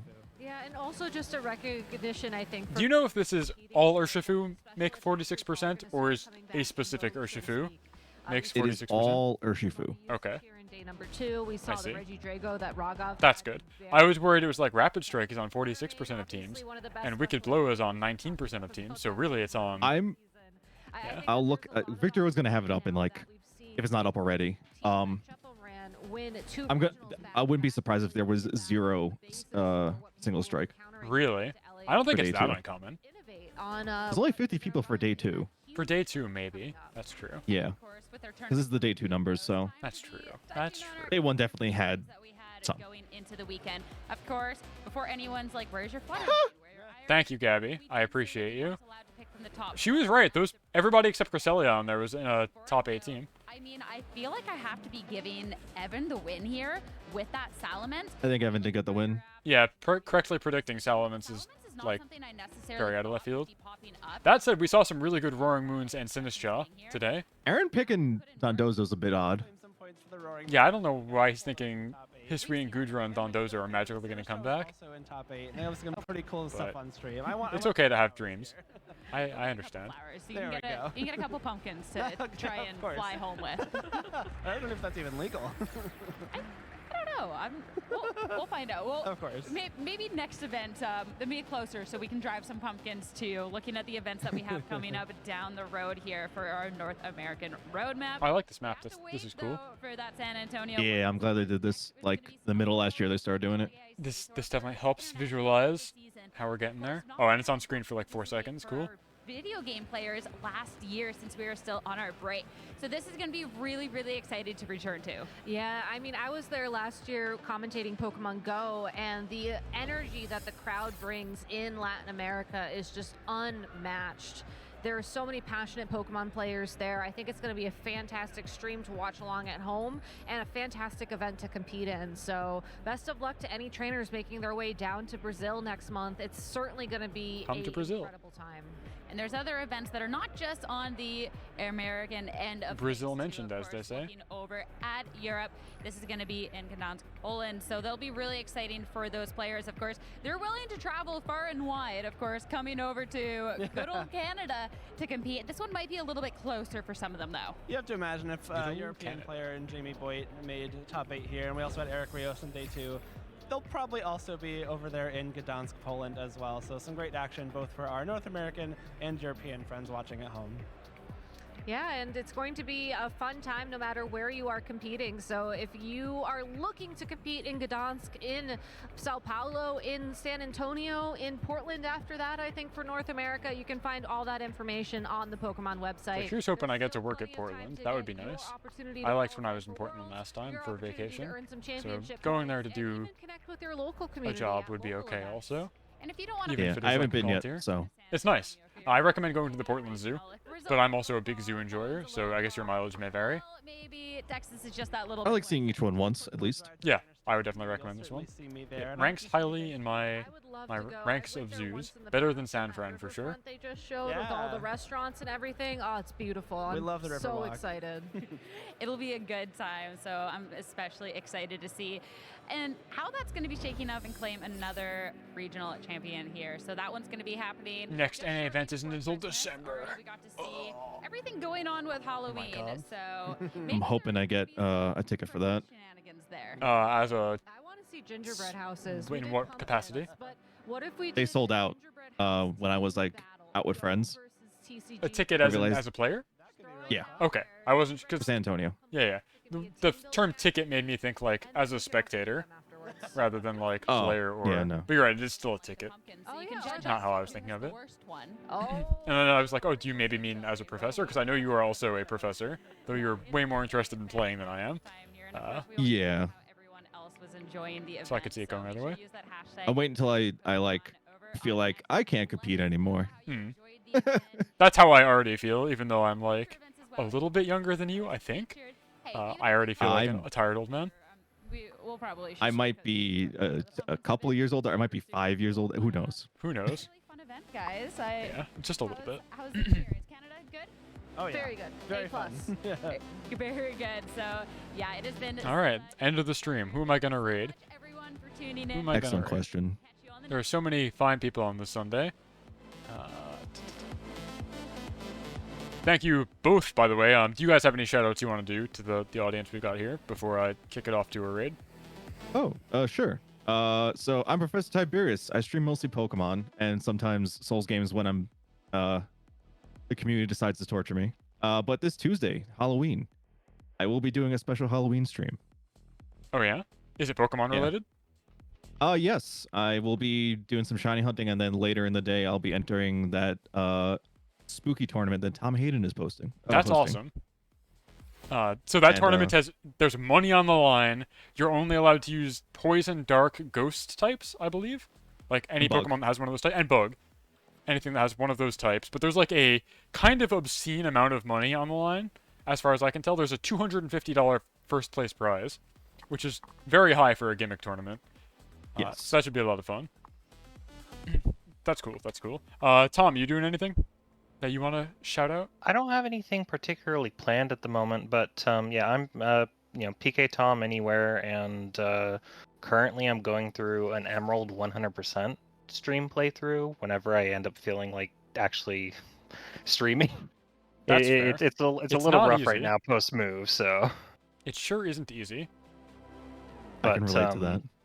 my intent with that is I have to finish getting through the story, and then I want to do like, with the idea of the 100% is to do a full star on the trainer card. So that's going to end up being like Battle Frontier, any of that sort of stuff. Ooh. And it's just a way for me to fully experience all these older games that I've enjoyed in the past, but I don't think I gave that full shot to. I also plan down the road, once I get a working copy of Coliseum, because mine is broken for some reason. That's tragic. To do a Ribbon Master run for Like actual Ribbon Master, for real? Getting all of them? Not just like me where I'm like, oh, I'll start at Gen 6. That's fun. But that's about it for my plans. Cool. Well, thank you both for joining me. I don't know when my next stream will be. I've got stuff that I kind of want to do this week, but as I mentioned earlier, I have guests coming this week as well, so I don't know what my availability in evenings will be. I kind of want to try and do commentary on Tuesday for the Tom Hayden tournament that you were talking about, Ty, because it'll just be on Showdown, so it'll be really easy to spectate matches, like any old match I want. But I might just not be able to. And then Wednesday is the Day of the Dead, where I typically do one of the 4 years of Grim Fandango, the point and click. But similarly, I just might have to postpone that to next week because of guests or what have you. So I'm going to go raid now. I think I'm going to send you guys at...